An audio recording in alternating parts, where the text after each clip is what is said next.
Hello and a very warm welcome to Riyadh in the penultimate week of the season here in Saudi Arabia. You're watching the English language channel brought to you by the Jockey Club of Saudi Arabia, and as ever we will be bringing you 12 races on the programme today. Well, yesterday we focused on the maidens and the open races, but today we've got a really high quality day of action in front of us, and who better to talk us through everything than our analyst Rory Delaghi. So it's going to be some really high quality racing today, Rory. Yeah, very good stuff. We had a lot of maidens obviously in the cards. So we just got the one today, but a couple of handicaps in there, but some very, very good racing towards the end of the day. The last three races in particular are excellent, concluding with the local 2,000 guineas, which we had the 1,000 guineas last week.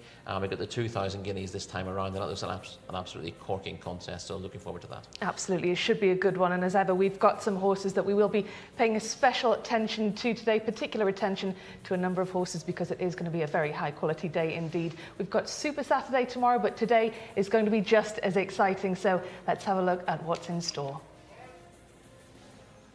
Turkey Al Khaladia is the pick of race 10, the highest rated Arabian in the race. This is him winning in December from Kaswarad Al Khaladia, who he meets again tonight. And will he get the better of him once again? Into race 11, and this is Saudi Empire. He beat Time Najd in the Ministry of Culture Cup over course and distance last time out, and he runs in the North America Cup later today. Can he make it back-to-back wins? And Yafikuk Allah won a 1400-metre open last time out, 4.5 lengths ahead of Damis. He steps up in class for the local 2,000 guineas, the last race of the night. Well, of course, lots to look forward to today across our 12-race programme. And as ever, we've got an expert commentator who is part of our team as well. Let's join Alex Fussy. Rebecca, thank you. A very good day to you, Rory, and everyone watching on. It is a terrific day's racing to look forward to, that is for sure. Action underway shortly, a little over 15 minutes time. We begin with an apprentice jockey's hands and heels contest. 1,200 metres is the trip there, and we remain at that distance for race 2, a restricted win event for horses who've won no more than 2 previous races. Race 3 on the card is for Arabians. That's a handicap 0 to 75 over 1,600. And we remain in that band of 0 to 75 for a local bred event, which is the 440 race 4. That's followed by a maiden race over 2,000 metres, and then an award contest. This is on the spin, 1,800 and 1,600 metres respectively, before that auction event down the bottom of the list over 1,400 at 625. We'll move across the page and see our final 4 events. Another auction race at the top of that list, 655 event over 1,600. And then we've got a listed contest for Arabian horses, a sprint, 1,200 metres. That should be good fun. The North America Cup is our penultimate race over 1,600. And then, as you heard, that local 2,000 guineas concludes this evening's card, again at the 1,600 metre trip. Let's have a look at the lineup then for our first today. One of our smaller field events, but still 15 runners nevertheless. This local bred handicap 0 to 75 apprentice contest. Number 1 is Sur Al Kuwait for Mohammed Al Yami. Number 2 is Barker Al Jahara, Abdullah Al Hussein. Number 3 is Til Al Fad, that's Tariq Al Mansour, looking for back-to-back wins. Number 4, Deem Al Anaya, another horse looking for a second career success, but it's been a while. 5 is Ala Al Abadi, looking to get off the mark for the first time, as is the following horse, number 6, Tilda, the mounted Thurb Al Timyan. Number 7 is Janayi Ayad Al Turisi, and 8 is Rahamat, 0 from 11, so far her record. We go over the page to number 9, Firi, Abdullah Al Khamis. 10 is Samabik, 0 from 10, but she did finish 3rd last time out. Number 11 is Moktama, that is Muhannad Al Shamari. That one going to be ridden by him. We didn't have a jockey booking earlier. Number 12 is Jamarat Al Arab. Al Bakawi will do the steering on her. 13 is Al Emrada, 0 from 10. Number 14 is Maksabi, Khalid Al Mimoni, and Abdullah Al Credit rides the bottom horse, which is Ertifeh. A field of 15 then for our first on a busy day's racing. Lots of good action to look forward to, and we're not far away from the first, so it's high time we head back to Rebecca and Rory. Many thanks, Alex. We'll catch up with you a little later on. The first race of the day due to get underway at 3:25 local time. So, Rory, having heard what Alex has got to say, we are focusing on the Open for locally bred horses, a smaller field than the ones we had yesterday. And as you can see there, the horses are just entering the parade ring just behind our studio there before the race gets underway. So, Rory, of course, we've got some really high quality races coming later in the day, but this is one to look forward to as well. Yeah, this is a quality contest. It's for the apprentice jockeys, and it gives them an opportunity to shine on the big stage. And as we saw yesterday, we got some very talented young jockeys riding in Saudi Arabia. Tariq Al Mansour riding a double on the card yesterday would be sort of the star of the show, but there's a lot of other jockeys who, if you didn't realise they were apprentices, of course on the race card it doesn't tell you whether the jockeys are claiming or not, you certainly wouldn't mix them, you wouldn't fail to put them in with the top jockeys, and the likes of Ayad Al Charisi and Khalid Al Mamoni, jockeys like that are well worth their claims and more than a match for most jockeys around here. So we'll see a deserving winner here, and it's good for the apprentices to have a big winner on a big weekend like this as well. Absolutely, and as well, coming towards the end of the season, it's always good to get a win under your belt to finish the season on a high, of course. Indeed, yes, there's not much of the season left to go, and plenty of them are making hay, as we said. Tariq Al Mansour particularly flying high in the jockeys table at the moment. Yeah, he had a fantastic day yesterday. He got a winner in the very last race, so went home. Definitely left racing on a high note yesterday. Let's take a look then, Rory. Let's go through the runners and riders for this first race. So Al Kuwait is horse number 1, the highest rated in the field. Yeah, I mean, there's not a massive amount between a few of these, but Sir Al Kuwait was second in a course and distance open 3 starts back. Was a good 6th in a not to 90 International Jockeys Challenge behind Moela a couple of weeks ago. So this is the drop in class for him, and you've certainly got to bear him in mind in a race of this nature. Yeah, we can see him there just walking out of shot. Before we look at horse number 2, some mixed performances for Baka Al Johara.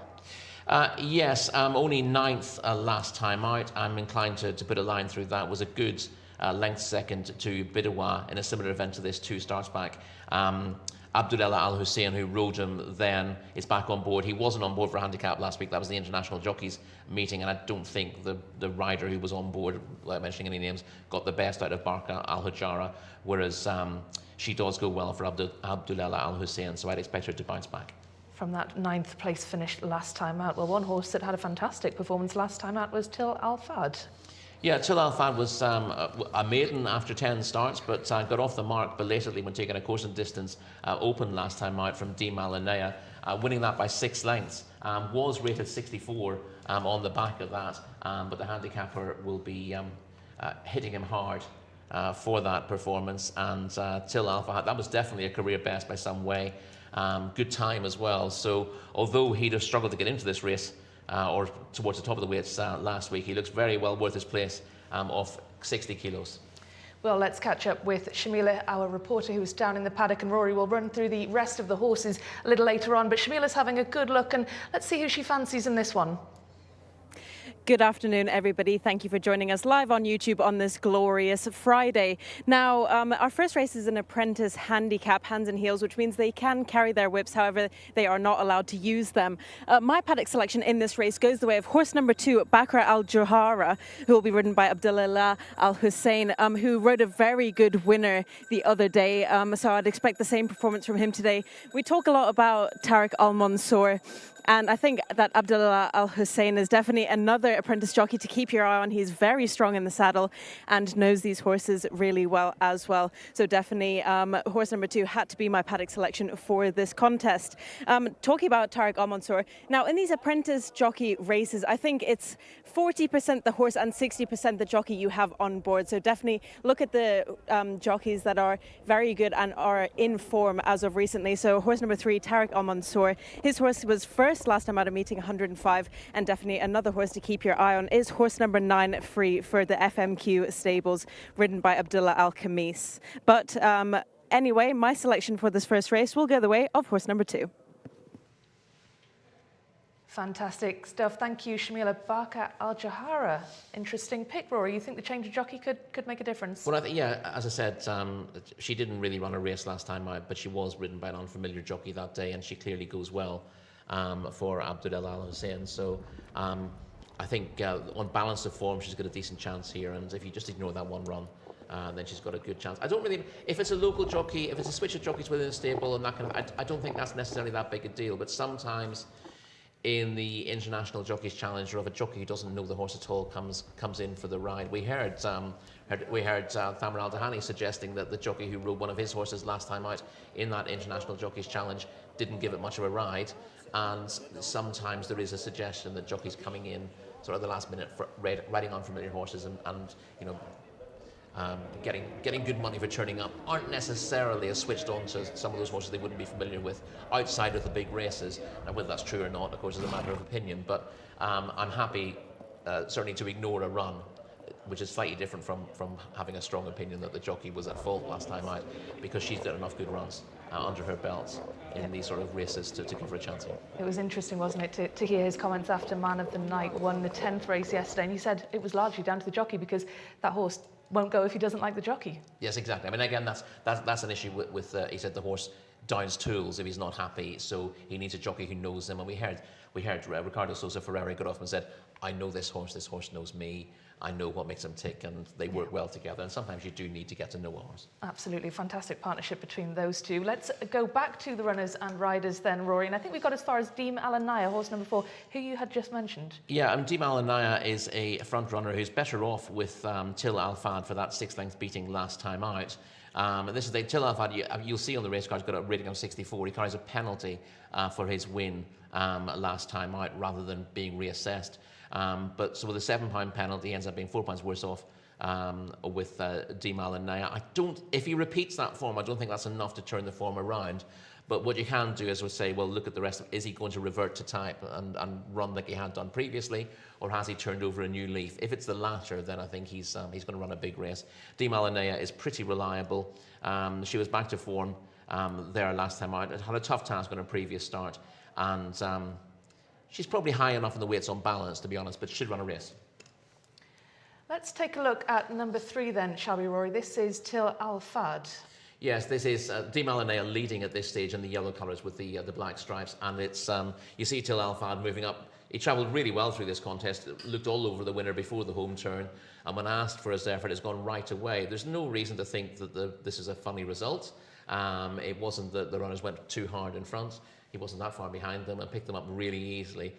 So as I said, the question with him is, this would have been a slightly surprising victory. He would have been lower rated than the horses in behind him in this race, but he's absolutely looked different class on the day, and he'll be hard to beat if backing that up. But those who believe that a leopard doesn't necessarily change its spots overnight will point to his previous record where he hadn't won in 10 races. Well, he absolutely flew home last time out. So let's look out for a repeat performance there. Let's look at Ala Al-Badi. This colt has had a very long break, Rory, number 5. Yeah, hasn't been seen since November, and his last 2 runs have been disappointing. That was either side of the switch of tracks. His penultimate start was late season in Taif. And then the last time I saw him was just the first week of racing here in Riyadh, and he finished 15th both times. He'd been running okay prior to that in Taif, but I'd like to see a horse show their form in Riyadh before I get behind them, and it's a watching brief for me with Ala Al-Badi. Well, Tilda has shown form in Riyadh, Rory, horse number 6. Yes, Tilda racing in the same colours as Till Al Fad here. Is still a maiden, but then again, as was Till Al Fad until showing improved form last time out. But put in another good performance when ahead second to Salute Macho in a 7 furlong, not to 75 handicap last time out. And Barca Al Hojara, that was the international jockeys race, was back in 9th that day. So you can argue that Tilda holds Barca Al Hojara, but as I've said, there are reasons to think Barca Al Hojara can leave that form behind. And Tilda needs to show that she can do better than finishing second, as she has done several times.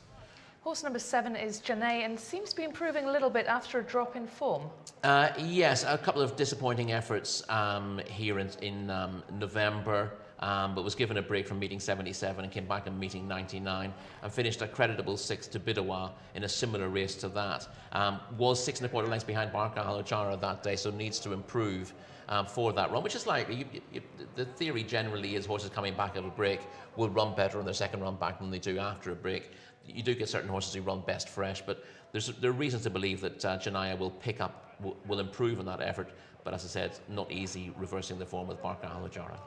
And Rahamat, number 8, certainly needs to improve from the last time out. Yeah, not the easiest to fancy here, Rahmat. She was 5th in a fillies maiden, 2 starts back, but was well behind Tilda last time out in a local jockeys challenge. So I'm not convinced of her claims here. And of course, she's another one who's still a maiden after 11 starts. And Free, number 9, seems to be a similar kind of horse. Yeah, looked promising on debut. It was a good third first time out at Taif, and looked the type of horse who would go on. But it's been just a little bit underwhelming since then. Was beaten in a 0-65 handicap last week behind Midrack. That was a respectable enough run, only beaten 3 lengths into 6. But there was a lower grade race than this, and he does need to raise his game. Sanabik is another horse in this race with pretty good form. Yeah, I'm not absolutely convinced by that, Ross. The third on 2 of her last 3 starts, but her latest third in the course and distance fillies maiden came in quite a slow time for this distance, and I thought on balance she would probably struggle up in class here. Number 11, Mok Tamasum, mixed results for this filly. Yeah, again, she's another one who showed her best form in a 6 furlong maiden, again in a fairly glacial time at TAFE, about 1:21.5 seconds or something like that. Times are slower than Riyadh times anyway because of the nature of the track, but even by time standards that was a pretty slow time, and she struggled to make much of an impact since. Jamarat Al Arab, number 12, really disappointing on her return to the track. Yeah, she'd been off since meeting 88 and came back finishing 12th last week, but I would say that a mile stretched her there. And she was entitled to need the run as well. So she would have chances on the form of her second in a 7 furlong maiden, won by Mutawasi's 2 starts back. She's been a long way there. Mutawasi was I think a 14 3/4 length winner, but Jamarat Al Arab did best of the others, and I think I wouldn't judge her too harshly on her last run over a mile, which is probably too far for her. And Ayal Amrada, 12th place on that filly's last run. Yeah, she's got a few respectable levers to her name. She was runner-up back in meeting 76 here, but below form last time out, and she's now not from 10, and she'd find easier openings than this. She's eligible for lesser races. And what about Max Sabine, number 14? He was in the mix on his last run. Yeah, beaten 5.5 lengths, went 4th to Salute Macho last time out. Tilda was second there. That was a 7 furlong, 0-75. Again, you know, that's marginally out of his pay grade, so he's in the same class again. He ran respectably there. If he repeats that, he could be there or thereabouts. Well, let's get your selection then, Rory, for this opening race. Who do you like the look of? Well, I'm going to trust Till Al Faz with that massively improved effort last time out, and I'm going to suggest him to follow up. Well, that is horse number 3. Shamil is on horse number 2, Barca Al Jahara. So let's head to our commentator, Alex, to see who he likes the look of. Thanks, Rebecca. Yes, runners going forwards here. Can tell you international markets have got Barca Al Jahara at the head of it. So 7-2, the favourite internationally. So to me, Shamila's fancy coming for a bit of international support. No surprise. Just if you are following Till Alfad for Rory here, just be aware that in the same ownership as Tilda, number 6. So they've got the same colours apart from the 6 horse has a yellow cap. So that's just something to be wary of in the run. Around about 10-1 at the moment in the international betting is Till Alfad. There's the 5 horse, Ala Albadi. The black colours will go forwards to stall 14, so he's pitched in quite wide. I thought Tilda had a pretty decent chance here. The check jacket, red sleeves and yellow cap. Good second last time. Thrown in quite a few second-placed efforts of late, so hopefully she could throw in another decent run here. And about 5-1, as I said, at the moment on those international betting markets. There's another player in the background as well, Saw Al Kuwait. Yellow jacket with the red hoop. Been running in some fairly useful races. This will be probably an easier assignment for the 75 rated individual. Right at the top end in terms of the ratings here. Clear, in fact, on 75. Barca Al Jahara and Till Al Fada both rated 72, so they follow in terms of those ratings positions. Light blue colours there is Moktama, stall 12. Reminder, Muhammad Al Shamari is on board now. Not in some of those earlier publications, the rider of the 11. We're getting there, but one or two of them just causing a few issues at the moment. So progress is steady. It's as though some of the others are going to head up in the meantime. There's the 13 horse, Alamrada, looking for a first win at the 11th attempt here. It's gone into the stalls. So we've still got Sur Al Kuwait and also Jamarat Al Arab, the 12, the final pair. Sur Al Kuwait is in. Now, how many chances is this horse going to get? This 12 horse. Jamarat Al Arab has been causing quite the commotion. But now with quite a few handlers behind, and that has worked the trick. We are set for the opener. Track cleared, signal given. We await. Being settled now. They're off. Racing away in our opener, then we go over 1,200 metres in this apprentice contest. Good start made on the inside by Makasabi, right up there, but got shuffled back actually as a result of some of those charging forwards. Deem Alanea has zoomed off and clear, managed to get over and bag the rail, did very well to get there. Fury's bang up there as well, the silver colours, and also Sanabik not far away. Up on their outside is Till Alfard. Spot the red cap racing in fourth. On the turn round towards home, Barker Al Jahara is next in the field. Races in advance of Makasabi and Sur Al Kuwait, who's tracking Janei. On the outside of rivals as well, the yellow cap of Tilda is back through them as they're about to level for the line. Heading then towards the final 400, it's Deem Alanea. Did really well to get to the lead, but is now being strongly pressed by Fury as they go close home, and that horse has taken off. Fury goes to the lead. Barker Al Jahara runs on into second place. They're stacking. Here's Sur Al Kuwait right down the centre from well off the pace. Fury leads the way. Barker Al Jahara and Sur Al Kuwait are coming. Here is the line. Fury might have just done enough. It is tight. Fury, though, might have held Barker Al Jahara at bay. Sur Al Kuwait was behind them in third. Good finish to our opening action of the day. Hands and heel stuff, and it's provided a very tight call. It looks as though the 9 horse will be the winner here. This colt potentially getting off the mark at the 5th attempt. Fury for Abdullah Al Khamis. Barker Al Jahara was given a very strong ride by Abdullah Al Hussein to try and get past, but didn't make it. The 9 has been confirmed. It has gone on to win in a time of 1:13.78. So 1:13.78 on the clock. Here is these pair of jewelers over the line. All about the head bob, isn't it there? Just Fury going upwards. Ooh, but the line has come in time, and it's a nose. No success over Barker Al Jahara. Sur Al Kuwait, as you can see, was in behind them in third position, did well from an uncompromising spot, actually off the base to get third. And the yellow cap there of Tilda was back in fourth place, number 6 on your race card. 9, 2, 1 and 6 will be our order in today's opening race.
Well, an incredibly fast finish for our opening race. Free just holding on, holding off the challenge from Barka Al-Jawhara, who Shamila had picked for this race. George and Samir on our YouTube comment section as well. They were both backing number 2. Hard luck to those guys. George said it was an absolutely crazy finish, Rory.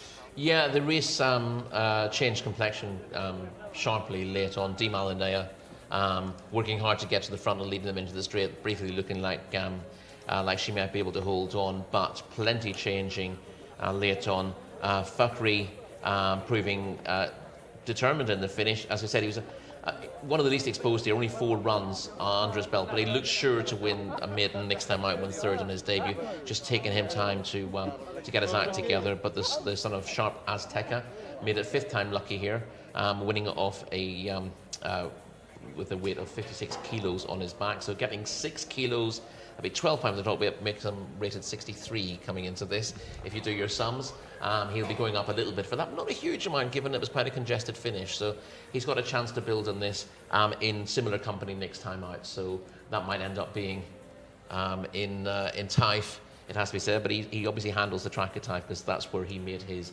promising debut. So I think Connections will be happy to go back there and ply their trade and handicaps with him.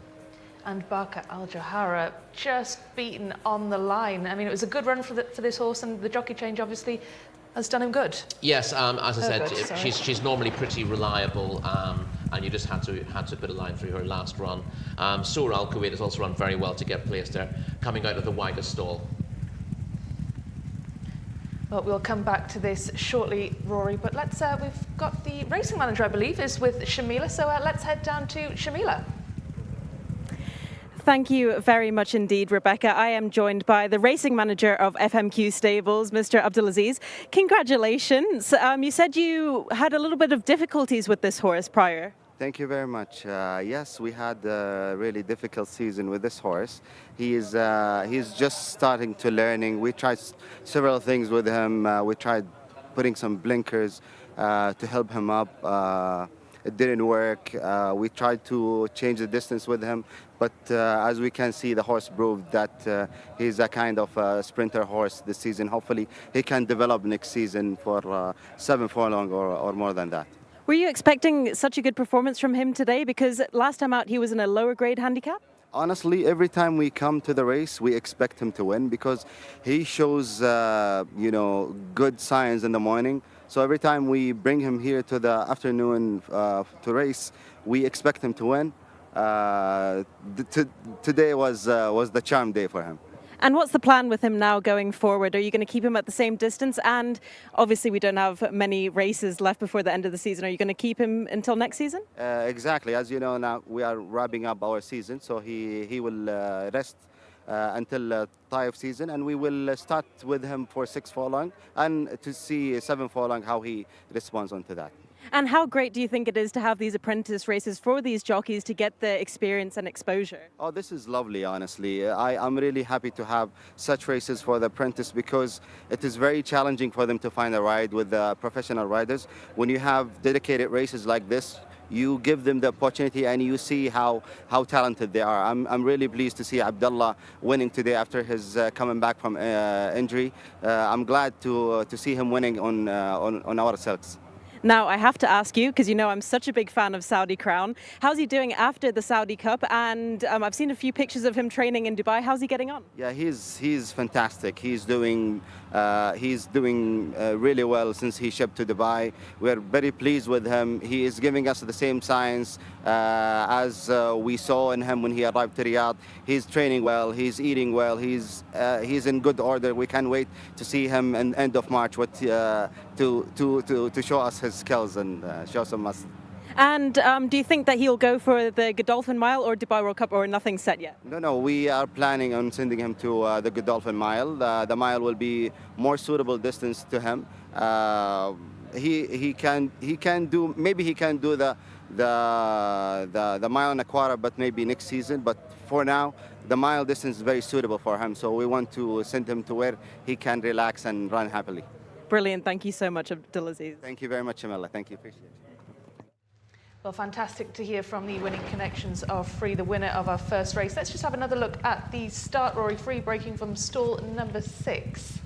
Yeah, and gets in a reasonably good position. As we look at it, a couple of those who don't get away brilliantly. I thought Sur Al Kuwait, I was mentioning, comes away right at the back of the field from the widest stall, coming out of stall 15, and he's run on really well to finish third in the end. So that's a good performance from him. We see that Di Malinea in the yellow cap, the yellow and black hat colours, has got to the front, but Fukri, or Free, or however we're pronouncing him, has latched on to the leader, and we'll also see the horse who finishes second there, Barca Al Hujara, is close up on the rail, the black colours with the light blue sash. So the two of those who are going to figure in the finish are up there already. Now a Fury goes on and gets to the front. Di Malinea, who's had to work pretty hard to get to the front, begins to weaken.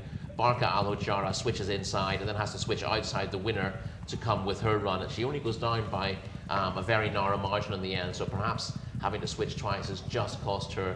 And you'll see out in the middle of the track, Sur Al Kuwait with the red cap finishes best of all into third place, and is, I wouldn't say an unlucky loser, because you know his rider had him roughly where he wanted him. He took a decision out of the stalls that he was going to take back and come with a long run.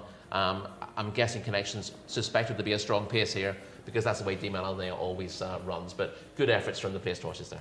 Yeah, fantastic start to the day's racing, and of course plenty more action to come. A 12 race programme as ever on the cards here today in Riyadh. So let's head to Alex Fussy, our commentator, who is going to talk us through all the runners and riders for the next.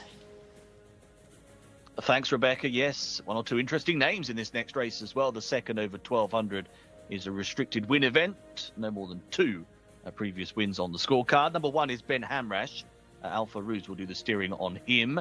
Number two is Sayaf, 2 from 22, his record so far.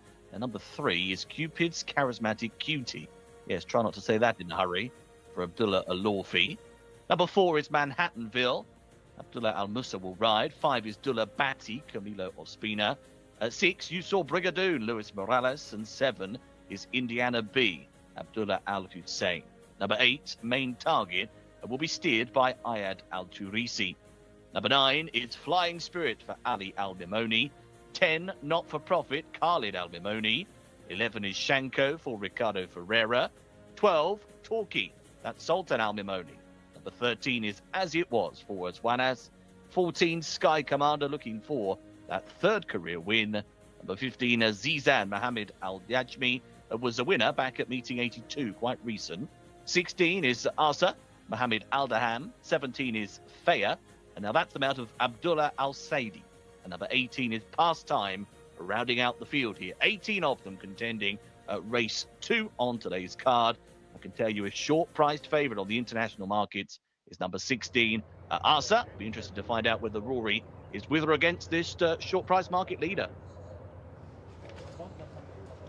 Fantastic, thank you very much, Alex. Well, Rory, Alex wants to know, are you with horse number 16, Asa? Yeah, not the easiest draw in the world. If you haven't been watching racing here, you might think stall 16 in a race like this might be hard to overcome. But if you watch yesterday's racing, you'll see that a wide draw is frequently no bar to success. And Asa ran an absolute cracker last time out when finishing third to Pagan in a 6 furlong turf handicap. Switches to the dirt now, but he's effective on the dirt. He's 2 wins in the UK both came on artificial surfaces, so he should be just as good switching back to the dirt today. And with an official rating of 89, he's going to take a bit of stopping in this race, I think. Absolutely. Well, we'll keep an eye out for him. You can just see the horses going around the paddock before the race gets underway shortly. Do let us know on YouTube who you're going for. George and Samir both picked the second place horse in our first race, so do let us know who you fancy in the second. So, Rory, let's go through all the runners and riders, and we'll start from the top. Ben Hamrash, first run in Saudi Arabia. Yeah, making his debut in the Kingdom. He's a dual winner in the UK. This is a non-winners of 3, and you find that the vast majority of these horses have won exactly 2 races, which means they carry the same penalties. Just worth pointing that out. Ben Hamrash, 2-time winner over 7 and 7.5 furlongs for Ed Walker. The drop to 6 furlongs is a slight question mark on his debut here, and he might just need to run to get acclimatised. Stall 1, not the easiest place to come from if you're having your first start against experienced horses. And Sayaf had a dip in form. Can he bounce back, horse number 2? Yeah, the last two runs are disappointing, but a second to first line and a course and distance open back in meeting 71 would see him in the frame here. But yes, that was going back to the 1st of December, so he just needs to rediscover that old form to have a chance. And number 3, Cupid's Charismatic Cutie. She's been disappointing in her 2 starts, Rory, number 3. Yeah, she would have place claims on the form that she's shown in the US. She was a winner at 5.5 furlongs and 6.5 furlongs, but little impact on 2 starts here. Well, let's head over to Shamila now. And Shamila, race number 2, who do you like the look of? Horse number 15 coming up behind me here now caught my eye initially, and I couldn't look away from him. Really nice 4-year-old gelding, Azizan. Horse number 15 will jump out of stall number 15, ridden by Mohammed Al Ajmi. Now, Abdullah Faraj Al Ajmi stables from Kuwait. They've been doing incredibly well this season. They have some really nice horses, and they turn them out really well in the parade ring as well. Mohammed Al Ajmi won on Groom not too long ago, so he's definitely an experienced rider, still an apprentice, but still a good jockey to have on board. So that is my pick for the second race of the day. Hopefully I can go a place better than I did than the last race. Horse number 12, Torquay, also caught my eye, looking very well. I just hope that horse number 15 just gets in front of him a little bit better. Horse number 4, Manhattanville, was just a little bit of a question mark for me. Thank you, Shamila. Well, Manhattanville, horse number 4. Shamila's not so sure about this horse, Rory, and what are your thoughts? I put a line through it. I have to say he's not firing on all cylinders, and with a rating of 63, the favourite might just blow out. He's rated 89, but beneath him you've got horses rated 74, 75, 78. At least one of those is going to run to their form. So Manhattanville with a rating of 63 and not getting any allowances is going to struggle.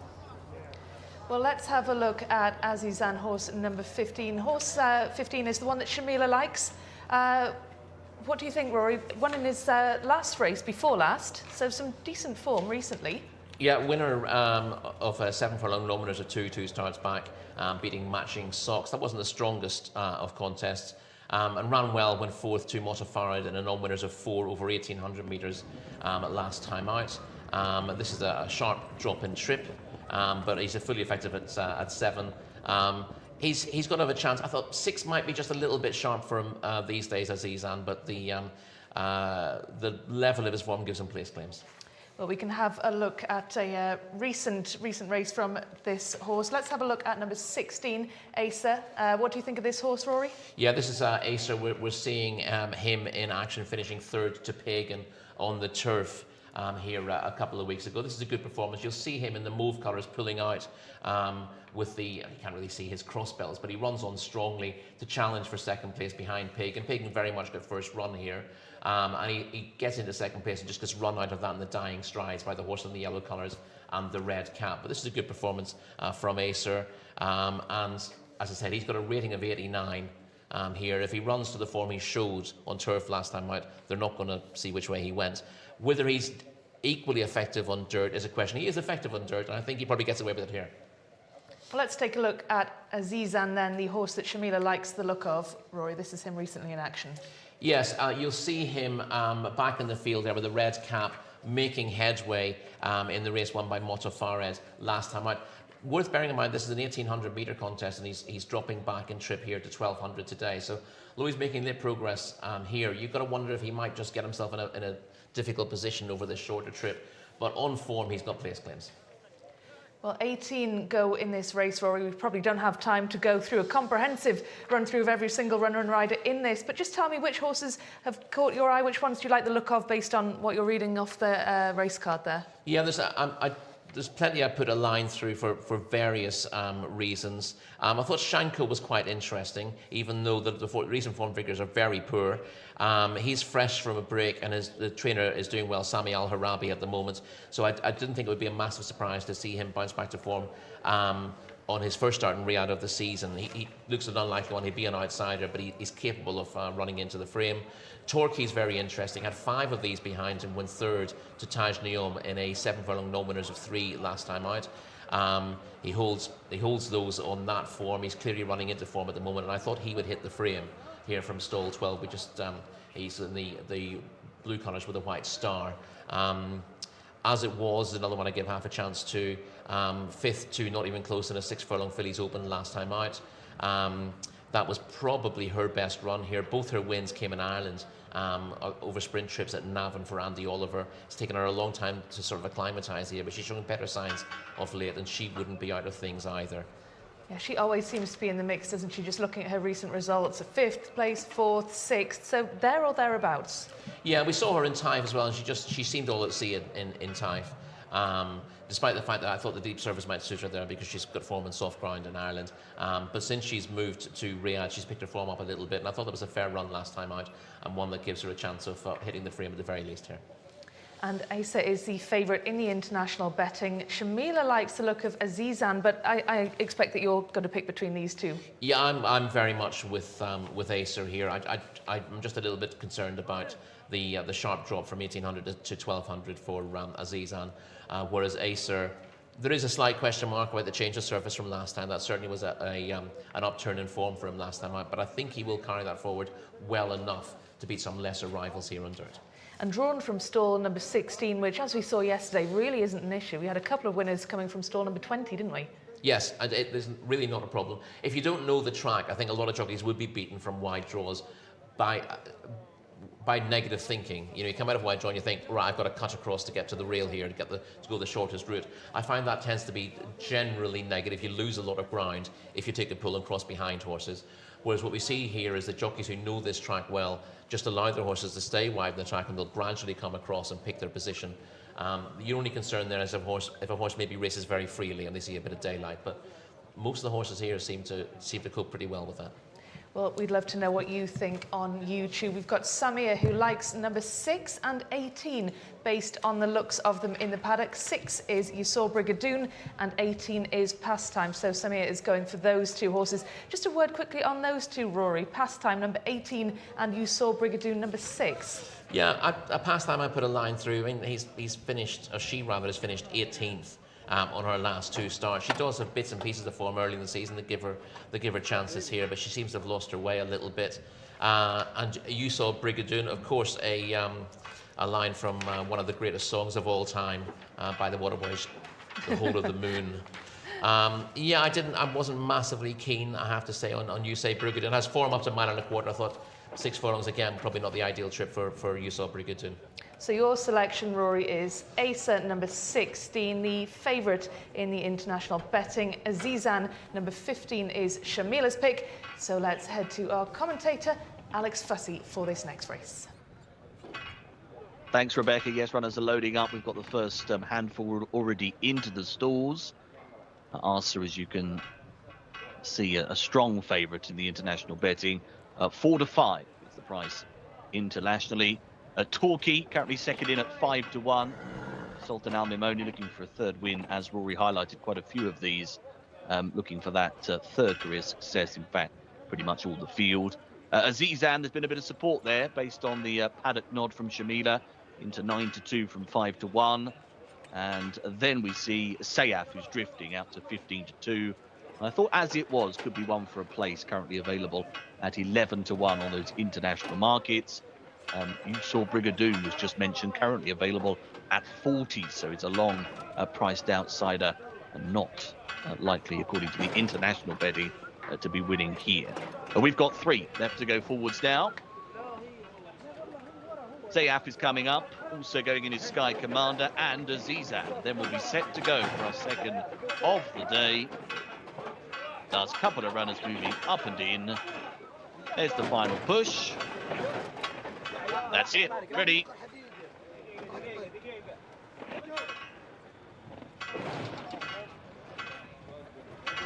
Long old hold again. They're off.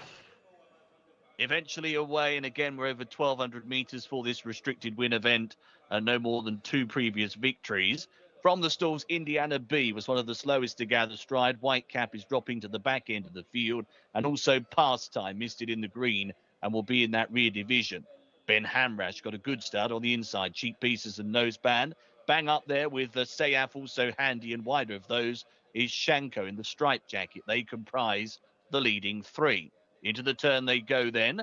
Just in behind them, Not For Profit follows. Is niggled at a bit, though. Blue and white colours. On the inside, Cupid's Charismatic Cutie is trying to get through in the yellow and blue colours, and also just trying to pick up, as you saw, Brigadoon in maroon with the white cap. Azizan's on the improve up on the outside of Rivals, is being tracked into the straight by Arsa, the big priced favourite. A very short odds, has got a lot of ground to make up as they head with 200 metres to go. It's Sayaf who's taken over. Goes on by a length and a half here. Moves in advance of Shanko. They're followed by Azizan in third. The favourites well cooked here. As they go close home, it's going to be Sayaf who's going to win this and win it very easily indeed. Hard held, I think. Sayaf goes on to score.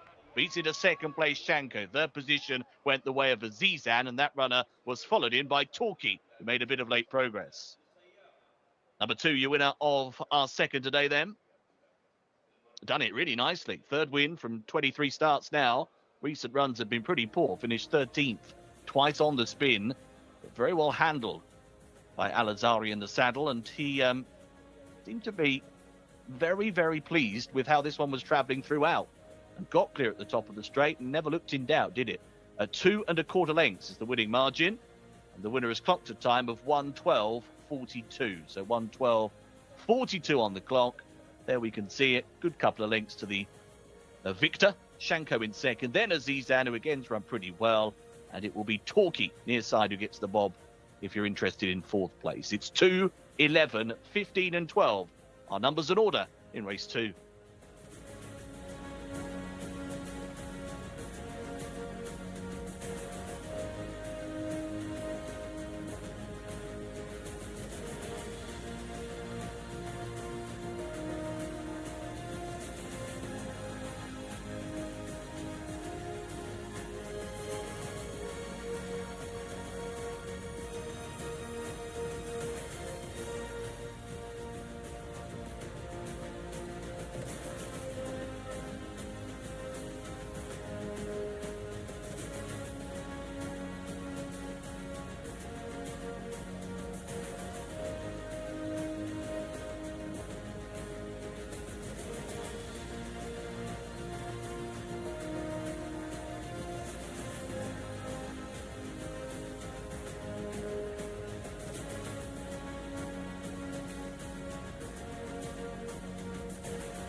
Well, it was an easy win for Sayaf in our second race. Roy, this horse travelled really well and definitely wasn't one that we'd have picked before the race to be the winner. Not on recent evidence, no. Those 2 runs, meeting 101 and meeting 93, suggested that he just lost his form. Prior to that, he'd been running perfectly well. It was a very good second in meeting 71. But that was the 1st of December, and we're in the middle of March now, and I thought he'd lost his form in the spring, but he bounced right back to his best to win this in good style. He would have been second top rated here with a rating of 78, obviously with 62 kilos because of those 2 wins, but most of them were in the same boat in terms of the penalties they carried. And he's just bounced back to form. It helped to some degree that Asir, our hot favourite, ran an absolute stinker. He finished 11th in the end. He just seems to have bounced from that good run on turf last time out. The surface, not really the issue, but at least Shanko ran well after that break, as I thought he might. He's another one whose form figures read 13, 11, 16 his last 3 starts. So the front 2 were bouncing back from poor runs. Shanko was coming back from quite a long absence. Hadn't been seen since the back end of September, I believe, at Taif. But he's in very, very good hands. Sami Al-Harabi and Ricardo Souza Ferreira have teamed up really well with similar horses here at Riyadh, and I thought, the break might have done him good. So he's at least benefited from that. We see the start of the race again. The only hard luck story you might see here was the horse who finished third there, Azizan, didn't get a particularly good break. I said I was a little bit worried about him dropping back to 6 furlongs from a much longer trip, and he just got taken off his feet in the first 50 yards or so, but was rushed up to take a good position. I think his jockey was very keen that he wasn't asked for too much to do over this sharper trip. But you see that Ben Hamrash from the inside broke well enough on his debut in Saudi Arabia, but soon joined by Sayaf. He's a big, good-looking horse, isn't he? Not the most consistent in the world, but he was flying today. He's that little bit bigger than the horses either side of him.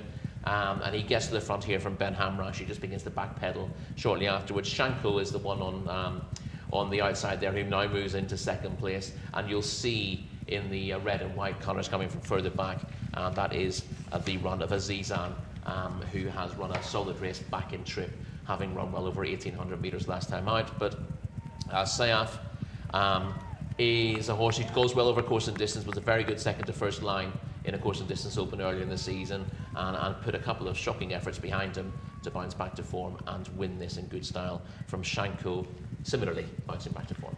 Well, Shanko looked like he really needed the break. If you look at his recent runs, meeting 51, 46, 34, he was placed 13th, 11th, 16th. So he clearly was kind of running out of steam there, and he's done. And slightly smaller fields in Taif as well. Obviously, our maximum field size here in Riyadh is bigger than at Taif. So those form figures out of the first 10 read slightly worse there than they do here. But much better effort from him. He does have good form going back, but a few of these can be a little bit inconsistent at this level. Yeah, but if we look at Sayaf, fantastic start, and then just seemed to be getting stronger throughout the race, and perhaps had more to give, or yeah, he looked on really, really good terms for himself. There's no hint of a fluke about this. Gets away really well, bounces out in front, and then Ahmed Al-Azari just allows Ben Hamrash to come through on his inside. He didn't mind getting a lead. He wasn't desperate to dictate this at a fast pace, and has been happy for one to go past him and then tracked it. And when Ben Hamrash began to struggle, he's gone on again. Shanko was always close up and ran a very good race, but he couldn't get on terms with Sayaf, who's simply returned to his best form, and that made him a big player in this race. It was just a case of whether you could predict that happening beforehand. Absolutely, and I said he was the strong favourite, number 16, finishing way down the field. What happened, Rory? Yeah, never competitive. He travelled perfectly well last time. I know he's come from a little way off the pace behind Pagan, but they went quick in that race and it didn't bother him. Whether the switch to dirt from turf has caught him out, or whether it's too quick, I don't know. We'll move on. Indeed, we will move on to race number 3, stepping up in trip to the mile. This is the first Arab race of the day. As ever, we have 2 Arab races on the cards for the fillies and colts. This is an open race, and another big field as well for this one. Sorry, it's a handicap, this race, and another big field for our 3rd race of the day. So let's head to Alex Fussy, who can talk us through all the runners and riders. Thanks, Rebecca. Yes, let's have a look at this field, shall we? For our 3rd then, 1,600 the trip this time. So moving up a little bit, as you've heard. Number 1 is Kazaz, Fahad Al-Faradi. This horse looking for a 3rd career success. Number 2, Faza Al-Kasea. And Al-Faraj will do the riding. Number 3 is Jalmood Ayad Al-Turisi. Number 4, Munir Khalid Al-Mimoni, a winner back at meeting 83. Monfard is number 5, Mohammed Saeed, also a relatively recent winner. That was at meeting 91 and gets the inside stall position. Is drawn into stall 1. Number 6 is Al-Moons, Luis Morales. Number 7 is Bakir, Jimmy Carrion. 8, Badi Al-Cham, Abdullah Al-Credis. No 9 horse, that is out. So we move to the 10, Hadjar next. One of the most prolific winners in the field. Has won 6 times here in Saudi, Hadjar. Number 11 is Kula Ain, Tariq Al-Mansour. Number 12, Shibul Nima, Mohammed Al-Yami. Number 13 is Al Sabek, Abdullah Al-Lawfi. 14 is Imperator, Abdullah Al-Khamis, with 15, Java de Violettes. That is a 3-time winner. She's done quite well in her career. 16, Noor Jalan, Eddie Castro. 17 is the next one. That is Zuko. No number 18. 19 is Masanisa. That is Naif Al-Anazi's mount. Number 20 is Asuam, Ali Al-Mimoni. And 21, one of the reserves getting in, the 21, Kafifa, will have a ride here and a go for Lucas Gaitan, the trainer of the Athbar Racing Stable. So that's how the field is looking. We've got a few absentees, haven't we? No reserves, 22, 23. The 9-horse also out as well. And the international betting, well, that's headed up by Al Muzan at the moment. The 6-horse is currently available at 11-4. Monfard and Zuko, and also the reserve Kafifa, are all in behind on 5-1. They go 10s and bigger the rest as runners are in the paddock for race 3. Fantastic. Thank you very much, Alex. We'll catch up with Alex in around about 10-15 minutes time. But Rory, let's have a look at these runners. Number 1, Kazaz, has been running regularly here in Riyadh. Yes, has raced in meeting 101, meeting 98, meeting 95, meeting 87. Missed the first part of the season here, having also missed the second half of the season in time, but is making up for lost time. His last win came in a 0-70 over 1,800 metres over a year ago. Does drop in class from 0-80 handicap company. Hasn't really been making much impact, but the drop in class might well help him here. Well, Fazza Al-Qusay, horse number 2, hasn't made much of an impact either. Yeah, no, I've run really badly actually twice since winning a course and distance maiden in November. That suggests that he'd be able to win more races, but 2 starts since in handicap company. In fairness, better grade than this. The first one was a 0-90, the second one was a 0-80, but he was beaten way too far there for you to have any confidence that a slight drop in class would help him here. Number 3 is Jalmood. Yeah, Jalmood, we haven't seen him in a while. He was well beaten in the UAE last year. He has won once in his career. He's returning from a break, but yeah, his 4 runs in the UAE last year were disappointing and needs to bounce back to be competitive here. We saw Munir on this track not so long ago, meeting number 101, finishing in 5th. Yeah, he was just a neck behind Monfard that day when the pair of them were 4th and 5th behind Al Nabras in a 65-80 course and distance handicap last time out. He was also successful in a 0-60 handicap in mating 83 and seems to be on good terms with himself. That's solid form, and I expect both he and Monfard, who we'll just touch on shortly, to be competitive here. Well, Monfard is horse number 5, 5-1 in the betting, Rory. Yeah, I thought he was quite impressive when he won over Shorter here 3 starts back off the back of a break. He then was a little bit disappointing on his second start, but it was a good effort for him to finish 4th, albeit beaten 8 3/4 lengths behind Al Nabras in a stronger handicap than this over course and distance last time out. He's still pretty unexposed after 6 starts, and I think Monfard should be a player here. And what about Al Muzan, number 6, who's the favourite? Yeah, Al Muzan was only 7th last time out, but that was a really tough ask. He's a 6-furlong maiden winner, was 2nd in a 1.25 mile 0-85 2 starts back, and then had a very tough task in the Al Dureya Cup, which is a qualifier for the Obeya last time out. That's way out of any of these as pay grade. You can certainly forgive that run, and if he comes back to his previous form, he's got a very good chance here of a mark of 74. Bakir also runs off a mark of 74, horse number 7. Yeah, another horse who's very lightly raced. He's only had the 2 runs. It gets here off a mark of 74. He was 3rd in a 2100 metre turf maiden first time up. That was last season, and then off a break he finished staying on 4.5 lengths 4th in a 7-furlong maiden last time behind Mustabsil Al-Khaladia. We'll get a chance to see that in a little while. I thought that was a promising run, and the step up to a mile will definitely help him. Might even want further still. What about Badi Al Cham, rated 73? No, thank you. I'll make that easier for you.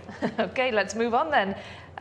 Number 9 doesn't go, so let's move on to number 10, Hadjar. Yeah, Hadjar won a course and distance fillies handicap back in meeting 71, but has been out of the money since, only 9th behind Montfort and Munir last time out. Cool Alain is number 11, Tarek Al Mansour with the ride. Yeah, was well behind Hadjar in meeting 71 when Hadjar won that fillies handicap. but did win a course and distance non-winners of 2, meeting 83. Disappointing since, but Tariq Al Mansour comes on, and maybe we'll do a little bit better.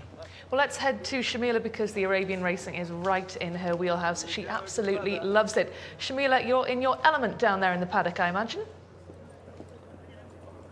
Absolutely, I am, Rebecca, and this was really tough for me to narrow down to just one paddock selection. I've decided to go the way of horse number 17, Zoko, ridden by Nawaf Al Mudiani. Third last time out at meeting 100, has been super consistent all season and loves the track here at Riyadh. A little bit keen, giving the handler a little bit of trouble here in the parade ring, but nothing to be afraid of. Not like horse number 19 behind, who is ridden by Naif Al Nazi, who's acting up a little bit, and I will stay very much far away from that horse so I don't get run over again. So Zoko is my selection for this race. Other horses that caught my eye, horse number 4, Munir, also looks really good. However, the wide draw put me off. However, Khalid Al Mamoni on board should have things under control. And horse number 7, Jimmy Carrion, obviously had a winner yesterday on an Arabian, so he's definitely one to watch in this race. But I couldn't look away from horse number 17, Zoko. Fantastic, thank you. Shamila can't look away from number 17, Zoko, but quite wisely, she is staying as far away from number 19 as possible. We saw Massinissa very much up on its toes, didn't we, Rory? What do you think about this one? Massinissa, number 19. His best effort recently was 12.5 lengths fourth in a 2,000 metre maiden last time out, but was well beaten in a slightly stronger handicap than this 2 stars back, but was 14th that day. That was a 0 to 85. This is a 0 to 75. Again, quite a few of these dropping class in handicaps on the back of bad runs, and there is a possibility that 1 or 2 of them might be livened up by the fact that they're not having to go quite so hard early on, but not easy to approach that with confidence, I'm afraid. Well, we have to talk about number 21, Rory Kafifa. Lucas Gaitan's horse gets in as a reserve, but he's great with these Arabians, isn't he? He is, and I think Kafifa is really interesting here. Now, the first thing you've got to point out, no form this season, no form last season either. She is well bred. She's the daughter of No Risk Al Mori, a very, very good Arabian performer in his time and a good sire as well. Only had 3 runs here, 3rd in a 7 furlong maiden first time out, and then finished 6th in a strong contest when last seen, the Jcsa Challenge in August 22. Now, obviously been off the track for a long time, but Lucas Gaitan's horses don't run unless they're ready. He's one of those trainers who would, he'd rather wait and wait for a race. And the fact that she sneaks in here as a reserve, and Lucas has waited this long to get her back on track, I think she's worth risking, just on the trainer's reputation alone. So that is number 21, Kafifa, the 6-year-old filly. Certainly one to keep an eye on in this race, the reserve. Always good to hear from Lucas Gaitan as well. So if he has a winner, we'll be speaking to him a little bit later on. But let's go through the rest of the runners, Rory. We've got a couple that Shamila likes, Munir. She also likes Zoko. But looking at the rest of the card, are there any that really stand out for you? Which ones do you like the look of? Obviously, in a handicap, plenty of these have chances. I put a line through 14, 15, 16, 18 before it came out, and 20. I wasn't massively keen on Aswan. But those that I thought were worth a mention were Zoko. Actually, hold on a second. Look back to Shibble Nimmer. We didn't touch on him yet. Was a winner in Taif. Was well held when last seen. That was in the first week of the season here. Been off the track since. If he discovers his Taif form, he's got chances. Again, I'm never keen to back horses who run well at Taif then run badly here first time. And there's a question about how they handle this slightly different surface. Al Sabek is worth a mention as well. Was 3rd to Lua Athban, a 7 furlong maiden 3 starts back. Been a little bit below that form in 2 starts since, but it's largely consistent, and a mark of 72 is fair at his best. Who haven't we mentioned? Kafifa's in the next one on my list. We've just mentioned him. So, yeah, I put a line through Imperator. Java de Violette's a 3-time winner. Those wins were in Poland. We should probably point that out for people who are not familiar.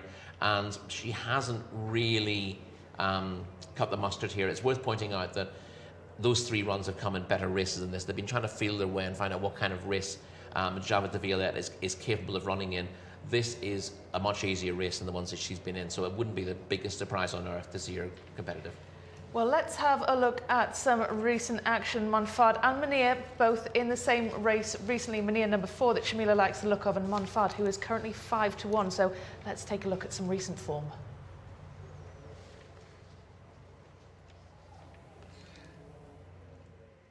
Okay, yeah, this is the winner's gone beyond recall at this stage. This is Al Nibras, who runs away with the race, but both Monfard and Munir run on strongly to finish within a neck of each other in 4th and 5th places. They both show a decent attitude to keep running on at the end of this race and pass their beaten rivals. Neither of them particularly well positioned as the race went, but you'd be perfectly happy with the way the pair of them shaped. Monfard arguably a little bit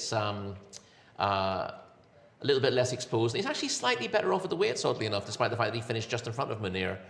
The revised weights actually have Monfard slightly better off, so I would just favour him off the pair, given that he's not had much racing this season and seems to be improving. And what about Bakir, Rory? Shamila also picked this horse out of the paddock. Yes, nice colours on Bakir if you like those very deep green and gold. Is very lightly raced, was 3rd over 2100 metres first time out, got outpaced here over 7 furlongs in a maiden won by Mustabsil Al-Khaladia, beaten 4.5 lengths in the end, but made up a fair bit of ground in the last furlong, just keeps running on over a trip that's clearly too short, steps up a furlong today, and I think that makes Bakir competitive. I think he'd probably stay even further than a mile, in fairness. A mile and a quarter, probably his trip, given that they were starting him off over further than that first time up. But yeah, definitely a player here. Fantastic. That is Bakir, then the horse number 7, one to look out for as well. So Zoko is the pick of Shamila, number 17. She says that he's consistent. He loves the track here in Riyadh. And what's really catching your eye, Rory? Yeah, so I would have liked Zoko, apart from the run last time out, which wasn't a bad performance, but it was a maiden handicap, and I thought it should have been a penalty kick for him because he'd run very well when second to Harmas Al-Khaladia on his previous start. But I thought he would have got it done last time out. That puts me off him slightly here. As I said, I didn't expect Khafifa to get into this race, but because of Lucas Gaitan's record with horses like this, I think I wouldn't like to be the handicapper. I'll put it that way. Horse coming off a long break, but potentially leniently treated. If she hadn't sneaked in, I would have gone for Bakir. I thought shaped really well last time and will do better than that. Again, another very lightly raced horse. Those who've been running around an awful lot more, I think, just are probably in the handicapper's grip. And these lightly raced few, the likes of Bakir, Monfard to a degree, he's only had 6 runs, and Khafifa with those 3 runs. The handicapper finds it harder to get a grip on those. Zoko, of course, who Shamila likes. Those are the ones who are liable to come to the fore, but I will take a chance on Khafifa. Khafifa, and of course Ricardo Sousa Ferreira takes the ride, and he had a good day yesterday as well, so he's certainly a jockey in form at the minute as well, Rory. We are looking at Monfard, horse number 5, currently 5-1 in the betting. So you're going for Khafifa, Rory, number 21, who gets into this as a reserve. 17 is Shamila's one to watch, and this is the first Arabian race on the card. Horses are loading, so let's head over to our commentator, Alex Fussy. Many thanks, Rebecca. Yeah, runners going in here for this 3rd event today. 0 to 75 Arabian event, and as you've heard, really interesting that Khafifa has managed to squeeze in for the run and is proving quite popular in the international betting. He's into 9-2 now from 5-1. Same comments apply actually for Zoko, number 17. Is also into 9-2 from 5s. Muzan continues to be the market leader, the 6 horse at 11-4. Monfard is just in behind them in terms of the top end of the market at 11-2, and further support now for Khafifa down to 4-1. So certainly the market leaning in that one's favour, as is Rory, of course, and 1 or 2 others. And you can certainly see why she's got to have a very interesting claims for the Athbar Racing stable. There is the 8 horse, Badi Al Cham, who's just about to come forwards into the starting stalls. Also, Al Muzan going up as well. Got the blindfold on for stalls entry. It will be stall number 9 for the international favourite. Not been too much in terms of support at those bigger odds either in the betting markets. Right, set to go. They're off. racing away. Badi Al Cham had a very awkward start, was a little up in the air.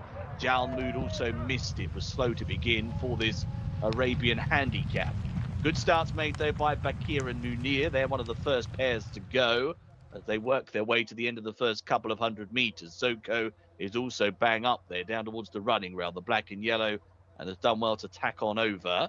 Another runner going forwards and in between horses is Masanita, and that one is probably going to have a slot into second or third place. So settling themselves out in advance of the field, then on the running rail, it's Zoko who probably just has it. Right there is Masanisa and Bakir in the dark green silks. On their outside, the black colours of Munir's leaning down a bit now to get closer. Kafifa is following, is right there for the Gaetan team. It's up into fourth place, moving quite purposefully. Al Muzan's now trying to improve as well, travelling up with a bit of a good-looking effort as they go for home. Kazaz is trapped out wide, but also tries to get rolling. Asuwan is one of the next in line for the judge. They're about to level then at the top of the straight. Bakir with Munir. These are the first two now. Al Muzan on the inside has continued to travel very strongly throughout the contest. Kafifa is in behind them in fourth and firmly ridden as they level and drive to the final 300. So Al Muzan on the inside. Morales has held this runner together, but still shows the way by a length and a half. Over Bakir and Kafifa, who's rallying rather strongly now, heading inside the final 200. Here comes Kafifa, trying to get past over the top, and is doing just that close to home. Bakir in second, back in third is Al Muzan, and responding well to pressure, Kafifa has won. Beats in a second spot, Bakir back in third was Al Muzan. They were clear of Noor Jalan, who made some late gains. Successful Kafifa, snuck into the race and has won. 149.44, the reserve gets in to win it and win it by a length. Not sure it looked likely at the top of the home straight, but responded very well for pressure and managed to pick off a couple ahead inside the final 200. Bakir has run very well at a big price in second. That's virtually a forecast for Rory. Very good work. He mentioned Bakir could run well on the basis of that fourth placed run at meeting 100. And Al Muzan had travelled so sweetly, but really didn't find all that much once shaken up. Was eventually in third. If you're looking down the list for fourth, it was Noor Jalan, but was a further 5.5 lengths behind the front three. 21 then, Kafifa, the reserve, is in and wins in race 3. 21, 7, 6 and 16. The order across the line.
Ricardo, well done, Ricardo. Tell me about the race, Ricardo. First, thank you to the trainer, to the owner, for giving chance with this filly.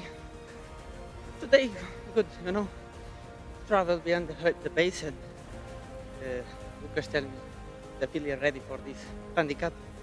Travel good and good finish.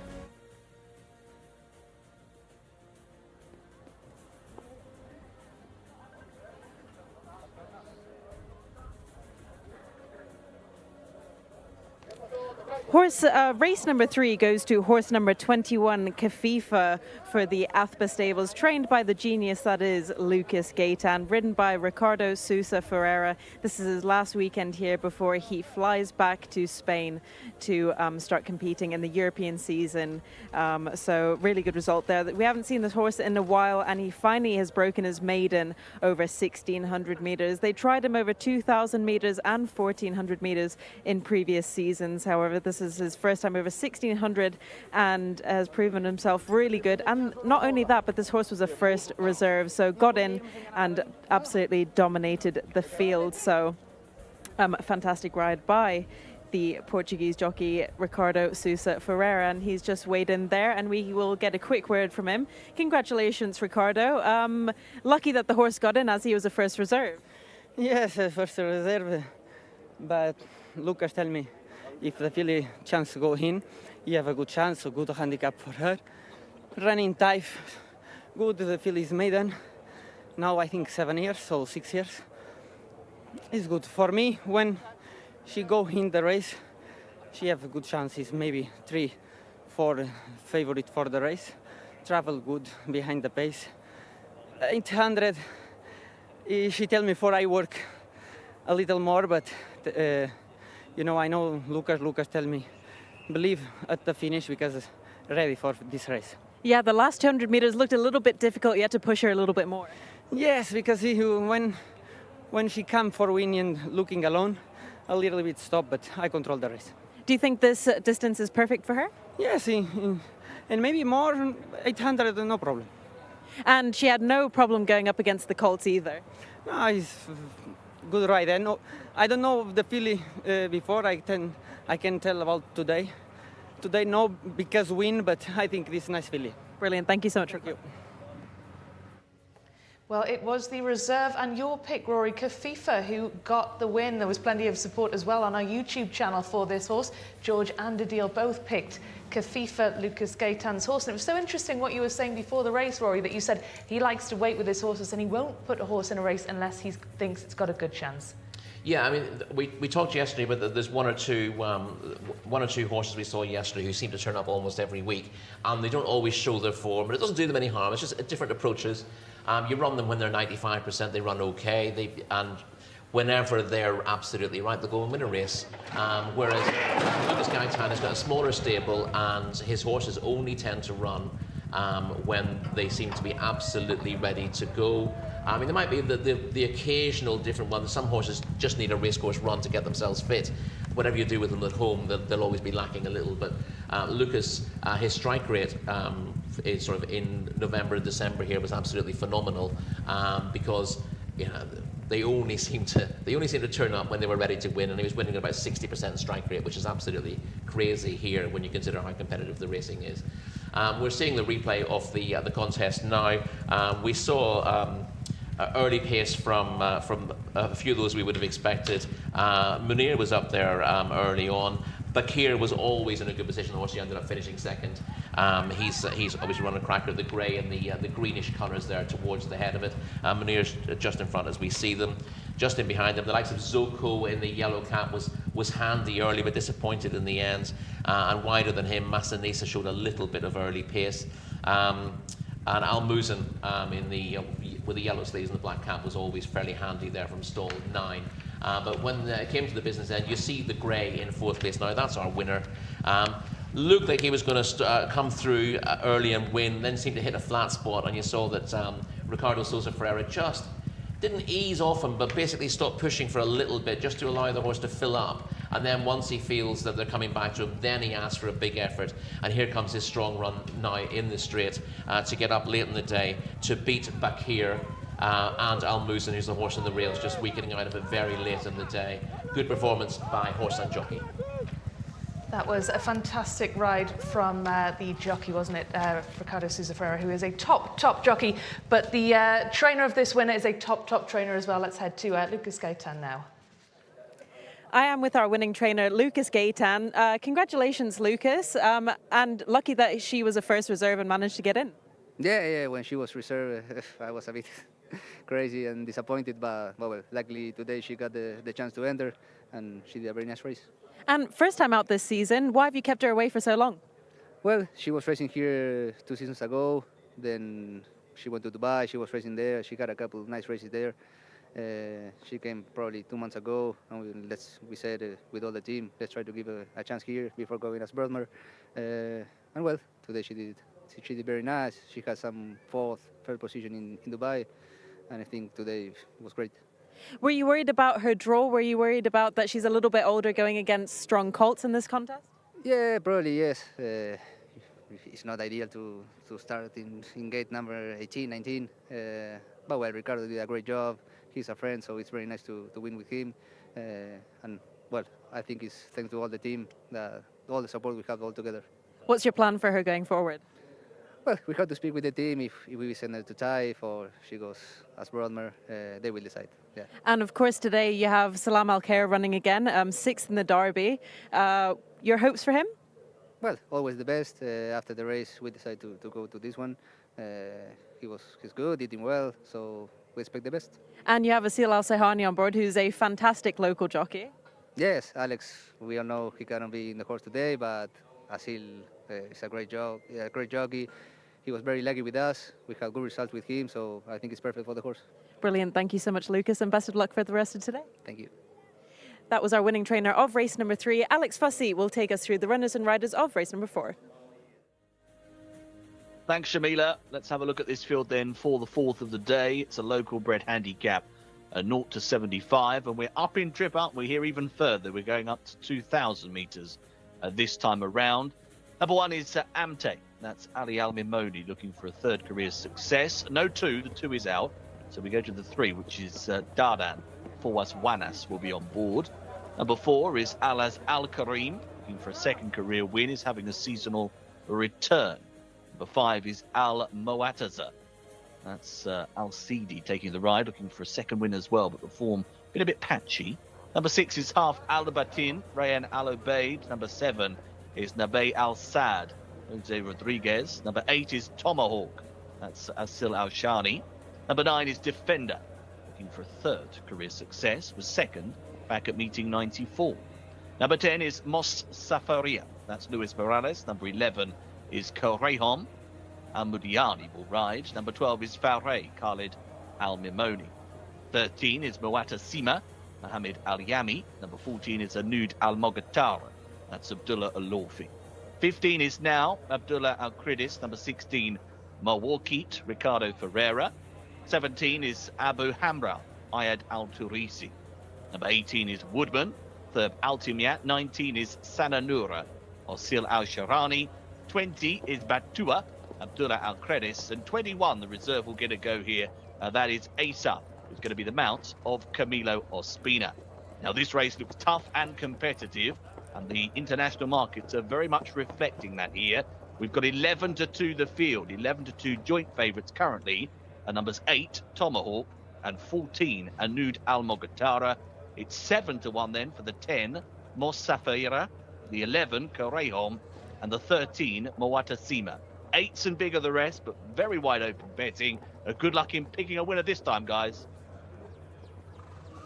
Thank you, Alex. Well, we will try our best. So, Rory, let's get through this field of runners and riders. Another big field, but Alex, as we heard there, said that 8 Tomahawk and 14 Anud Al-Mogatara are the favourites for this one. 11 to 2, 2 joint favourites. Just a quick word on both of those horses. Yeah, well, Tomahawk's a course and distance winner. The word I've put next to him on my card is sleeper. As in, he's the type of horse to bounce back and win a race, despite the fact that he's been out of the money on his last 6 starts. He is slipping down the weights a little bit. He has won for this jockey in the past, Ahmed Al-Shahani, and I think he's, despite some reasonably underwhelming efforts of late, I think he's sort of bubbling under and ready to pop up at some stage. That's what the market seems to think as well. He's a short enough price strictly in what he's done, but he's just one of those horses who will pop up at some stage and is threatening to do that just at the moment. Well, let's see if he can justify that favourites price tag. Let's have a look at the rest of the field then. Number 1 is Amte. Yeah, he rides here in a fairly poor vein of form, as does his trainer. He's on a bit of a losing run at the moment as well. Dadan is number 3, a horse we see here quite a lot. Yeah, he's tackling 2,000 metres for the first time, but he did run on well last time when 5.5 lengths forth to Al Wahif in a 1 mile open. Didn't get the clearest of runs on the rail that day and had to pull out wide for his run. So if he stays the longer trip, he'd have chances. But it's a fair old step up and trip, and I'm not convinced that he will stay it. Alhaza Al-Karim, a lightly raced filly.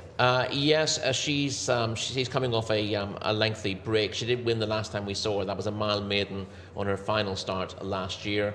She's raced only up to 1,800 metres. I'd be a little bit concerned about her fitness, particularly stepping up and trip. Almoataza, number 5, last time out 15th, meeting number 102. Yeah, disappointed over 1,800 metres last time out. Most of his form is at shorter trips as well. And given he's 1 from 27 in his career, I didn't massively fancy his chances. For all he does have, 2 starts back he ran pretty well, but that was over a shorter trip. Hafa Albertin has got 62 runs to his name. 62 runs and 5 wins, but on a lengthy losing run at the moment. He has won over course and distance, but he's also been beaten 13 times over course and distance as well. So as the old marker sheet used to say, when he wins, you can afford to lose. Nabay Al-Sad, like Hafa Albertin, is running off a mark of 75, horse number 7. Another course and distance winner in this race was behind Noah, went 7th in a course and distance, non-winners of 2 last time out. Needs to do a little bit better, but does have the back form that gives him a chance here. Well, we've mentioned number 8, Tomahawk, who is the joint favourite. So let's move on to Defender, horse number 9. Was a 3/4 length second of 7 to Moa Etter in an 1,800 metre open 2 starts back. But disappointing efforts either side of that. I mean, he is capable Defender, but he's a little bit frustrating. And I prefer others on this occasion. Is Mosafira one of the others that you prefer? Number 8, number 10? I wasn't massively against Mosafira. He was on my shortlist. She rather was on my shortlist, I should say. She was 3rd in the primary championship of the racecourse. The racecourse is 3 starts back.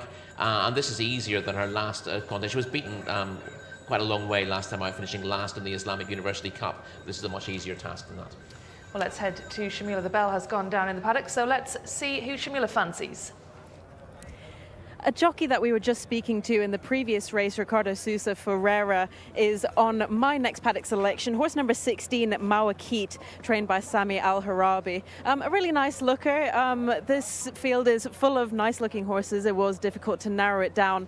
However, Sami Al-Harabi and Ricardo Sousa Ferreira are both doing really well this season. They're in good form. Ricardo has just had a winner, so that might have swayed my decision because I was tossing and turning between a few of the horses in this contest. So horse number 16 that jumps out of stall number 14, that is my paddock selection for this race. I'll give a shout out to horse number 15 as well, Noah, also looking really good, as well as horse number 5 catching my eye. Only one paddock negative in this. Well, probably not a negative because the horse is looking well, but just a little bit on toes. It's horse number 10, the Mount of Louis Morales, just to keep on your mind, and hopefully she doesn't boil over before the start of the race. Fantastic, thank you, Shamila. So she's looking at number 16, 15, and 5, and doesn't like the look of number 10. So let's get back to this list of runners and riders. Rory, we've still got quite a lot of horses to get through, another big field here.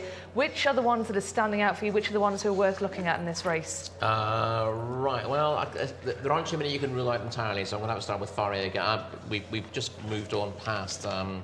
Faria Hom, number 11. Yeah, who's been placed once from its last 16 start. I think that tells a story. Faria was 4th of 19 to Tazim in a course and distance non-winners of 2 last time out, and a repeat of that would give him place claims. Obviously beaten quite a long way. Was behind Noah on that occasion, so probably held by that one on that piece of form. Mota Sima was a good second 2 starts ago. That was in an 1,800 metre 0 to 70. Did win a 0 to 75 over 1,800 metres in meeting 87, and again doesn't race very often at this trip, but has a win and a place from 3 runs over it. So I thought Motosima was quite interesting as well.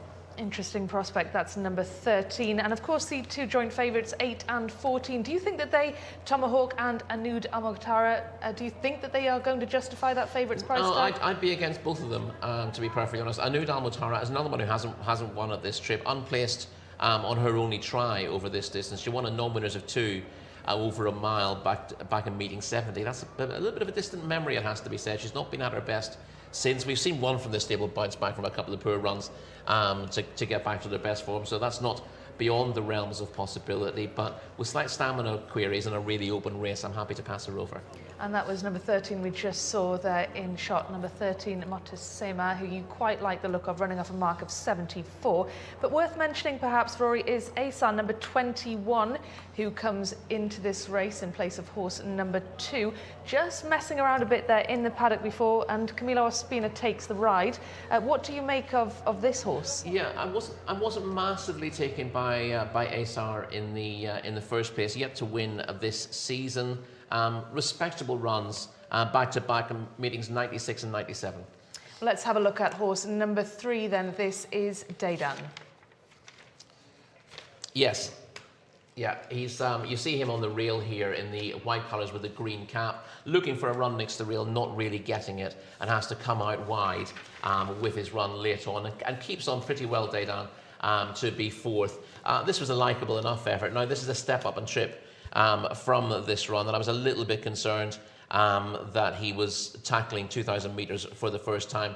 This was 2 furlongs shorter, and he's not. I mean, listen, he's running on okay, but he's not absolutely running them down late on. I'm not convinced that he's going to particularly benefit from the step up and trip.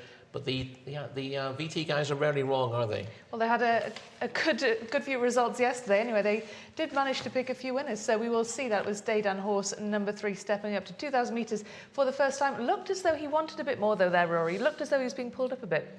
Yeah, but he wasn't. I didn't think he was really closing on the front two. He was stopped in his run, trying to go up the rail, and then switched. Now, when you switch a horse and pull him back, the one thing you allow them to do is to get some air in their lungs. So horses who are switched, yes, you notice the ground that they lose in that manoeuvre, but you also tend to maybe overestimate the ground they make up later on, because in losing that ground, they get a chance to get a breath, and then they're able to finish the race off. Some of them want the longer trip, but some of them don't. It can be misleading at times. He's stepping up to 2,000 metres. Hasn't tried it before. Listen, he may relish the trip. He may improve for it, but I wasn't absolutely convinced by that.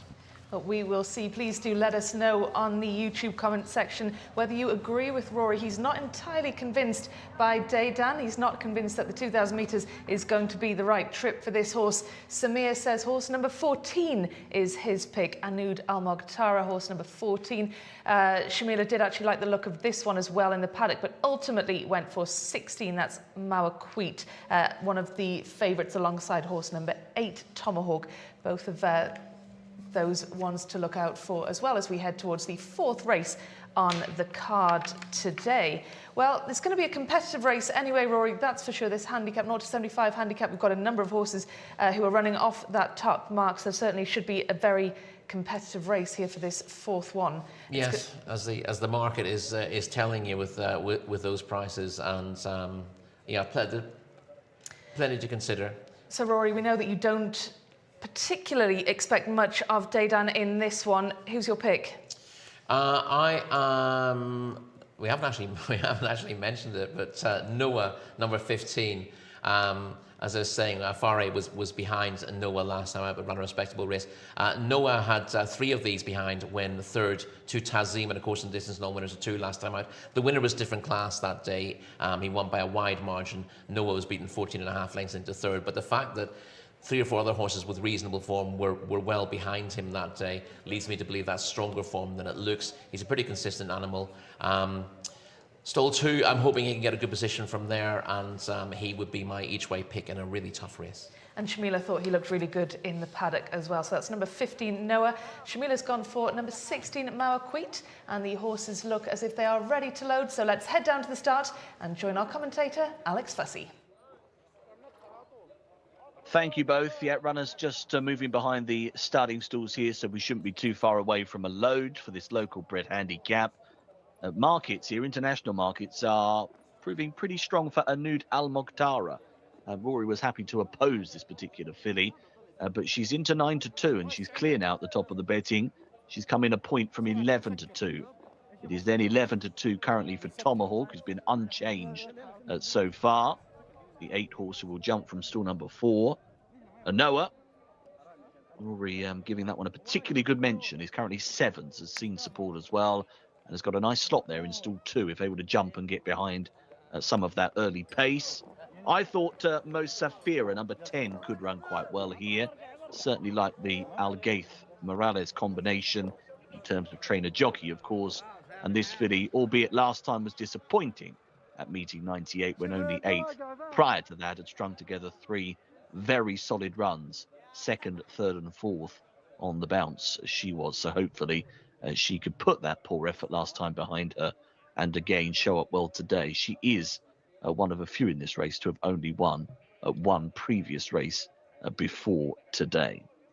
There's the stalls then. They're being moved across into position. We are just beyond our post time, so loading up process will now commence. Looking a bit further down the list in terms of the international betting, one at a bit of a big price has seen a bit of support here.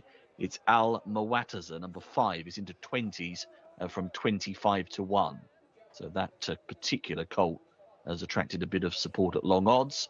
Well beaten last time though, meeting 102, finished a very remote 15th.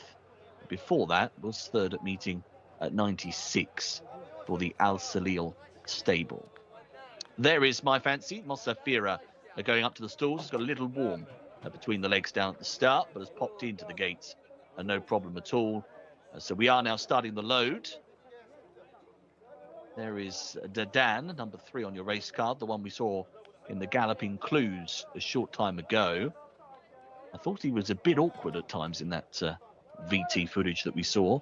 He'd be lugging left at a point in behind the 3rd horse ahead, but eventually was pulled out and ran on a bit. But perhaps a little minor question mark with regards to the finishing effort and whether that 6-year-old was putting it all in. He's one of several in the race, as you heard, running off 75 here, right at the top end of this handicap. They're all in the 70s here, so we shouldn't have much to separate them at all. Abu Hamra and Batua, number 17 and 20, both rated 70, so they are at the bottom of the pile in terms of the ratings for this contest. Last check on the market before we get sent on away. It's 9-2 still, Anud Al Moghtara, 11-2 for Tomahawk, Noah at 7-1, Mosafira 15-2, as is Korehom, and also Moata Sima now joining them on 15-2. 8's then Faray and Sananura, and it's 12, so double digits the rest of the field. Got a handful to go. This one being Half's Alabatin. Blue jacket with the white braces and disc is moving up to stall number 5. There's the 18 Woodman, Thurb Altimyat, coming forwards to stall 1. Plum draw. Can be a little awkward there though, can't it, on the inside? And the last ones are in. All aboard. And off. Racing away to a ragged start. Very slow was Woodman from that inside position. Missed it by a good 3 or 4 lengths and will be a little bit tailed off at the back end of the field. Amte is also dropping backwards early, as is Abu Hamra in a maroon and white jacket.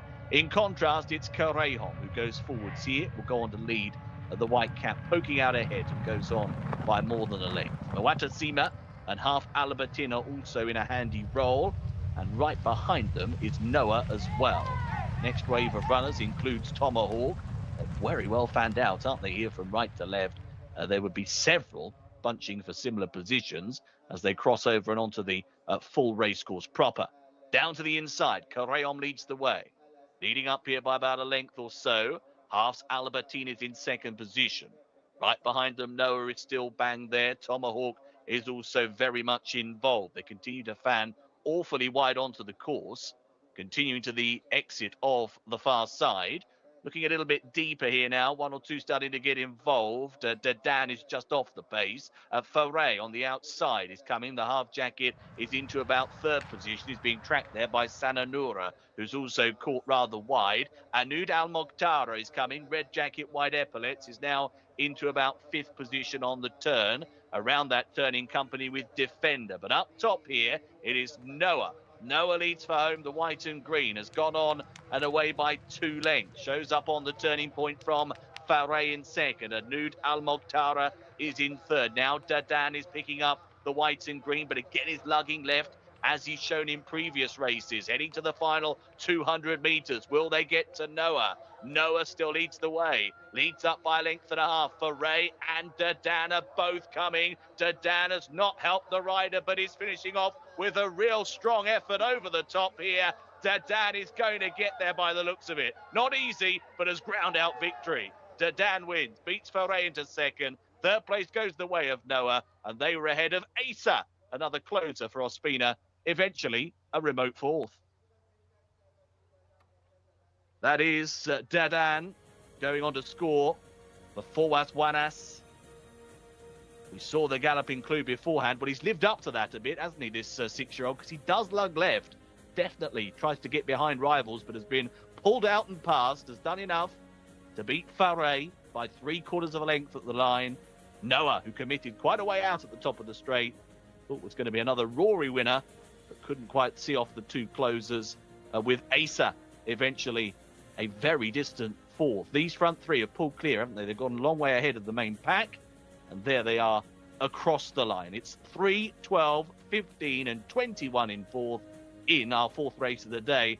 Dadan gains career win number 2.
Race number 4 goes the way of horse number 3, Dadan, one of the highest rated horses in this handicap, rated 75. He was 4th last time out over 1,600 meters, so they have stepped him up in trip. And a huge congratulations is in order to jockey Fawaz Wanas. This will mean so much more to him because his father is actually the trainer of this horse as well. So Wanas Al Shamri, Wanas Naif Samir Al Shamri, also he's the trainer and the owner of this horse. So they stepped him up in distance to 2,000 meters, and the 6-year-old colt by Aziz Clare definitely did very well by that. And I can't wait to have a word with Fawaz Wanas after he's finished weighing in for this race. We'll go in here now. Congratulations, Fawaz. Thank you, Simela. Alhamdulillah. Were you expecting this win? No, I didn't experience that the horse. But my father, he's have a confidence with this filly. He's good. Alhamdulillah. he's well good, inshallah. And how much does it mean to you to ride a winner for your father as well? That first time I win with my father, that difficult feel, amazing, you know, it's amazing. And he was fourth last time out over 1,600 meters. How did he take the step up in trip today? This time, the first time he running 2000, his father left this long way, you know, and he did it well. And you know this horse very well. You rode him like a few times before. Yeah, a few times before, but he have a stupid mind, you know. He's want a race, he will go. Yeah. And do you think they'll run him one more time before the end of the season, or that's it now? I think this is enough, you know. Inshallah, next season we will back, inshallah. Well done for us. Thank you. Well, a real family affair then for Dadan, stepping up in trip for the first time in the 2,000 metre distance. No problem at all, Rory. No, this was the query from me when a horse has not tackled the trip before. You're asking yourself the question whether it will benefit from it. And although he stayed on quite well last time out, I wasn't absolutely convinced that an extra 2 furlongs would be fully in his favour. But although he looks a tricky ride, which as Jockey alluded to there, he has stayed on late in the day to win. So the trip, no problem at all. Connections clearly felt he would benefit from it, and he's justified their decision to step him up to this trip to win in good style. I thought Noah was going to win off the bend, and he's actually ended up finishing behind a horse that he beat last time out, the runner-up, having finished a couple of lengths behind Noah last time. Maybe he was in front too soon here, but he's run a very good race again, as he does tend to do. Do you think that we'll see Dadan then over 2,000 metres? Do you think that's his trip?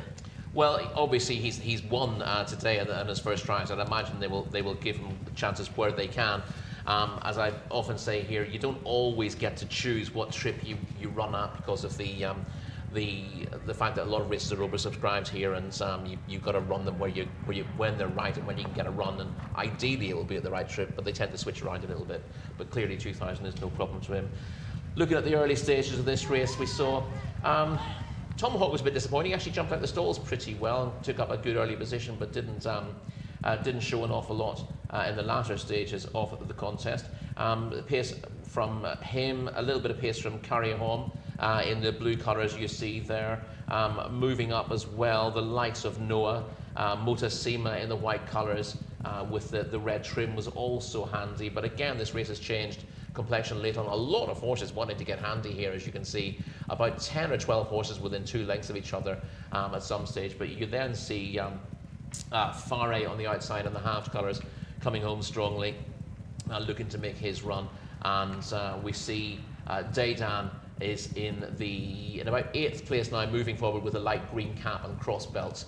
Just looking for a run at this stage. When he does get into clear, the first thing he does is hang left. That is a bit of a tendency of his, and he's not the easiest of rides, but Fawaz has really got the best out of him today. And Noah is now in front and kicking for home. I just wonder whether Noah kicked a little bit too early. Seemed to build up a winning advantage at this stage, but the runner-up ends up getting back to him and going past him again. And Daydan, stepping up to this trip, stays on strongly. There's no doubt about this, that he stayed the trip. Sometimes you'll see horses with form at a mile winning over 1.25 miles because the race has turned into a bit of a test of speed, having gone slowly, but this wasn't the case here. He had to see the trip out thoroughly to win. Noah a little bit short of room on the rail late in the day, but this is the correct result. The top 3 horses have pulled clear and they finished in the right order. Miles away of the rest of the field. And let's just have a word, Rory, on the 2 joint favourites heading into this. Anud Al Mukhtar, number 14. What happened there? Anud Al Mukhtar was in a perfectly good position off the bend and hasn't quite got home. This was another one, again, my concern with her. She's tried this trip once and was unplaced. Most of her form is at up to 1 mile. And once again, she hasn't got home. With Daydan, we couldn't say the trip doesn't suit because he hadn't tried it before. And he's shown that stamina is not an issue for him. And the front 3 have pulled clear. They were all gettable in terms of what they've been showing recently. The front 3 had all been in the places last time out, so they were showing pretty decent form. And this was a difficult race to price up. A lot of horses with chances in a tightly knit handicap. And the market was just a little bit of a guess-up, to be honest. Absolutely. A number of horses rated 75, a number of them rated 74 as well, so we knew that it was going to be a difficult one to call. And of course, our VT department called it. Once again, Dadan a winner for them, so congratulations, guys. Good work. Let us know what you think in the YouTube comment section as well. Did you have Dadan in that one? We know that George has got number 1, Tharban, in the next. So let's head to our commentator, Alex Fussy, to talk us through the rest of the runners. Thank you, Rebecca. Let's have a look at the field for a maiden race next up. We're going over 2,000 once again, so staying over the same trip here. There has been a late scratching here. The 6 is out, just to make you aware the 6 has gone.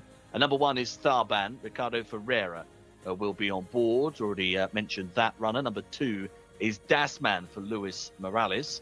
3 is Sam Al Gharif, looking to get the head in front of the 8th time of asking, Mohamed Al Yami. Number 4 is Alays Youm. Tariq Al Mansour will do the steering. 5 then is Bat Hill, the Jerkins runner. Al-Mudiani on board, had a couple of starts so far. Then the 6, but that is now out. 6 does not go. At 7, Matt Nuke, Naif Al-Anazi. Number 8 is Lagaraba. That is looking for a win at the 3rd time of asking. 9 is Bidia Kia, Ayad Al-Turisi. 10 is Bajila. 11, Mushtaz, Camilo Ospina. 12, Well Without End, trying to get off the mark at the 5th attempt.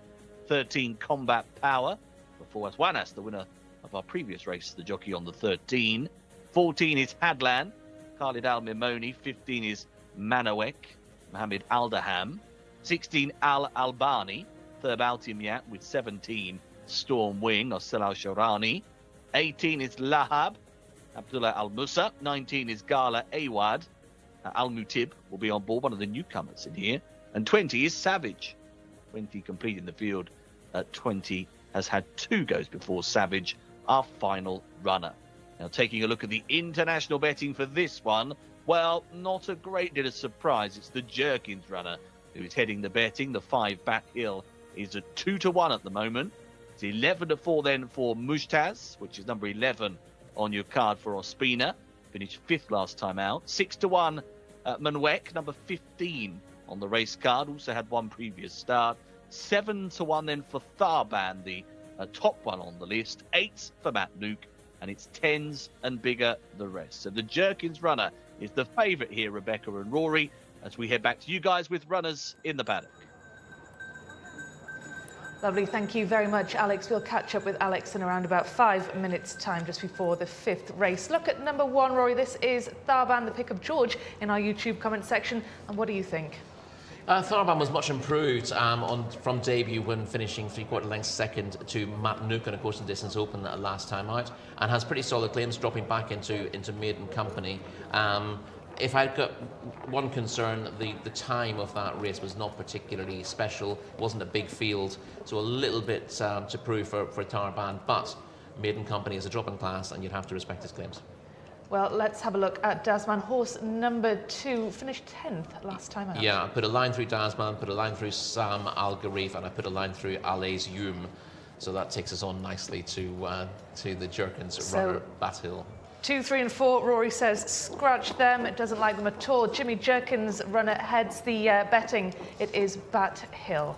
Yeah, his better effort in maidens to date came when finishing 7 1/4 lengths 4th to Kamra Al Mohammedia last time out. I liked the way he stayed on that day. He was going on well at the finish, and he will stay the longer trip. So Bat Hill's got obvious chances of taking another step forward. Well, Shamila is down in the paddock, and she's probably had the chance to have a look at Bat Hill. Shamila, what do you reckon?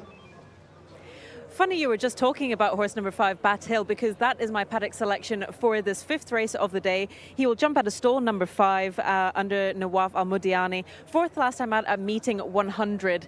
And he's just coming up behind me here now. He is a little bit on his toes, but I think that's just his personality. He is 3 years old by constitution for Prince Faisal bin Khalid bin Abdulaziz. So a really nice looking horse. Definitely had to be my paddock selection. Hopefully it doesn't boil over before the start of the race. So this is the horse that definitely caught my eye throughout the whole preliminary stage process. Horse that I also really liked is horse number 11, Mutajiz, under Camilo Ospina. However, hopefully Jimmy Jerkins can get back inside the winner's enclosure. Thank you very much, Shamila. Bat Hill there, horse number 5, Jimmy Jerkins, first runner of the week. Let's move on then, Rory, to number 7, Matt Nuke. Yeah, Matt Nuke has claims on his second in the TAFE Sprint Cup back in meeting 47. Obviously, it was over 6 furlongs. This is a mile and a quarter contest. It's a big step up in trip. He's been a little bit disappointing since, but he was keeping on strongly late in the day in a 0-80 handicap last time out, and I can see why connections want to step him up. It's a big step up, those 6 furlongs I'd have happily stepped up to a mile, but a mile and a quarter is a little bit of a question. He was short of pace last time out before staying on late in the day, so he's worth a try. What about Jcsa, number 10?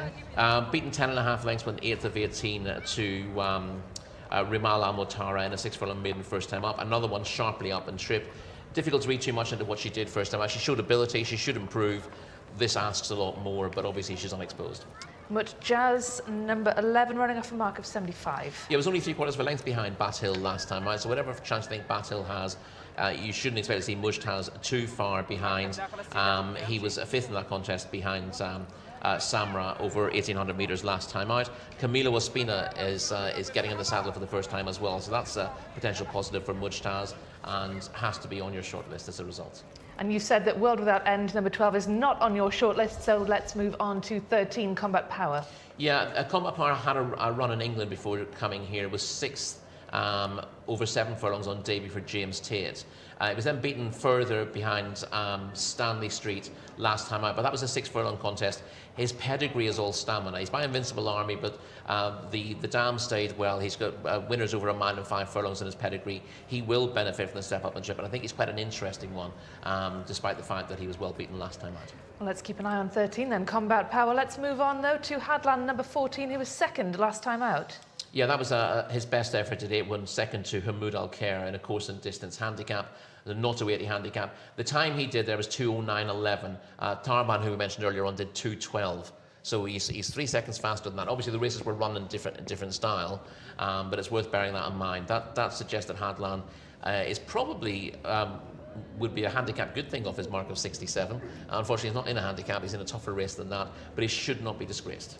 Manawak runs off a mark of 78, but disappointing last time out, number 15. Yeah, that was a Saudi Derby qualifier, though, so a much tougher race than this. He was runner-up on his debut over 7 furlongs in the UK for Alice Haynes. Didn't really go on from it since, but he gets a mark of 78 because of his first 2 runs in the UK. Needs to show he can run to that, but if he can, then he'd have a good chance in a race of this nature, but a little bit of a question mark over his current level of ability. Well, let's have a look at horse number 11 then. This is Hadland running number 16, Al Albani, the horse that we haven't yet mentioned. Rory will get to that shortly. Al Albani, this is a run from the 3rd of January, so a couple of months ago. Al Albani in action. Yeah, this is a good performance, I thought. The front 3 come a long way clear here. The winner will see running in the 2,000 guineas later, and that's Yafikuk Allah. The runner-up Malian we saw finished 3rd last night in a good contest. So the form is solid, and what you'll see here with Al Albani is that he's unable to go with the first 2 initially, but you'll see inside the final furlong that just under a hand ride he's closing them down again, and he's another one who is bred to stay further and will improve for this step up and trip. And number 14 is Hadland, Rory. Yeah, we've just mentioned Hadland, who was 2nd last time out to Hamoud Al-Khair over course and distance in a handicap. This is a solid performance. You see him in the yellow colours there in the blinkers, just hanging in a little bit when he's asked for his effort, but he stays on pretty well in the end to be beaten narrowly by Hamoud Al-Khair. I'm not sure he's necessarily the easiest ride in the world, but we know that he stays the trip, and a repetition of this effort will probably see him there or thereabouts. There might be 1 or 2 who are a little bit less exposed than him, though. Al Albani, we've just seen Al Albani running back in January. So let's move on to number 17, Storm Wing. Yeah, and let's move away from Storm Wing pretty quickly as well. Rating of 40 is a big no-no. And what about Lahab? Number 18. Yeah, Lahab is reasonably unexposed after 3 runs. He made a really promising debut when 2nd to Yadar over a mile first time up. A bit disappointing on his 2nd start, but then he bounced back to form when 4th to Yafikuk Allah in a 7 furlong open last time out. That wasn't the same race we saw Yafikuk Allah win. That was his next start in open company where he was impressive, beating Damas. Lahab ran respectably in behind that.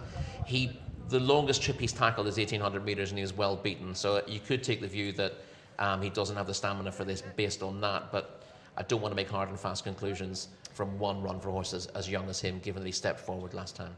Well, Gala Iwad is unraced. What do you make of number 19? Yeah, he's a half-brother to a local winner, a horse called Meshayal, but Meshayal won twice from 99 starts around here.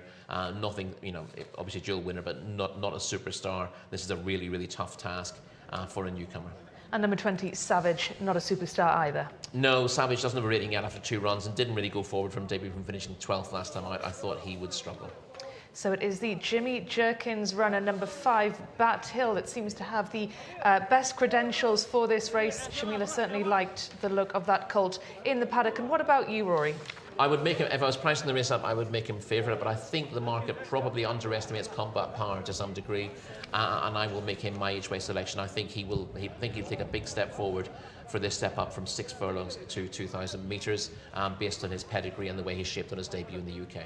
So that is number 13, Combat Power, ridden, of course, by Fawaz Wanaz, who's just had a winner in the last race, so certainly he'll be confident heading into this one. So the horses just heading to post, and it looks as though some of them are already loaded for our 5th race of the day.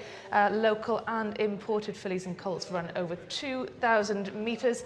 And as ever, our commentator, Alex Fussy, is standing by for this one. Thanks, Rebecca. Yes, ready to go. Runners just filing off, the last couple behind the starting stalls, and then we'll get them loaded. Bat Hill firming up at the top of the international market series now. 15 to 8 from 2 to 1, so the money's continued there. And Rory's pick, Combat Power, is coming for a lot of support on the international betting here. Is now down to 10 to 1 from 16s. So it moves to 16, 14, 12, and now 10. So it's been really well supported. It's clearly a few following the advice of Rory here in Combat Power. Could be a bit of a punt landed if this particular gelding is able to win here, or at least show up well. It'd be nice to get into the frame from an each-way perspective as well. A second in the market still is Mushtaz, number 11, remains at 11 to 4. Particular run of the Mount of Ospina, as we've touched upon. Manawek is at 6s, Tharban 15 to 2, and Matnook at 9s remain the runners in single figures. I thought Lahab, the 18, could be a little overpriced. You're also into double digits there at 11 to 1. Considering we've had a couple of good runs from him now from his 3 starts, he could well figure for a place once again. So loading up is now underway. Runners are moving into the starting stalls. Favourite here, Bat Hill, positioned in stall 5. We're down the card in terms of the starting stalls positions here in this one. So if you've got a fancy, just check your number cloth. That's all you need, and keep your eye on that particular stall's position.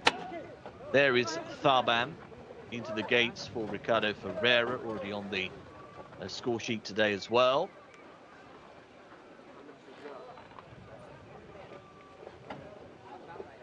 Lagara Bar moving up and in, also going in as well without end. Ale Zoom and Tariq Al Mansour comes forwards. Hadland's going to be one of the next. Yellow colours. Also there's Dasman. Into the gates. Looks as though Ale Zoom is a bit restless in the starting stalls. Lahab is in. Next one forwards is Savage, out wide into stall 20. Also going up is Combat Power into 13. Combat Power, who remains at 10 to 1 before they jump here. Bat Hill's still the 15 to 8 favourite. Looks like we've got 5 to go.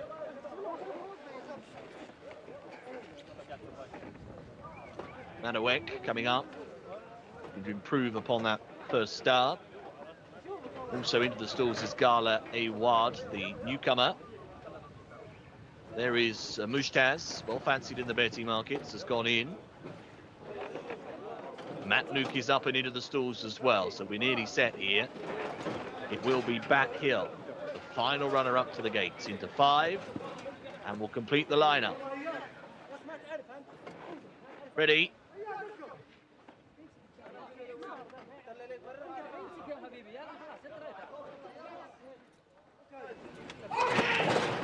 They're off. racing away. Bit of an awkward start for Mujtaz. Ospina's body weight shifting a little to one side as the starter let them go for this maiden over 2,000 metres. Good beginning by Sam Al-Garif.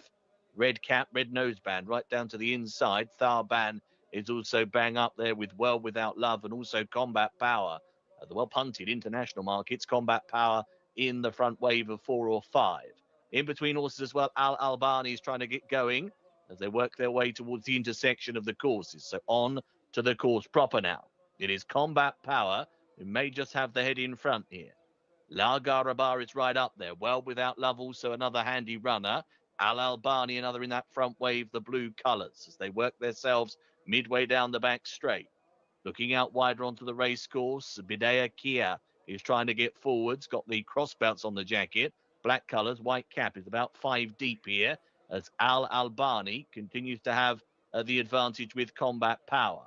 Well Without Love is still in behind. Bat Hill is bang there as well, just being pushed along. Bat Hill actually got a handful behind at this stage. Around the turning point then, Lahab is into third, red jacket with the white cross belts, and is being followed by Manwek, who's trying to pick up as well, the white and green silks. And another one picking up a bit is Matt Nuke, spot the blue cap, who's trying to improve behind the leading wave. But look at this leader.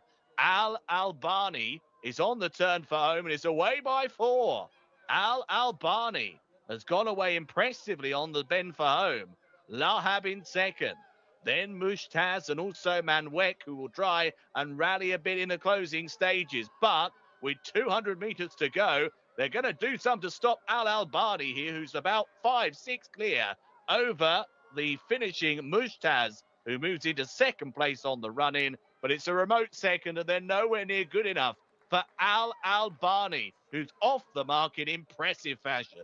Al-Albani has beaten Mujtaz into second place. Lahab will finish in third, and they were followed in by Manwek, who was in fourth in a very well-strung outfield. Really impressive from Al-Albani, who's gone on to win here at the second attempt for Thurb Altimyat, and has won that takingly, having travelled up powerfully on the turn into the straight, shot clear, and has won this by 9 lengths. Very taking effort here, and surely some bigger targets await. Has gone on to win in a time of 2:06.03, quite a slow time. And Mujtaz was in second position. That's the 11 horse we'll be waiting for next. There we go. Another placed run from that runner. And then we have Lahab in third, and Manwek will finish in fourth place. A bit of an improvement from that debut run. But they got well stretched out. There might not be a great deal of depth to the form, but no doubt the winner was very taking today. 16, 11, 18 and 15 are those all-important numbers in race 5.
Well, an impressive win for Al Albani and just its second run. Rory, why didn't you pick this one? The VT department did. I like the line of form. He was a running on third to Yufi Cook, Ala, and Malian, and that 7 furlong maiden last time out. And the step up and trip was clearly going to suit him. I saw a little bit of that 16-1 combat power and thought that they might just be underrated. But Al Albani was a definite improver, and he was very close to being my pick, but I just got sidetracked at the last minute. That's the one problem with leaving it to the last minute to give your picks. You're always liable to change your mind. Absolutely. Well, Al Albani, what mark would you give him after that run? Oh, it's quite difficult putting figures on horses at this sort of trip straight away. But this is a likable performance, and a time of 2:06.03 is very good for this trip as well. I think he could very well be a horse going places. He's won this by a wide-ish margin. It's a big improvement in what he's shown. But the horse he ran up against last time is a 100+ horse anyway. So he's run to a mark of around 90 first time up. But I think he's improved by at least £10 for the step up and trip. So he's a horse to be quite serious about next year, because stamina very much looks his strong suit, and he'll surely go on to better things. So could be a horse to have some fun with. And it was a decent run as well from Mutjaz, horse number 11 in second. The best result that horse has had, coming off a 5th place, meeting 100, and has got a couple of places better here. Yeah, he didn't run at all badly. He was third to a couple of starts ago. And as I said, he was only just behind Bat Hill, who was a favourite for this race on his latest start. So, if you made Bat Hill the favourite, you couldn't ignore Mujtaz. Bat Hill was a bit disappointing in the end. He's run on late in the day, but never really threatened to get involved. Was well positioned early enough from stall 5, as we see on the red colours. But didn't hold his pitch in the middle of the race before plugging on again at the end. Sam Al Garif towards the inside showed a little bit of early pace. We saw pace up from an outsider in Lara Rabba as well. But the horses to look for in the finish. Let's see if we can pick out where Al Albani is in the early stages of the race. He came out from stall 16 in the dark blue colours and was not a million miles away, but he's won this through stamina. Again, there's plenty of horses who want to go forward in this race, but not that many who are proven stamina-wise at the trip. That's also obviously true of the winner, Al Albani, but he was only having his second start, having stayed on strongly in a strong maiden over 7 furlongs last time out. A little bit of bumping and boring you see towards the back of the field. Gala Awad came out the worst of that. But as we turn for home, we got the winner sailing away quite happily in front, and he kicks for home at this stage, and never really looks like being beaten from this stage. The others rather chasing in vain in behind him. Lahab we see in the red colours with the white cross belts. Eventually finishes third. He runs on strongly, and Mujtaz is the horse in the blue colours with the white sleeves, who also stays on. We see him moving into third place at this stage and runs on well to grab a place in the end. But they're just chasing shadows at this stage, because Al Albani has really opened up and left the rest of them for dead. And maybe a little bit over the top with my rating. Of course, when he met Yufikak Gala, that horse has run again since and won an open race. So he probably didn't run to the figure that he's capable of now. Maybe downgrade that by about £10. But yeah, he's surely hitting a mark of around 90 thereabouts, and the time will give you an indication of just how well he's done. Just eased in the closing stages, and he could have been a little bit faster if he'd been asked to run right to the wire. But he's a good looker, and he's going to be one to follow. Well, he could absolutely afford to be eased up in the closing stages of that race, a mile ahead of the rest of the field. That was race number 5. We'll be heading over to race number 6 now as we approach the midway stage of today's card. 12 races all in all. Race number 6, we're dropping down in trip slightly. We're going over 1,800 metres, and this is the locally bred horses, the fillies and the colts. We'll be heading to our commentator Alex Fussy, who's going to talk us through all the runners and riders for this next one. A lovely job, thank you, Rebecca. Let's have a look at the field for this 6th race on the card then. As you've heard, dropping back to the 1,800 for this award race. Number 1 is Ain Al Riyadh for Abdullah Al-Lawfi, a winner at meeting 93. Number 2, Anzari. Mohammed Al-Sharami will take the ride. No number 3, the 3 is out. Number 4 next is Perlit, Turkey Alofi, getting a first shout and ride today. Then we have number 5, Tusti, winner. Not yet. She's looking for her first win, actually, isn't she? She's 0 from 8 so far. Number 6 is Aishq Bladi, Mohammed Al-Yami, winner at meeting 100. Then the 7, Muhi Bukum, a winner back at meeting 94, Abdullah Al-Hussein. Abdullah Al-Musa rides number 8, Amir Al-Maidan. And then the 9, Al-Rajeh, will be at the bottom of your first page there, Rayan Al-Taresh. Number 10 is Midrak, Eddie Castro. 11, Wafi Along, Mohammed Al-Nasser. Number 12 is Yaktafel, Camilo Ospina, a 3-time winner. He's done quite well this campaign. Number 13 is Sam Tuwake, Mohammed Aldaham. With 14, Felfel, Luis Morales will be aboard, looking to go back-to-back, having won at meeting 106. Number 15 is Parlance for Naif Al-Anazi. 16 is out. 16 is a scratching, so does not go here, which means the next runner is the 17, Al-Majd Al-Majid. And then we have the 18, Harbour, Fahad Al-Faradi. 19 is Al-Saik, Tariq Al-Mansour. And 20 is Sahal, will be the final runner in here because the reserves are all gone as well. So no 3 or 16 and no reserves getting their chance for this award contest, for which we've got a warm order favourite here in the international betting, and it is Yatafel, number 12. 4 to 5 is the current price for this colt to register a 4th career success. Felfel is second in for Morales at 5 to 1. Ain Al Riyadh is currently available at 11 to 2. It's then 12s, bar the 3, 12 to 1 for both Perlit and Habia, with 16s and bigger the rest. Short priced favourite here, and you can see why, can't you? He's already won 3 times in the career, Yatafel, and comes into this on the back of success at meeting 106. Let's head back to the guys, who will go through the runners and riders in the paddock. Thank you, Alex. We'll catch up with you very shortly indeed. So, Rory, as we heard from Alex there, Yatafel, the very short price favourite for this one for Camilo Ospina and the White Stable. What do you make of him? Listen, he's got a massive chance on the ratings. He's rated 92, and the next in is rated 79. So he's got almost a stone in hands, Yatafel, and he gained his 3rd win last time out when beating Fonder by 6 1/4 lengths in the course and distance Abdullah bin Ibrahim Abba Al-Khail Cup last time up, or award rather than cup. And if he repeats that, he's got a big chance. But he was behind 2 of these on his penultimate start. So he's a little bit in and out, Yatafel. And if he's not on a going day, as he showed 2 starts back, he can be vulnerable. Well, let's see what Shamila thinks. Shamila, do you think that Yatafel horse number 12 is on a going day today? Absolutely, I do, Rebecca. You've taken the words straight out of my mouth. Horse number 12, Yatafel, is my paddock selection for this race. A stunning 3-year-old colt for the White Stables. Camilo Ospina on board, of course, and he's sporting his breeches with the Colombian flag on the sides as well. So he is looking very well. And Yatafel, rated 92. I think this is definitely the horse to beat in this contest. Looking very well in himself, indeed. I don't think he should have too much competition in this race.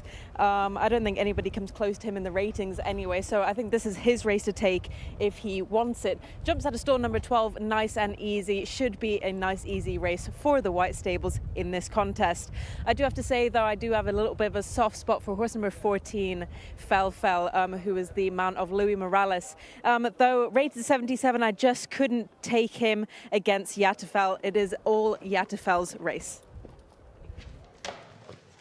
Fantastic. Thank you very much, Shamila. So Shamila very much with Camilo Ospina and the White Stable horse Yatafel, the market favourite for this one. Rory, what are your thoughts? Yeah, listen, Yatafel, it's his race to lose, and it's possibly significant that best effort last time out came over this course and distance, where it was a shorter trip of a mile that he was beaten 2 starts back. I wouldn't be at all surprised to see Ain Al Riyadh bounce back to form and give him a run for his money. But as I said, if he puts his best foot forward, he should take plenty of beating. And there's enough dead wood in the race to think he can do that. I suspect that he can get a bit lost in a big field sometimes, Yatafel, but in a race where he can dominate, Like a lot of white stable horses, they can blow out if they can't dominate, but he should be able to dominate these, and it'll be disappointing if he's not able to win this race. Well, we probably don't have time to go through the whole of the runners and riders, Rory. It's another big field here. But apart from Jcsa, which are the horses that are standing out to you in this one? Who could be the most likely challenger? Well, Al Riyadh needs a strong mention because he was a winner of meeting 93 and was a very good third 2 starts back. He found the trip too sharp last time out in a very strong race, the Saudi Sarawat Cup. I think he just completely put a line through that. Stepping back up the trip to 1,800 metres, I think you'll see the best of him. And he is a danger to me. He's a course and distance winner in meeting 93. Stepped forward again in meeting 98. And I'm not entirely sure why he was sprinting last time out, but he'll be a lot happier back at this trip. So that's horse number 1, Al Riyadh, who looks like the most likely challenger to Jcsa, who's got plenty of support on our YouTube channel as well. So do keep those comments coming in, please. We'd love to know who you are backing in these races. Number 6 looks all over number 12, Jcsa. That's a comment coming in from George. So thank you very much for that. I'm going to go with number 16, says David. That is horse number 16, Al Hermes. You don't like Al Hermes, though, do you? No, I think he's out of the race, isn't he, Al Hermes? Is he not an on-runner? Apologies, 16 is out. He's a late scratch. He's only come out fairly recently, but so you can save your money on that, as it were. Perlit, number 4, interestingly, has got some good runs and some bad runs, but has run her last 2, both for Turkey Alofi, who rides today. So he's only ridden her 3 times, and she's won 2 of those. She's got it defined on the ratings with a rating of 66, but she wouldn't be the biggest surprise in the world. And what about number 14, Felfel, who also won last time out, Rory, meeting number 106? Yeah, well, hopefully we're just seeing Jcsa come out here, so we'll get a chance to see his win last time out. He absolutely blows his opposition apart here. If you want to really cramp this performance, you can say that a few of these were in behind him, the likes of Wafi Along in there, who wouldn't have a great chance on the ratings at all. He's ended up beating up a decent enough horse in second in Fonder, but he's been able to dominate the race and he's looked very good as a result. These horses can be a little bit misleading at times because when they're not able to boss the rivals like that, they don't always show the same level of form. But he does have that 13-pound gap between him and the next horse in this in ratings terms. But if he does disappoint, bear in mind 2 starts ago he was beaten by lower rated rivals when he didn't get his own way. So that is kind of crucial for him.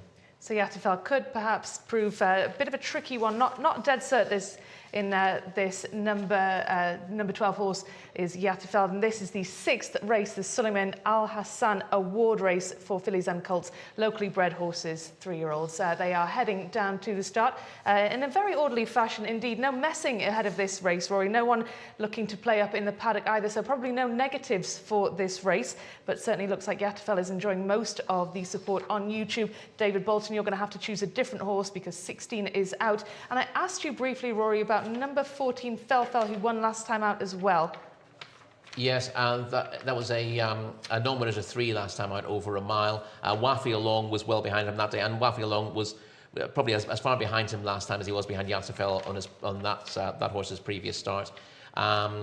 Won by 2 3/4 lengths from Ramadan with the pair clear. I thought that was an impressive performance. I think the further step up and trip from a mile to 1,800 metres will suit Felfel, and he will be my pick to beat the favourite, or at least hit the frame behind him. There's more than one way of skinning a cat, isn't there? Number 14, Felfel, and number 1, Al Riyadh as well. You think they could prove to be the dangerous ones as well. Perlit, with a win last time out, reaching number 105, could also prove to be a danger. Amir Al Maidan, number 8 as well, with a win last time out.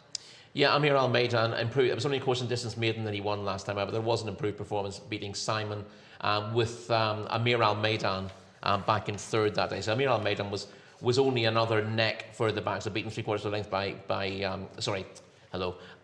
That wasn't Amir Al Maidan, I mentioned him twice. It was another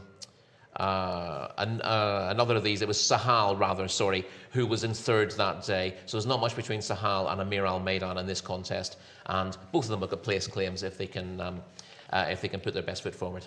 So Sahal, horse number 20, running off a mark of 70 in this one. So not one of the highest rated horses in this. That's Jcsa running off a mark of 92, but could definitely have some competition here. We've got a comment here. Alan Al Riyadh as well likes this horse. Ayn Al Riyadh, apologies, horse number 1. Someone on our YouTube channel likes the look of your pick, Rory. Or is he your pick? He's one of a few of your picks. Yeah, I think I'd be inclined to oppose Jcsa, just because you can be with horses for places as well here, and I think both Ayn Al Riyadh, who beat Jcsa 2 starts ago, and Fel, who's progressive, will go well. So Fel is just a pick of me ahead of Ayn Al Riyadh. And Shamila, of course, is going with Jcsa, the short price favourite. Let's head over to our commentator now, Alex Fussy, for the Suleiman Al Hassan Award. Thanks, Rebecca. Yes, this award race coming up then. Runners circling behind the starting stalls. All eyes will be on stall 12, won't they? Jcsa coming out of that stall's position for Ospina, looking to deliver at short odds in the international markets and looking to bag a 4th career success, back-to-back wins, and another one for the season. This 92 rated individual is definitely the star turn in this race. It is 9-2 for Fel, currently second in the markets for Morales, also looking to go back-to-back. We've got a unusual lay of this race, haven't we, where lots of these have got recent winning form. Quite a lot of them are looking to pick up a back-to-back win or a 3rd win on the bounce, but none have been at the same level as Jcsa, and that's why the market is so heavily in that one's favour. Of course, you've got the last time out winners of Perlite and also Parlance to throw into the mix as well. Perlite actually is searching a hat-trick after wins at meeting at 100 and then 105. So Turkey Alofi's charge has been going very well of late. Brief look at the Flying Falcon as runners go forwards here for this 6th, and we haven't got all that many to go. About halfway through, I'd say, in terms of the loading up process. There's Amir Al Maidan, who won last time out as well, meeting 107, currently available at 16-1 in the international betting, so quite well down the list in terms of the international markets, but there's quite a few rather juicy prices in here. Al Saik has been one flopping between 28s and 33s at long odds. Got 3 left now. Parlance, Almaj Al Majid, and also Saha, who's just gone in. So the last one will be the horse in the centre there, the 15 horse. Parlance coming up to complete our line for race 6. Moves in, handlers will clear away, and we're set to race. The view from on high as the gates crash back and they're away in race 6. This award event over 1,800 metres. A little bit awkward from the starting stalls was Wafi Along, and it's going to be towards the back end of the field early. Also, Anzay, 2 horses, another one dropping right to the tail of the field. Again, fanned very well across the course, but Jcsa is bang up there. International favourite is right there on the outside of horses. Muhibukum is another one handy. Al Rajay is another in a prominent role. So settling fully into their strides. Jcsa hasn't charged to the lead, but is certainly up there to the outside. But it will just be Muhibukum in the light blue who has the narrow lead. Al Rajay on the inside of that rival, and also Aish Bladi. There's another one bang there. The black and white colours on the fence. Looking to improve a little bit wider out is Midrak, and also another one starting to pick up a bit wider now is Parlance. Another one getting into that wave. They're well stacked here. There'll be no more than about 7 or 8 lengths front to back as they take the turn out of the far side. But are there any travelling better than Jcsa? The white colours, green cap in the centre. On the inside, pushed along now, is the purple jacket of Al Rajay. Still going with this leader is Parlance, the light blue and red colours. They're being followed by Fel, who may pick up some pieces here. Has inherited 4th place on the turn, but it is the market leader, the international favourite, Jcsa, who leads them on in. Goes away by 2 or 3 lengths now, and is really starting to try and open up. Parlance in second. Fel follows and he's still trying to run on. Al Saik is another one closing down the outside, but heading to the final 100, it is Yatafel in front and in a different league. It's going to be a fourth career success for Yatafel, was too good today. Second place, that'll go the way of Harbour. Probably just got up for second there in advance of Parlance. Another one involved to the outside was Sam Tuwake as well. A bit of a closer. Places to confirm, but there's no doubt about the winner. Yatafel, far too strong. Under a bit of pressure at the top of the home run, but things got better the further we went up the straight because he pulled out more and went further clear. Yatafel has won and done so in a time of 1:53.75. It's a distance of 8 3/4 lengths as well. It's another wide margin win. There's Parlance in second. Harbour did get third position there. And it is Sam Tuwake who just got up for fourth on the near side. That has also now been confirmed, getting there in advance of Fel, who didn't have a lot left in the tank inside the final 200. So the 12, Yatafel is your winner, 15 Parlance in second, 18 Harbour in third, and Sam Tuwake in front of Big Race in fourth position, number 13 on your cards.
Crispina, congrats. You know him very well. He loved this distance, maybe more.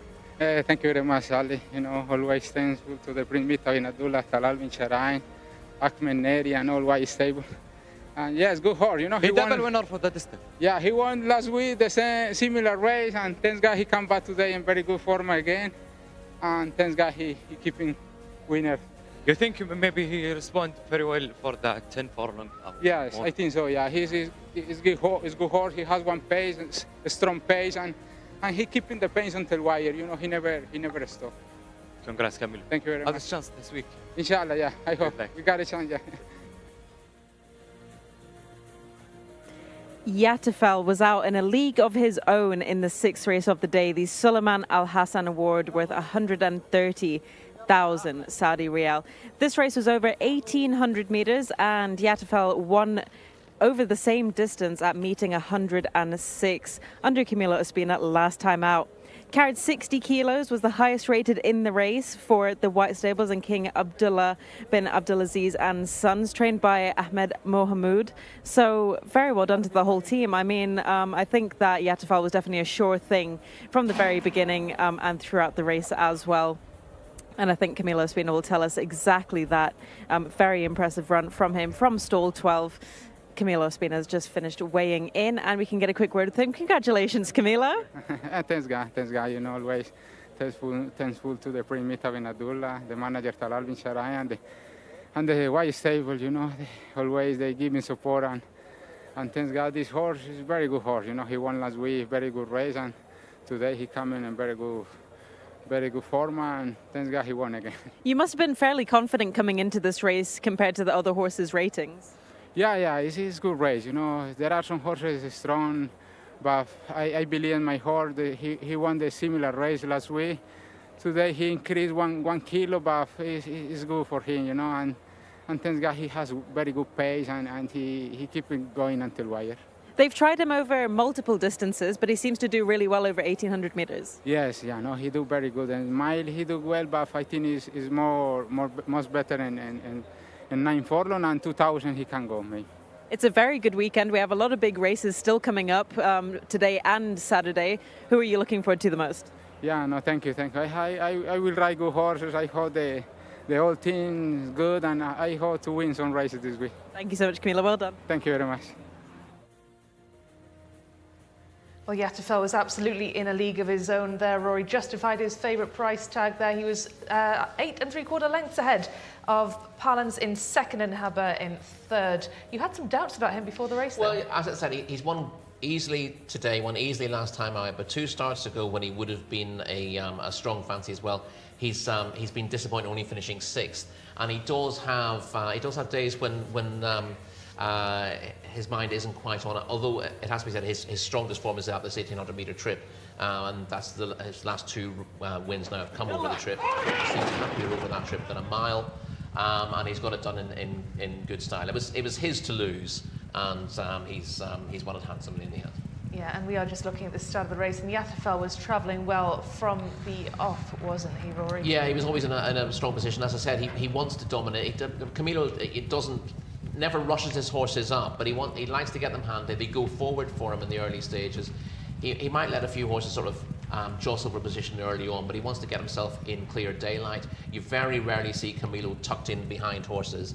He'll be in daylight, he waits for his horse to find his stride, and then he looks to make a move, and these horses tend to go for home earlier than most. He's sitting quite happily in about 4th or 5th place here. We see a little bit of early pace from Mui Bukum. Al Raji in the purple colours going up there in about 3rd place at the moment. Ishq Bladi in the black colours with the white cap on the rail also going forward early. But now Camilo decides he's not going to hang around any longer, and he makes his move for the front and strikes on here, getting past Ishq Bladi, going into the bend, and from this point onwards he's going to be hard to catch. If he's going to be in trouble, you'll notice him in trouble early in the race, but he was travelling smoothly. Camilo made his move. He didn't want to get boxed in by anything else, and he went clear at this stage. Palance on his outside has run a bit of a... He looked a nightmare in his early starts. He played up really badly in the paddock on his first 2 outings and didn't look to show an awful lot of ability. But he's now stepped forward in his last 2 starts. He had an official rating of 57 coming into this, but did show improved form to win a maiden last time out, having finished second in his previous one, and has stepped up again to be second here, just holding on for that position from Haber, who was behind ANL Riyadh last time out when 5th. On his penultimate start. He's turned the form around there. ANL Riyadh, I thought he would run a bigger race than he did, but he didn't get a particularly good break from stall 1 and never got himself in a good position. That sprint run last time out, no good to him at all. Well, this is what they were racing for, the Salman Al Hassan Award. Jcsa, the convincing winner, the runaway winner of that one for the White Stable. Here are Connections picking up the trophy. Let's head over to our commentator then, Alex Fussy, ahead of the next one, the Jcsa Award. Yes, Rebecca, we move from one award to another, don't we? This time it's a 1,600 metre contest. Let's have a look at the runners and riders here. Number 1 is Malafek, the mount of Ayat Al Turisi, winner last time out. In fact, has won several races before, 8 in the career. Number 2 is Al Mufia, Tariq Al Mansour. Number 3 is Morano, Rayan Al Taresh. Number 4, Lawajan, Mohammed Al Shamari. Number 5 is Momtina. That is a 2-time winner. She's a filly in the lineup. Number 6 is Min Al Shakirin, Thurb Al Timyan. Number 17, Sultan Al Anaya, Mohammed Al Daham. 9, Idam Habban is the next one, Abdullah Al Credis, with 10, Alta Weedy, Ali Al Mimoni.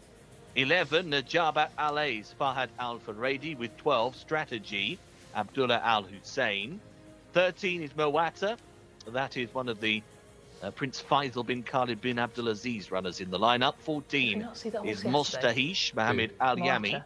15 is Wadat Al-Mayadeen. That's Al-Faruz on board. 16 is Shagmum Al-Kir, Naif Al-Anazi. 17, Korba for Luis Morales. 18 is Al-Gadaf, Eddie Castro. 19 is Edifar, that's Camilo Ospina.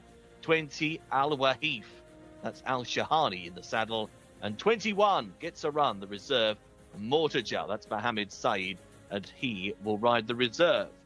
This race, well, we're back to the more open category, aren't we here? We're currently going 4-1 the field on the international betting front. It's Najabat Al-A's who's the favourite, the 11 for the Al Gate stable. Number 10 on your card, Old Tawidi, currently available at 5-1. Shagmum Al-Kia is an 11-2 chance, with Al-Wahif at 15-2. It's 8s for Strategy and 10s and bigger the rest. Looks a little more tricky than the wide open winner last time around. Runners are on their way into the parade ring.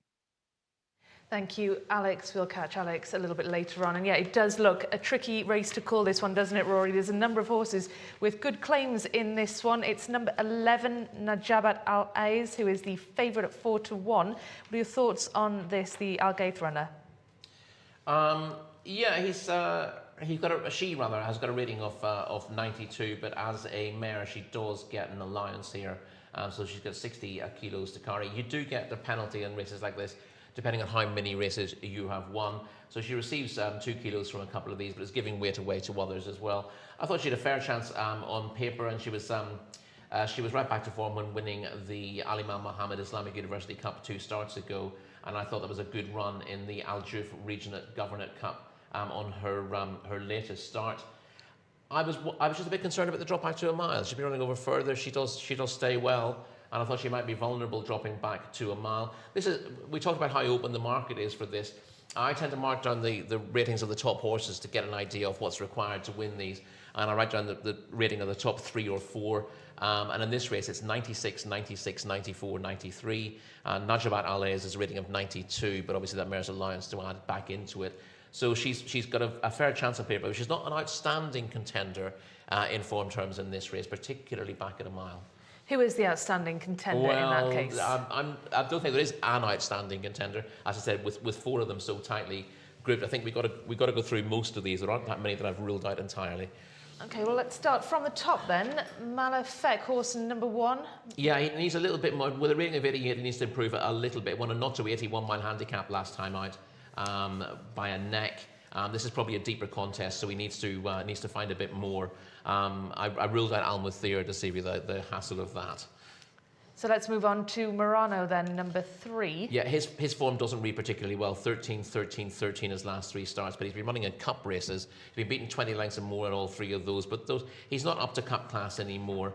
This is a competitive contest, but maybe not quite as deep as some of them have been in. So there's half a chance that the drop into a Jcsa award will give him a chance of bouncing back, but it takes a bit of faith, really. And Loejan looks a similar kind of horse, number 4. Yeah, been below form twice since winning a course and distance open 3 starts back. He was running in a similar race to this, a Jcsa challenge over 1,800 metres last time out. He's got a bit of a chance of bouncing back in a race that's not quite as deep as his last contest, but again, he needs to show more. Well, let's see what Shamila thinks. She is standing by, ready in the paddock. Shamila, big field to choose from. Who's caught your eye? Huge field to choose from in this contest. My paddock selection has gone the way of horse number 19, Edifar, for the White Stables yet again. A stunning premium tap filly, 7 years old, so a little on the older side of things. She does have a huge job on coming from stall number 19. However, Camilo Ospina has just come off the back of a winner, and I think the White Stables will be in good form for the rest of the weekend. They like to win these big races. That's what they aim for, and Edifar is a very big, powerful filly indeed. So she's definitely in good hands under Camilo Ospina, and I think that she can get the job done for the White Stables. As I said, all about the fillies for me in this contest. I also really like the look of horse number 17, Korba, under Luis Morales. And my last eye-catcher would have to be horse number 10, one of the highest-rated horses in the race, a 8-year-old colt, Afisha Al-Tawhidi. First last time out at a meeting, 103, but I just can't take my eyes off horse number 19 for the White Stables. Fantastic. Thank you, Shamila. Will the White Stable make it back-to-back wins, Rory? They have 21 more to chase. Shamila really likes the look of this horse in the prelims. And what are your thoughts?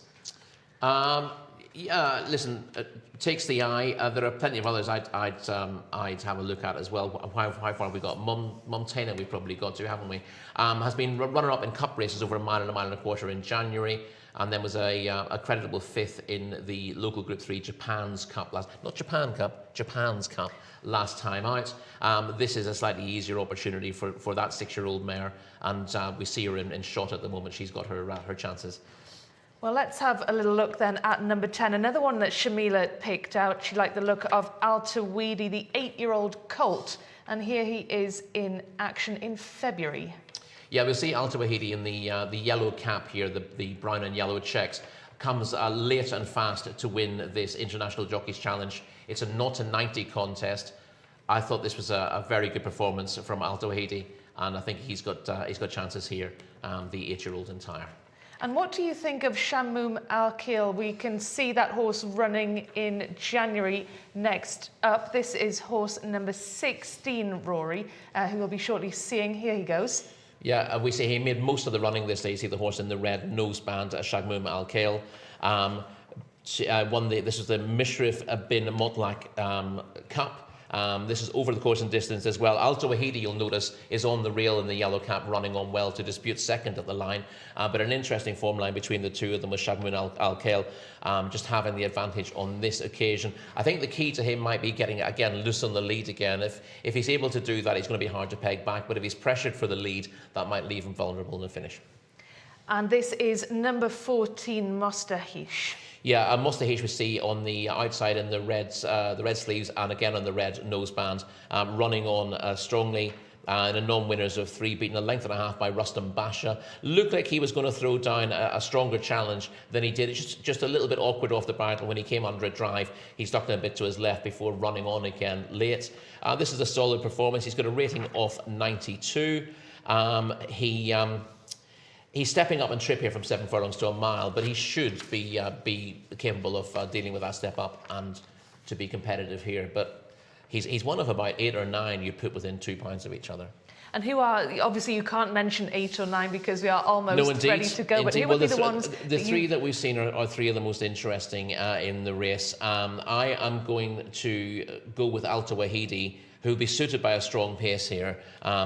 Yes, he's got a bit of work to do to reverse the form of Shamum Al-Kil, but if Shamum Al-Kil isn't able to secure a very easy early lead, then that might just give Al-Tawhidi a chance of running him down late on, as he did last time out. Yeah, and Shamila liked the look of that horse as well in the paddock, so certainly looking good on the day. There are others, of course. I mean, like we said earlier, it's a difficult one to call. There's no out-and-out favourite, as we saw with Yatafel in the last. There are a few who could be in the mix with this one, Rory. Shamila named a couple of them, number 10, 11. She liked the look of number 17 as well. Korba, what do you think? Yeah, Korba was 4th in that race behind Shamum Al-Kil last time out.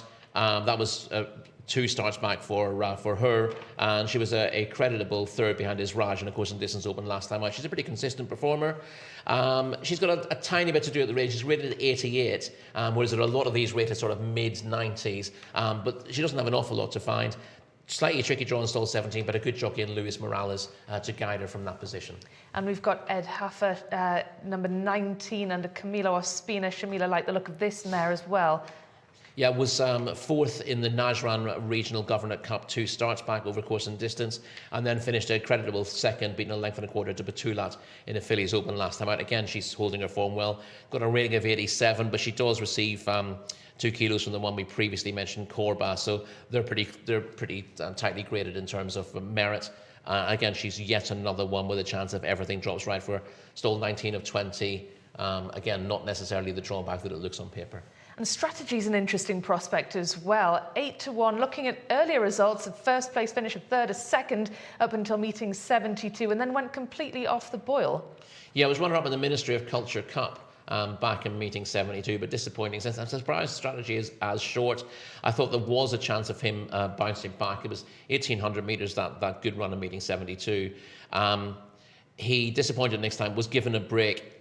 It's the old idea that if a horse is given a break because it's needed one because it's a little bit jaded, it's the second start back they're liable to show their form rather than first time up. But I'm not entirely sure that angle should figure as strongly in the betting. Well, they are down at post and loading into the stalls. Please do let us know on YouTube who your pick is for this one. We've got 8 Dewhurst, who says that 13 looks pretty good. That's Moa Etta, who we've just had a look at. 9 runs, 3 wins. Last seen at meeting 132, finished 3rd there. And this is a pretty good horse, isn't it, Rory? Number 13. Yes, course and distance winner in a non-winners of 2, meeting 81. And also won an 1,800 metre open a couple of starts back. Back in trip now, unexposed Moetter, needs to prove a little bit, but at least unlike a few of these, does have scope for further improvement after just 9 career starts. And we've got David on YouTube who says that Malakefa is his pick, horse number 1. Not seen since meeting 95, but that was a win, so some good recent form. Yeah, that was a not so easy handicap, and he's gone up in the weights for that. I'm always a little bit wary, unless I think a horse is sharply progressive. Horses tend to win at their level, and then when they get raised a little bit in the ratings, they tend to step up in class and can be vulnerable there. And I thought Malafek might struggle in a much warmer race than he was in last time out. A lot of horses out of that not so 80 category running in this contest. Absolutely, a very competitive field here for the Jcsa award. The locally bred fillies and colts are 7th race of the day, and it will be run over a mile. Horses down at the start look like they are loading, so please do let us know before this race starts who you like the look of in our YouTube comment section. So we've got Shamila's pick. Shamila has pointed out a few of these runners that she likes, but I think she settled on number 19, Ed Haffer. That is drawn out wide, but probably won't be a disadvantage, will it, Rory? No, from what we've seen, it won't. And again, it might end up being the horses in the middle who get a bit squeezed, which is a slight concern for my choice, Alto Wahidi. But he comes here in very, very good form, and I think he will run a solid race again. He's very consistent for an 8-year-old entire. So Alto Wahidi, Ed Haffer, and let's head to Alex to see who he likes.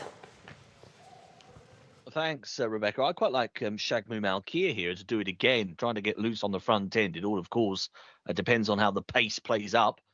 But as Rory rightly highlights, if this one can get a bit of a freebie or less pressure, could well go and do it again. Do watch your coloured caps here.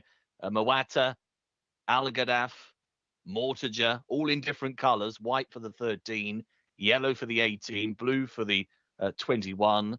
Keep an eye on the different coloured caps if you've had an interest in any of those. The favourite remains Najabat Alays on the international market. There is said market leader at 4-1. Continues to just shade it ahead of Alta Weedy and Shagmu Malkia, who continue to be 9-2 and 5s respectively in behind. So we're getting there with the load. In fact, I think we've only got a couple to go now. Najabat Alays and also Korbar, who's been on toes, I think is the fair description, down at the start, but it's getting a bit closer to the stalls. So hopefully a bit of success in a moment or two's time. Although that runner is actually being turned and taken further away. So spinning again. Nice looking sort, the 11. Najabat Alays, this international favourite, looks very calm and a very good looker down there at the starting point. Blindfold is being called for here. Blindfold now with Korbar.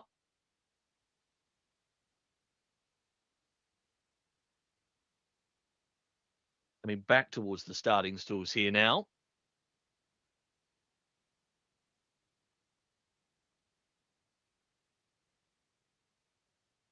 Ooh, not looking too helpful is Korbar, looking a bit worked up and very restless now. Not looking too happy, Korbar. Currently a 20 shot on the international betting. They're going to pop in the 11 now. Najabat Alays has gone in. Korbar still not with them. We could be going without. No, they're going to give another try.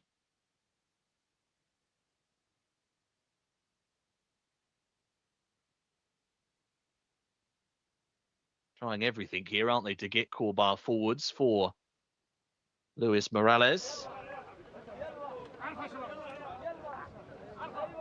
We are getting a bit closer.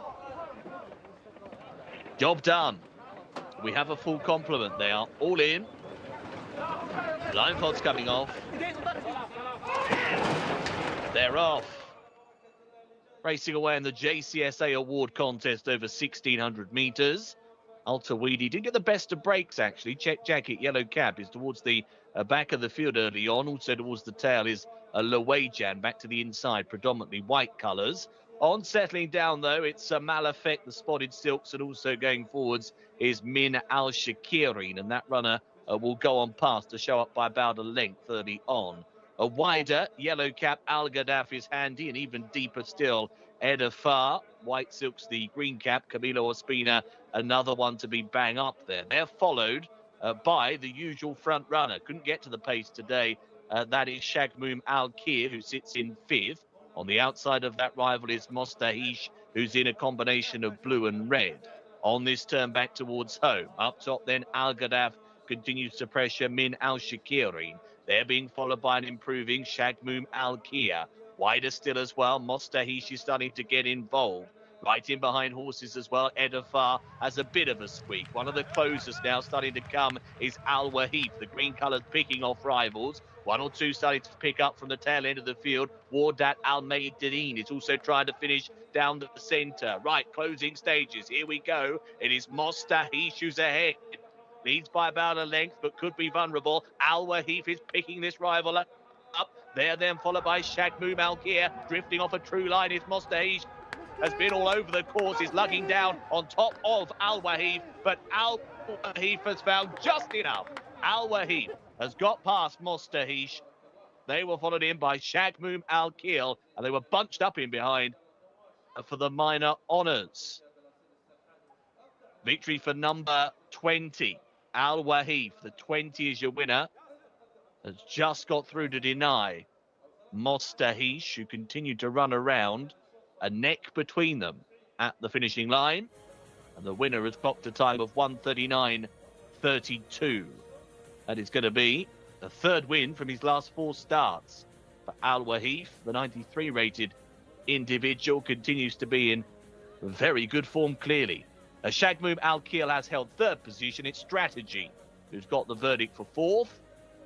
And they were starting to pack up a bit in behind, weren't they? The front two had a good little scrap between them, but Al Wahif has found enough from Mostahish, who ran left and right close home, but has been collared. 20, 14, 16 and 12 is the order in race 7.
Well, it was Al Wahif with just enough at the end there to deny Mostahish and Shagmum Al-Kil in third. We knew before this race, Rory, that it was going to be a close one. It was a hard one to call, but we didn't pick out the winner. No, again, number 20, you see, you tend to think you must have found it before you get to the bottom of the card, but stall 20, no bar to success. We saw 2 winners from stall 20 yesterday, and Al Wahif has continued that really good run of form, dropping back to his preferred trip of a mile, having run in the 1800 metre Ministry of Culture Jockey Club local handicap last time out, where he was 6th to Al Germani, but had won both in meeting 89 and meeting 96.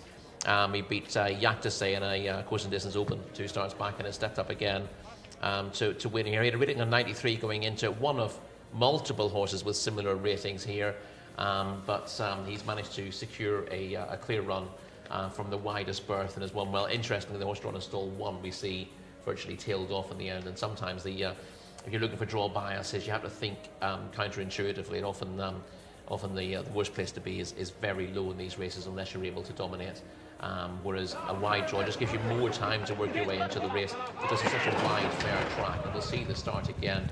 1 or 2 awkward starts there, but not an even enough break all told. Unfortunately, from my point of view, it wasn't a great break for Al Tawhidi, who got himself way back in the field after about a furlong. He's run on to finish about 7th in the end, but his chance of winning was gone after about 100 metres. We saw a lot of the pace mid-race came from horses in high numbers. The likes of Mostahish, who was always handy. You'll see him not too far off the lead in blue colours with red sleeves, waiting to make a move coming out of the first bend. You also had pace from Al Yadaf, stall 18 in the Prince Faisal colours. Edafa, who Shamila picked out, you see in the white colours with the green cap, was also fairly handy there. And again, you'd normally think a field of this size, going round a bend, that being drawn out wide would be a massive disadvantage, and yet coming out of that first bend, the first 4 horses were all coming from wideish draws.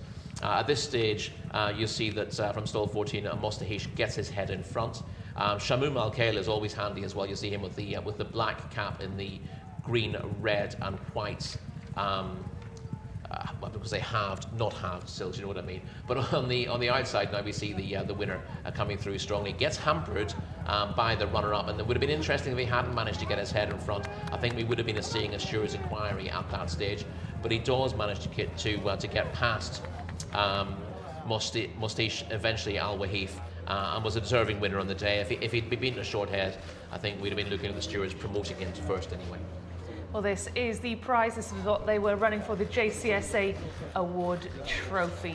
So that was Al Wahif, horse number 20, who took that one. 3rd win from 4 starts. And there's a few of these awards, big races, Rory, over the next couple of days. This is one of them. We've got some international racing to look forward to tomorrow as well. So there really are some big prizes coming up over the next couple of days. Yeah, these Jcsa awards are a kind of a bridge between open races and those official cup races, and they tend to be remarkably competitive. Again, we've seen a bunch of horses with ratings in the 90s. Sometimes the open races can have horses with a high rating and horses who are not capable of winning a maiden, but the Jcsa award contests, they're essentially mini cup races. It's usually a salver they get for them rather than a cup, but they're races of prestige and essentially a stepping stone for horses who are looking to go into cup races last time, or indeed who've run a cup races before. Do you think we'll see another run before the end of the season for Al Wahif? I doubt it, but I haven't looked at next week's programme to see what suitable races there are. But the front 2 have had a pretty hard race here, and I wouldn't be massively inclined to turn either of them out very quickly. And we've only got 8 days of the season left. Absolutely, and there was a pretty good run in 4th from Strategy. There was a big question mark over Strategy, but managed to make it into the placings, horse number 12, so not a bad performance. Yeah, Strategy is run okay. Again, this was the angle into expecting a better run from Strategy was that he was having his 2nd run back from a break, so he'd run a bit disappointingly a couple of months ago, was given a break, came back, again, didn't run particularly well, but probably needed the run and a step forward from that. Those who like, backing horses purely on angles tend to look at that kind of thing. Second or third run back from what they call a spell in Australia, or we call a break or an absence or a layoff here. So there is confirmation of the results then. Once again, a winner from the wide draw stall, number 20. We had two back-to-back winners yesterday from out wide, so it's certainly not something to deter you if you are making your picks.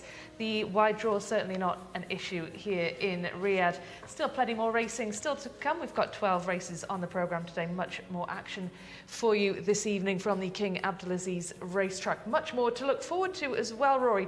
Let's move on then to the next race, because they're coming thick and fast. We are dropping down a trip to 1400 metres, and here's Alex Fussy.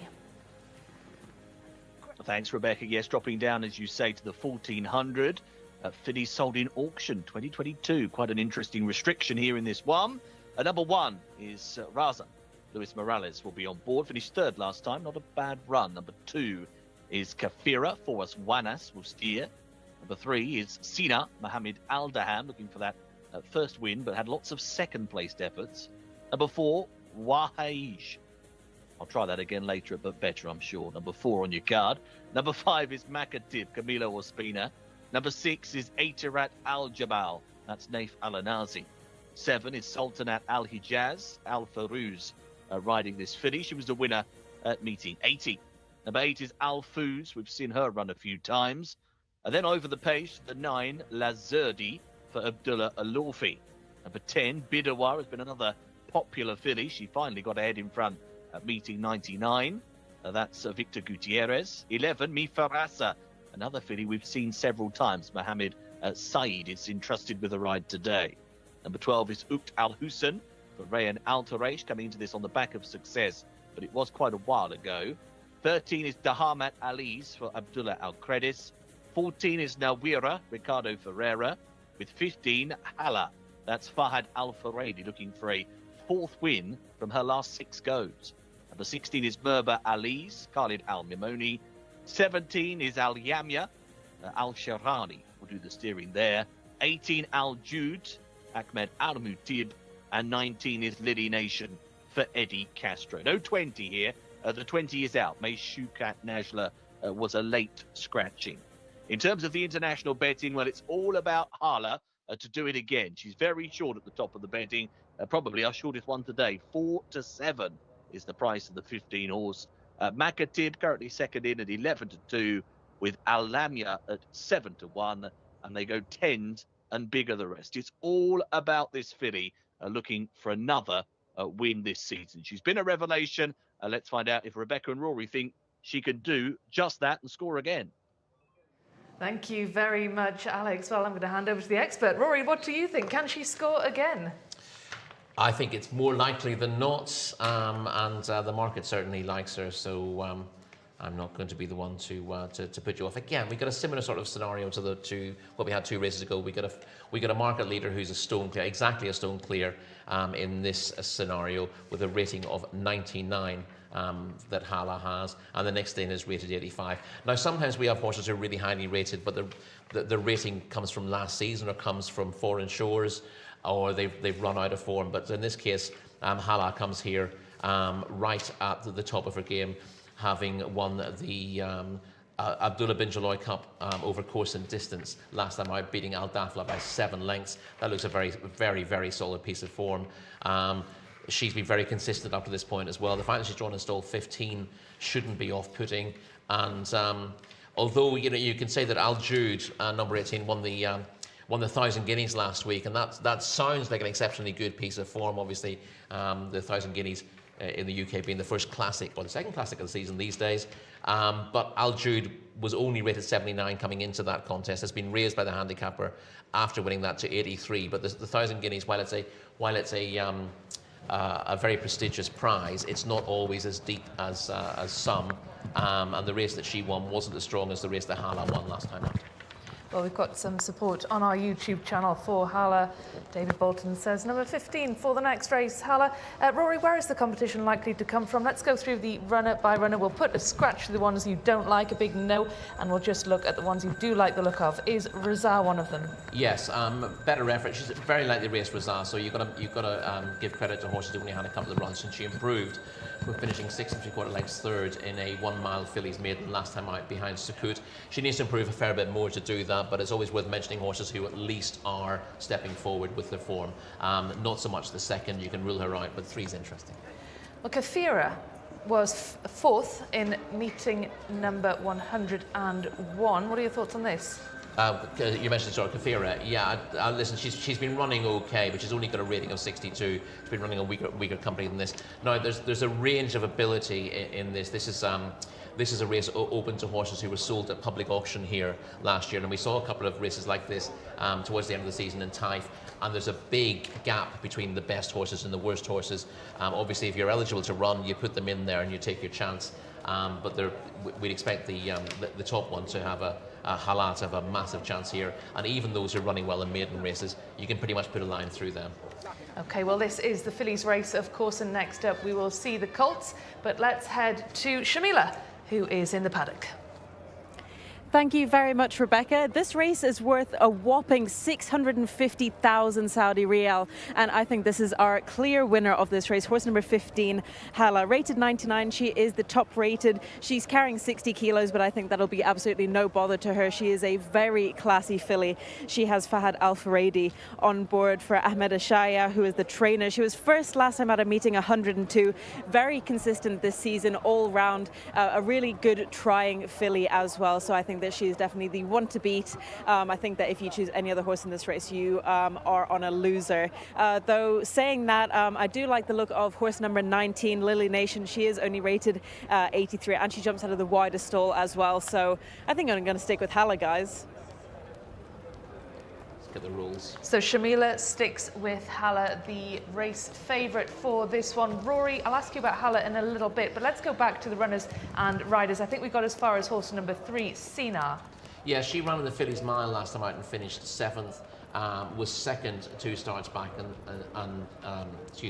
was second in meeting 39 back in Taif. That was her second start after a break in the Fillies Mile last time. She's a little bit outclassed there, but she's liable to build on that. Again, second start back from a break. She should do better. I think she's got solid place claims here. And Wahij has got claims as well. Well, Wahij ran her best race last time out, went second in meeting 101. But again, with a rating of 63, she's going to have to step forward markedly. And she's fairly exposed after 9 starts, so I put a line through her. Well, can Makatib make it 3 consecutive wins? Horse number 5. She's certainly going the right way at the right time. She was fairly well held on her debut, but stepped forward to win a 1 mile maiden in meeting 92 and followed up in a non-winners of 4 last time out over course and distance, beating Al Dafla by a length and a half. Now, the form line there is she beat Al Dafla a length and a half, which is a good performance. Hala beat Al Dafla 7 lengths last time out, so that does illustrate that there is a bit of a gap between them. But of course, if horses don't always run to their form, so it does potentially open the door. But that's the reason why Haddam is much shorter in the betting than Makatib. It's been quite some time, hasn't it, since we've seen Etarat Al Jabal on the track. I get the impression they're going to put an X through this one.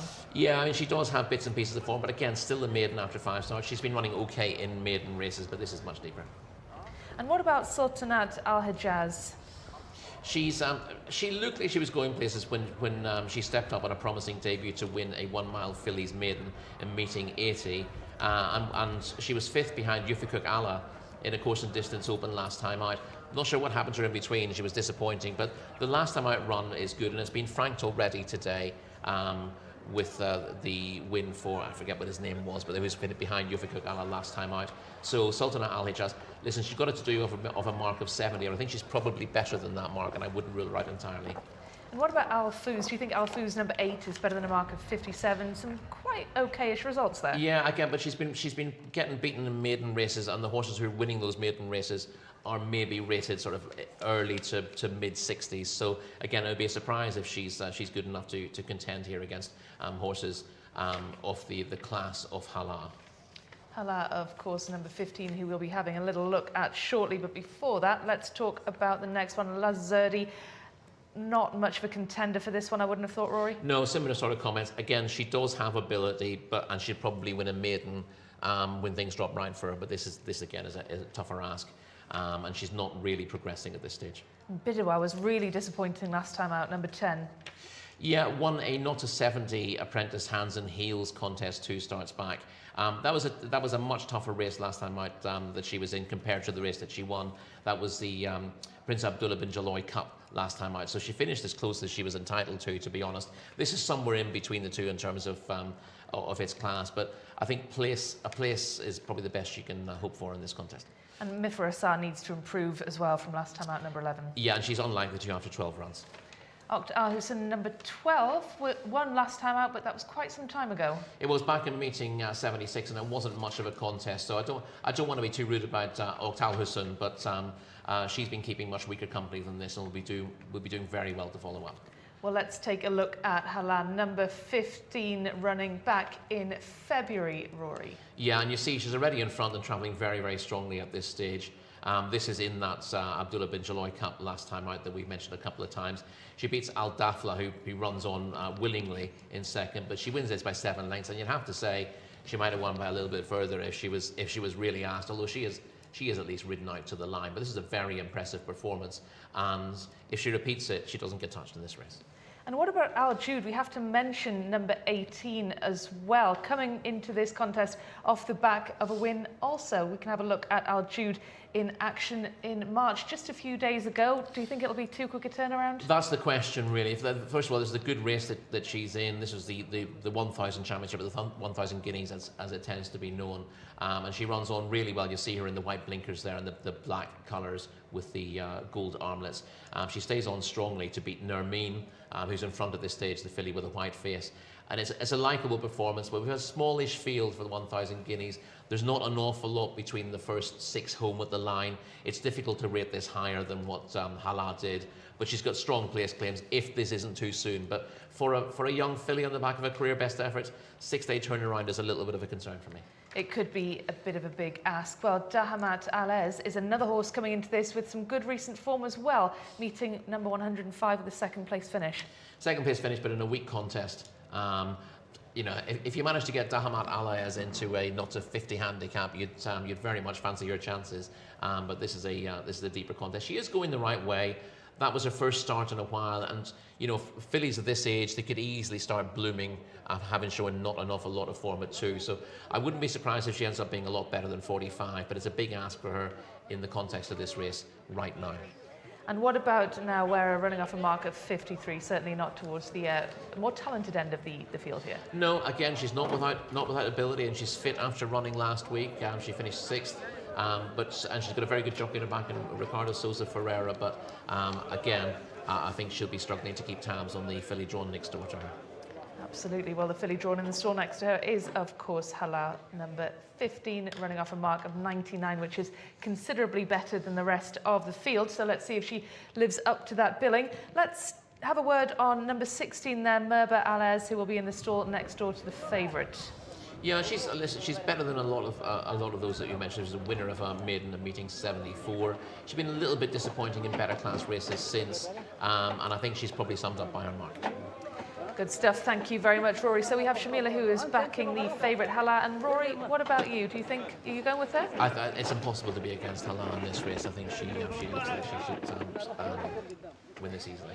Well, let's see if she lives up to the expectation. Let's head now to our commentator, Alex Fussy. Well, thanks very much indeed. Not too many more left to go now. We're nearly set for action here. Last 4 going in. Kafira. White jacket with the grey hoops going up. The starred silks there, yellow and green is Makatib, who's in as well. Couple push forwards out wide. We're just about set. They're off. Runners sent on their way, dashing here over the 1400 in this auction event. Very slow to get going was Al Fuz. Check jacket drops to the back of the field. Our Tirat Al Jabal also missed it. A really smart start by Makatib, though, down to the inside, yellow and green, the first one to go. Hala is also right up there, though, the long odds-on international favourite, up there with a Lamia as well, sandwiched between rivals. On the outside, the yellow cap next is Lily Nation. They're being followed by Ukt Al Houston, who's in a combo of black and white and races in 5th position. To the inside, Nawira is next in the field, and they're being tracked through by Al Jude, who's caught a bit wide on the course. Back to the inside is Kafira, who tries to get through, is tracking a few rivals, is being preceded by Lazurdi as they go into the turn. Up at the head of affairs, it's now Halar who comes through to take it up. Halar's gone on, moved past Alamir into second, giving way 1 or 2 swiftly, the pacemakers. Lily Nation back in third, dropping out Makatib. Trying to pick up a bit is Sultanat Al Hijaz, but up top here, Halar is away and gone. It's clear by 6 or 7. It's going to be another sparkling performance by this filly. She's going to rack up a 4th career success. Halar for Fahad Al Faradi does it again and does it in style. Halar too strong. It'll be close for second in the end. Al Jude involved, Lily Nation still there, and right between them was Sultanat Al Hijaz. So she's done it again. Halar, short-priced international favourite, but in a different zone to these. She's won it in a time of 1:25.60.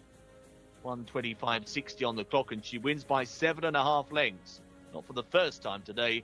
We've had a very wide margin winner. Lily Nation has been called in second. The 19 horse has just held off Al Jude, who will take third position with Sultanat Al Hijazi behind them in 4th. There's your winner. And again, a gap to the placings. Here we are for second. Yeah, just across the line, Lily Nation scrambling in for that second spot. 15, 9, 18 and 7 are order in the 8th of the day. Halar, another impressive winner on the cards.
Well, Hala was just too good, wasn't she, Rory? Justifying that favourite's price tag, the highest rated horse in this race. And it was absolutely no contest. Hala absolutely bolting up to win the 8th race of the day. Lily Nation in second and Al Jude in third. But it's all about Hala, isn't it? What a run.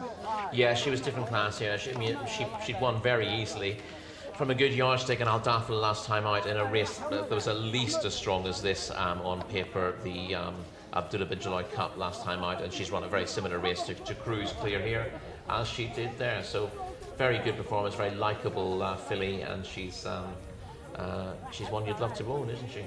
Absolutely. So back-to-back wins then for Hala. Where next for a horse like this, do you think, Rory? Well, it'll be Taif, I'd imagine, on the back of this, but she's got lots of speed. She could drop out to 6 furlongs if needs be, but she stays this trip perfectly well. But yeah, the way she's got her races won, turning into the straight early. She did that last time out as well, so I wouldn't be at all surprised to see her take in some of the better 6 furlong races next season. But she shouldn't be hard to place in Open and Cup company.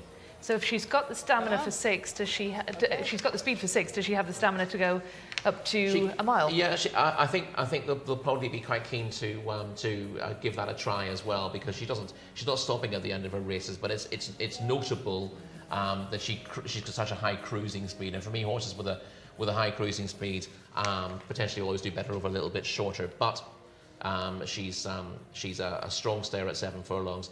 And there are plenty of good prices at a mile that you might want to try.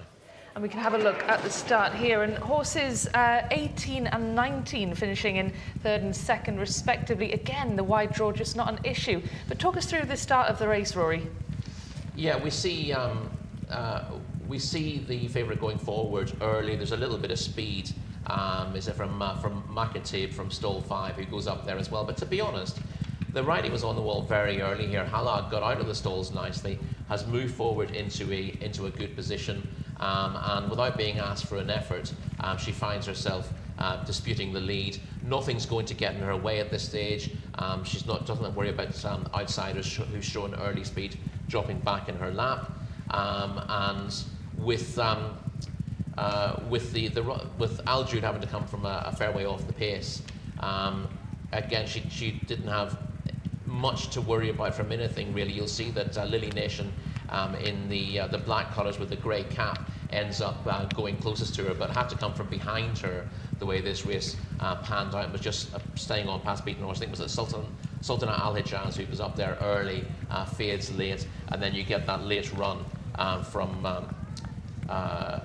Al Jude into third place. So, but again, nothing really looked like winning this race other than the favourite, who was perfectly positioned throughout, and her class has really shone through. She was the pick of the paddock. Even I could have told you that today. She looked really, really well in herself. Your one concern often in races like this, where somebody's got an outstanding chance, is that connections might think, well, I'm not sure this horse is at its best, but it's got so much in hand, we'll take our chance. And they often turn up a little bit, maybe not looking their best, maybe not absolutely firing on all cylinders. But she turned up looking really, really well. She came back here on the back of a career best effort. Enough of a break between that and this run to suggest that she'd be peaking again, and she has. And 650,000 Saudi Riyal. Not bad for a night's work for Connections of Hala, the winner. Not sure what that works out to. Takes us almost a month to earn that, doesn't it? I'm not sure what it is in pounds. I can't even dispute that, Rory, but you're the one who's got the good mental maths. It's about 130, 140, 135,000. No, it's pocket change to somebody like you, Rory. Well, fantastic night for the Connections of Hala, with a fantastic run as well. And you can see her just dominant throughout, Rory, just coming around the bend, looking really comfortable. But let's talk about Lily Nation for a second. A big improvement for that filly after the last time out, her last run, meeting number 103, finishing 12th. Yeah. So very encouraging for her. That was the filly's mile, which was really tough. And obviously, the winner is good enough to run in a race like the filly's mile, although she's been campaigned a little shorter. But sometimes when these, she's still a maiden, Lily Nation, and running in a race like the filly's mile was just a little bit of a shock to the system. But aside from Hala, this wasn't as strong a contest as that, so she's been able to bounce back. A couple of these had run in the filly's mile last time out, and found that a little bit too tough. But although they couldn't lay a glove on the winner, they've this has been a slightly easier contest for them. She's a lovely looking filly, isn't she? She really is, yeah. Do you think we'll see her before the end of the season, given that this wasn't a tough run though for her, it wasn't, was it? but I don't think it's a suitable race for her before we finish up here, and it would be no surprise to see her. She was a dual winner in Taif, so connections. There are one or two owners here or trainers here who prefer to run their horses at Riyadh and aren't particularly keen on Taif as a track. It rides differently. It's tighter, but it's deeper, and it doesn't suit all horses. But connections of Hala have got no problem with that, because she was seen early enough in the season at Taif winning well and meeting 31 and meeting 45, and she's continued that progress all the way through the season despite a couple of defeats. She's been very game when she has been beaten, and she's just flourished again towards the end of the season. So they'll be looking to give her a break now, bring her back in maybe the end of July, August, and see what she has. Well, we can take a little look then at the standings for the owners, trainers and jockeys. We've got just a week left of the season, so we can have a look at how the tables appear at the minute, with just 4 races, I believe, left to go before we have a break in the season. Let's have a look at how the jockey standings look. Camilo Ospina a mile ahead of Adel Alfaredi. There's no catching him now. He's had just the one winner tonight, Rory, but you know, this is a done deal. It is pretty much a victory lap. He's not been particularly prolific in the last month, Camilo, which is unusual for him, because normally there isn't a week goes by without him racking up 4 or 5 wins. But he's built up a big enough lead to hold on there. Adel Alfaredi has been sort of catching him gradually over the last few weeks, but with 23 between them, he needs to be winning every race that he's riding in to have a chance of turning that over, which just isn't going to happen. But he's been defending his championship this season, Adel, and he's ridden with confidence all the way through the season. If there's one criticism of him, he's maybe a slightly more aggressive rider than Camilo, and he's ended up serving a few bans and missed opportunities as a result, whereas you'll see Camilo rarely gets himself in trouble with the stewards, and he tends to avoid trouble in his races and let his horses find their way into winning positions. Well, talking about bans, of course, Alexis Moreno is currently sitting this meeting out. He'll be back tomorrow, I believe, but you know that he's missed his chance to close the gap on Adel Alfaredi, perhaps. Yeah, and he has. He's missed. I don't think Alex will be too worried about whether he finishes second or third in the table, but he wants to win every time he goes out there to ride. Again, sometimes that desire to win shows through, and he can express his frustration at times, but he's had a good season as well. Let's move on to the trainers' standings then. Much closer in this table than the jockeys. Do you think there's any chance of that changing before the end of the season? Not at the top of the table. No, Ahmed Mohammed is in a very strong position and should hold that position. Gaith Al Gaith has had a good time in the last few weeks and has moved up to third in the table. Sad Mutlaq, of course, is in second. Just trains Arabian horses, so he's not going to move from that position. But we see Thamar Al Tahani, we had a chat with him yesterday, doing really well at the moment. Doesn't run so many in time, so he's never really a contender for a champion trainer. But his horses have been running really, really well here in Riyadh in the last couple of months. And he's a trainer, when we speak to him, when we do it very often, gives the idea that he very, very much knows what he's doing, and the horses do the talking for him.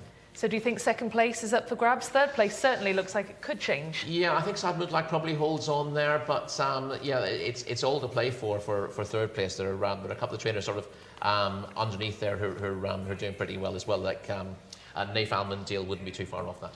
Well, it's tight for the trainers, not so much for the owners. King Abdul bin Aziz's sons way, way, way ahead of the rest. Yeah, the White Stable have got this wrapped up and have done for quite considerable time. Just the strength of the stable is just phenomenal, and it's a runaway victory from the regular winner, Prince Faisal.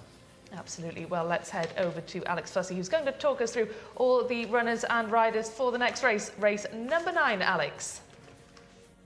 Thanks, Rebecca. Yes, another 1,600-metre contest, another auction race for Colts and Geldings, sold at auction in 2022.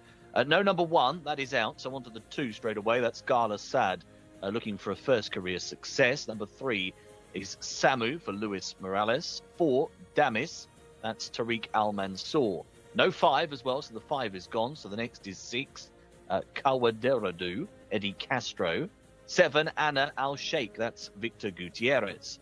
8 is Sayek Al Kir, and Al Farouz. And 9 is Yakil for Mohammed Al Yami. 10 at the bottom, Macho Boy. Just one win, but it has come recently. It was at meeting 86. Over we go to Mashur, Camilo Ospina. And number 12 is Besht Alakem, Naif Alanazi, with 13, Emblem Desert for Rayan Altaresh. 14 is Faz Al-Waga, Ayad Al-Turisi. Stable companion is the 15, Alaham, from the same stable, so you'll have to watch the cap colours there. 16, Ocean Cruiser, Ricardo Ferreira. 17, Al-Zulal, Abdullah Al-Lawfi. 18 is Samo, Fahad Al-Faredi. 19, Abu Al-Bashir, another looking for a first career success, as is the 20, actually, Admiral Thirst. And we've got a couple of reserves, so we'll have a go here. 21, Al-Amin, and also 22, Amna Hom, confirming Khalid Al-Mimoni has got the ride on the 22 horse. Another short-priced favourite in this one on the international markets. It's a bit of a theme so far this afternoon. This time it's Mashur, currently available at 4 to 5 for Camilo Ospina and the Al Subai team. Couple of wins earlier on in the campaign. Alaham seconded at 5 to 1. Besht Alakem and Samoa both 7s chances. And then we head to 10s and bigger for the rest of the field. Mashur, another shorty. It's gone well for the short-priced international favourites today. Will that continue? We'll find out very shortly. We will indeed. Thank you very much, Alex. This is horse number 2. We're looking at Galasad. You don't much like the look of this one, Rory. You don't like number 1, Fibre, either. So let's skip forward to number 3. Number 1 is a non-runner anyway, so we don't need to talk about that. But Samu, number 3, Rory. Yes, Samu was third in a 2,000 metre open last time out, beaten 4 lengths by Matt Nook. Not a bad performance, but I'm not sure the drop back to a mile is going to suit Samu here, and others are preferred from me. Number 4, Damis, ran second place last time out. Yeah, that was second to Yofi Cook Allah, who's come into a number of form lines today and is a very promising horse himself. That was in a 7 furlong open last time out. That was a career best from Damis. He's been tried it further. He's bred to be a 5 furlong horse, but he clearly takes a little bit further than that. I think 7 furlongs probably suits him better than a mile, but that was a strong race last time out, and he'd be high enough on my shortlist. You don't like number 6, who we've just seen. That's Kawara Daradu. So let's skip forward to number 7, Anna Al-Sheikh. Yeah, 4th to Besht Alakem in a 7 furlong open last time out.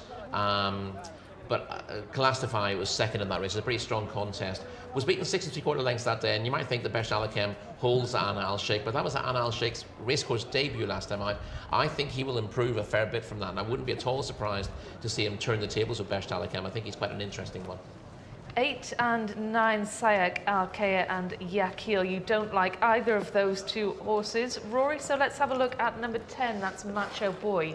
Yeah, Macho Boy's got some half-decent form to his name. He's a little bit in and out, it has to be said, but he was a winner of a 0-75 handicap over course and distance 3 starts back. He was back to form when third to Salute Macho in a local Jockeys Challenge over the 7 furlongs last time out.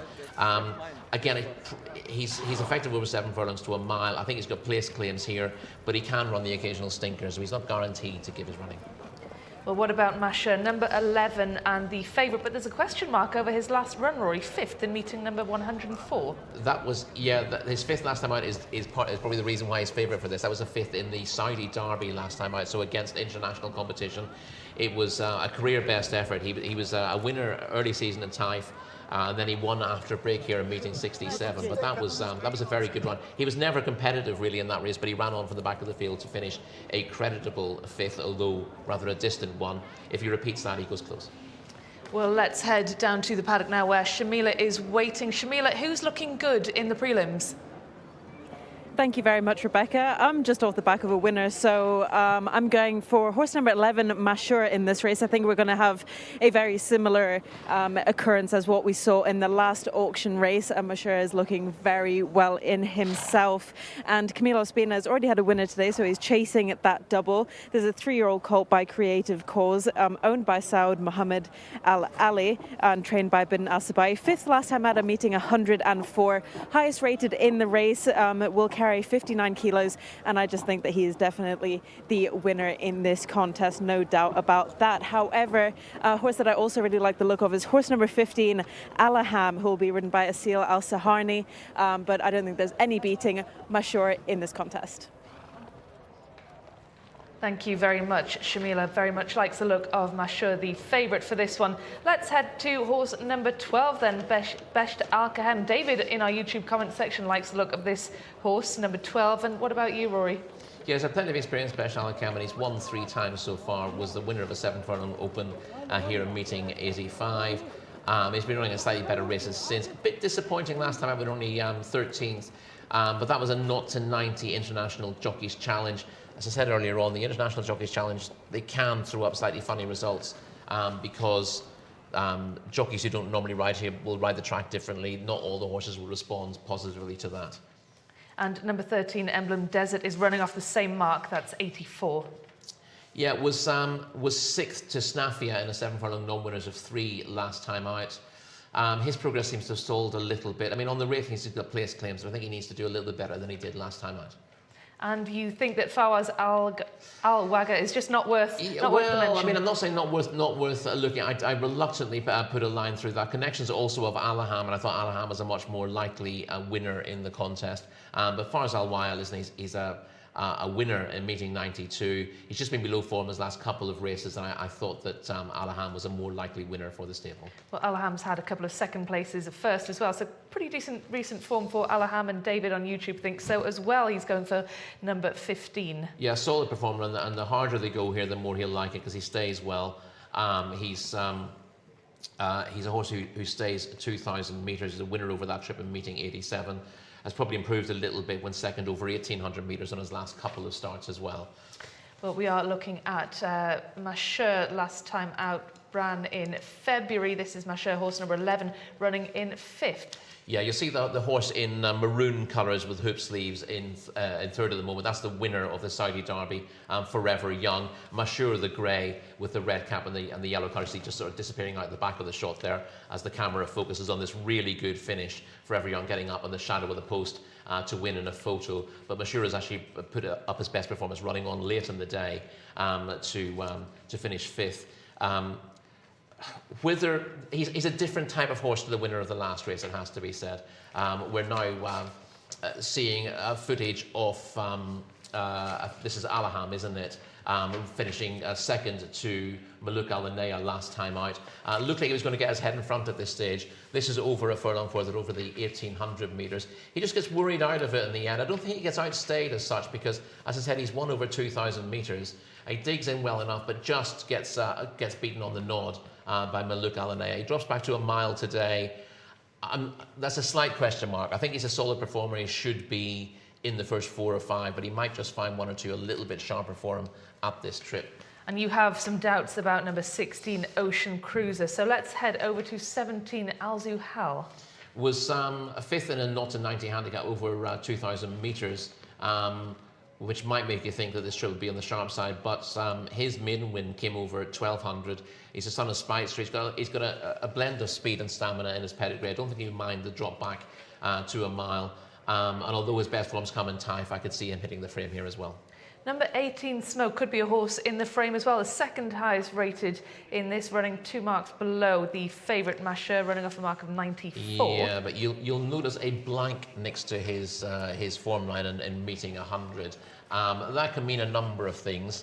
It does mean he didn't finish the race, and in his case, he didn't start the race. He refused from the stalls. So that's a big worry for Sumo. He does have the form that gives him a chance of winning. He won a 6-furlong Open back in meeting 62. He wasn't disgraced on his next couple of starts, but he was disgraced last time out. And the question with him is whether he's going to bother coming out of the stalls again today, because once they start refusing, they tend to keep doing it. It can become a bit of a habit then. So that is number 18, Smo, to keep an eye out for. Will he start or will he not? 19, Abu Al-Bashaya. Yeah, consistent enough sort. He's still a maiden after 5 starts.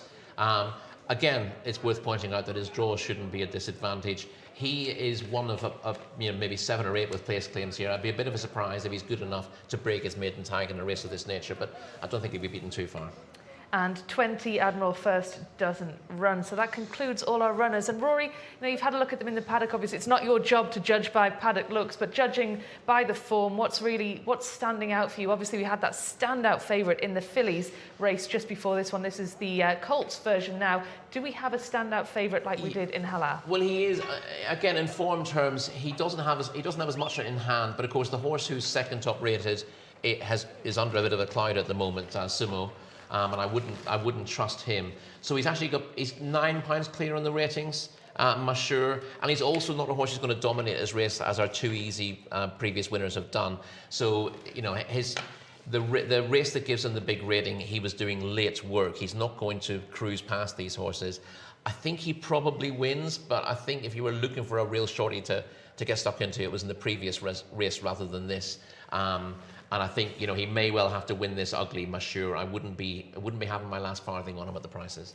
Well, I've got a cross through Admiral First on my race card, and it's not because it doesn't run. He does run, so apologies for that. I've got a cross through him, Rory, because you don't like this horse. I've got 2 crosses through him. So yeah, he's had 2 runs. He's finished 17th and 19th, and I think it's fair to say that if he pops his head in front, it would be the biggest shock of the night. Well, we will see. Where do you think the early pace is going to come from in this one? It's not going to come from Mashur. Damis might put pace to the race because although he has he's run over further, I don't think he's been a stayer over longer trips, and he was handy over 7 furlongs last time out in a good race. I can see him being fairly handy. Best Alakem's got pace as well, so he should be handy from stall 12. What Camilo decides to do with Mashur will be interesting because he doesn't like to sit too far off the pace, and this horse should be able to sit handier than he could on the Saudi Derby last time out because this is a much weaker class of rivals he's against. So I would expect Camilo to be reasonably handy. He might just want to let Best Alakem get out in front of him first and then steer a wide path to keep out of trouble, and he's looking to be coming home strongly from the bend on Mashur.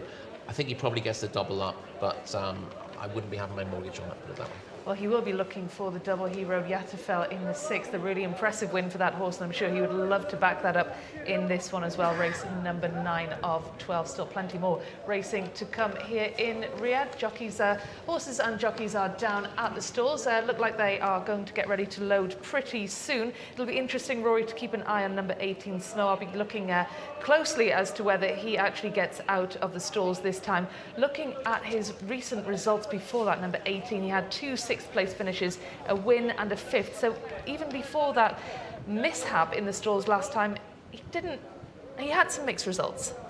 Yes, and obviously the race he won was a weaker race than the races he was being. When you're in a maiden race, you're automatically into stronger contests after that, and he was far from disgraced 2 starts ago, but that refusal to come out of the stalls last time out. And sometimes horses can rear up and miss a chance, and the jockey then doesn't force them to go. But sometimes horses just basically say, "I'm planting myself. I'm not going anywhere." If you've ever ridden a horse, you'll know that they can be moody animals. So we'll see. So Rory, I would just like your confirmation then of this selection. You've given us plenty of horses you don't like, but which is the one you definitely do like? Yeah, Mashur is the best horse in this race and should get the job done. He might just have to work a bit harder than our last winner, though. Well, Shamila also likes the look of Mashur, and horses are loading, so let's head down to the start and join our commentator, Alex Fussy. Thank you both. Yeah, loading up swiftly as well, so we shouldn't be too far away from some action. Mashur is 4 to 5 on the international markets. Alaham has been pretty popular though, 4s from 5 to 1. Best Alakem at 7s, Samo 15 to 2, and a horse I quite like the look of it, a little bit of a bigger price, Emblem Desert, is available at 9s from 10s. I thought he might be able to sneak a place. He's been quite highly tried along the way, and we've seen him a few times throughout the course of this season. There was Macho Boy, just gone forwards into stall number 10, the white cap on. That's Damis, who's in as well, for Tariq Al Mansour. Best Alakem has got the blindfold on. Alaham, one of the international market favourites, has got a red cap on that jacket, the dark blue and orange stripes. 2 in that ownership for the Arab stable. Fars Al Waga in shot there with the original silks, the blue cap. It's red for Alaham. So we've got 5, I think, at the moment still to go. A couple of those are coming up together. Al-Zuhal has just gone forwards. Also coming up is Samo. And looks as though Samu is going to be one of the last in. So do watch that. 3 and 18. Similar with the name pronunciations there. Right, ready. All locked away. Set to race. Gates crash back. Off we go. They're away. Very awkward to start on the outside. Admiral first was a little bit side on as the starter let them go, and also a bit slow was Samo to the outside, but is rushing up and between rivals. Very smartly to get going though was Faz Al Wagga, and is crossing over the dark blue cap and is powering on and away by about 3 or 4 lengths. Giving chase is Besht Alakem, racing in advance of an improving Samo, and also Ocean Cruiser. Light blue colours is bang in between that pair. Emblem Desert's involved in the next wave of runners. Red and yellow as Zuhal is up on the outside. Also trapped quite wide is Abu Al-Bashaya in white, yellow, white and green colours. Back on the inside, Mashur is also trying to burrow through, but this warm order is coming under a bit of pressure to try and close. He's in about 6th place now as they start the turn for home. Besht Alakem has come through to take it up. Goes on by half a length. On the outside, Samo's travelled up powerfully. Behind them, giving way, is Faz Al Gwa. On the outside of those, Ocean Cruiser. Now Mashur is trying to run on for pressure. Abu Al-Bashaya is still there on the outside as they're about to level now. Heading to the final 300. The leaders all over the place. Besht Alakem looking rather weary. Ocean Cruiser's now coming alongside. Still there on the outside is Mashur, continues to chip away. Here is Damis from the back of the field, the green colours, and also finishing is Alaham, but it's Mashur who's got to the lead. Leads by 2 now over Damis. It was hard work, but Mashur has won. Beat Damis into 2nd place. 3rd position went the way of Alaham, and they're followed by Yakil. Victory for the 11, Mashur, who had to fight very hard. Ospina got to him from quite a way out, but he has responded, and the front runners did come back, which certainly helped things up the straight. 1:40.20 is the winner's time. Camilo again, you can't stop him, can you? Beats Damis by 3 lengths eventually at the line with Alaham. Certainly a noteworthy runner, him, because he came from quite a way off. Yakil was eventually in 4th. Perhaps a shade extra credit, because Mashur is probably one of the only runners who was up there with the pace that has stayed there near to the finishing line. He was just off the leading wave in the early stages, and he come off the bridle with quite a bit of distance to cover, but he kept on rolling. 11, 4, 15 and 9 is our order in race 9.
شيل واحد كويس لا لا لا كله شكرا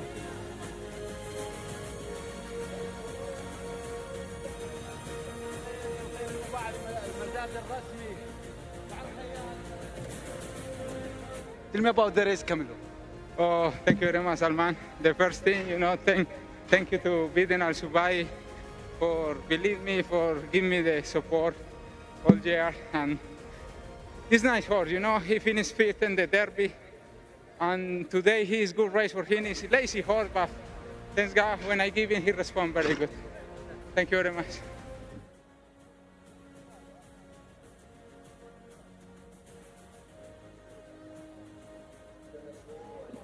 Camilo Ospina, Bidin Asabai and horse number 11 Mashur take the Colts and Geldings auction race sponsored by Jcsa worth 650,000 Saudi Riyal, and this race was run over 1,600 meters, and this is a distance that the horse absolutely loves. 3-year-old colt by Creative Cause, highest rated in the race. I think that it was fairly obvious who was the winner through the outset. It did get a little bit sticky near the end, but Camilo Ospina timed it to perfection and got there in the end. So well done to all connections, as well as the owner Saud Mohammed Al Ali as well. Mashur adds a third win to his name, only 6 runs. So very well done to all involved there.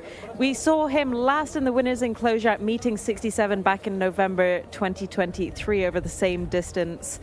So you can tell that he does really well. He was 5th in the Derby, of course, as Camilo just said. But I cannot wait to grab a word with Camilo, and there's a double on the card for Camilo Ospina as well on this big weekend. We love to see Camilo Ospina in the winners' enclosure, so it's absolutely fantastic, and great to have his family here supporting as well, of course. Congratulations, Camilo. That was a really good run. Oh, thank you very much, Amila. Thank you to Biden Al Subai. From the beginning he gave me support, and thankful with him. Everybody gave me support this year. It's good horse, He finished 5th in the Derby.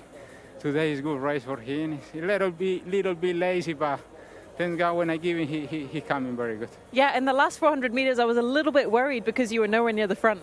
Yes. He's a little bit goofy, He's a little bit crazy with the sun and the another horses behind, but when I give him a strong, he's coming very good. And what did you think about the distance for him? He has won over 1,600 meters before back in November. I think it's better and more distant. This horse is better and more distant. Try in Nightfall and 2000 next year, but he's a good horse. He do very good. And what do you think about these auction races as well? It's great to have them here. Yeah, he's very good.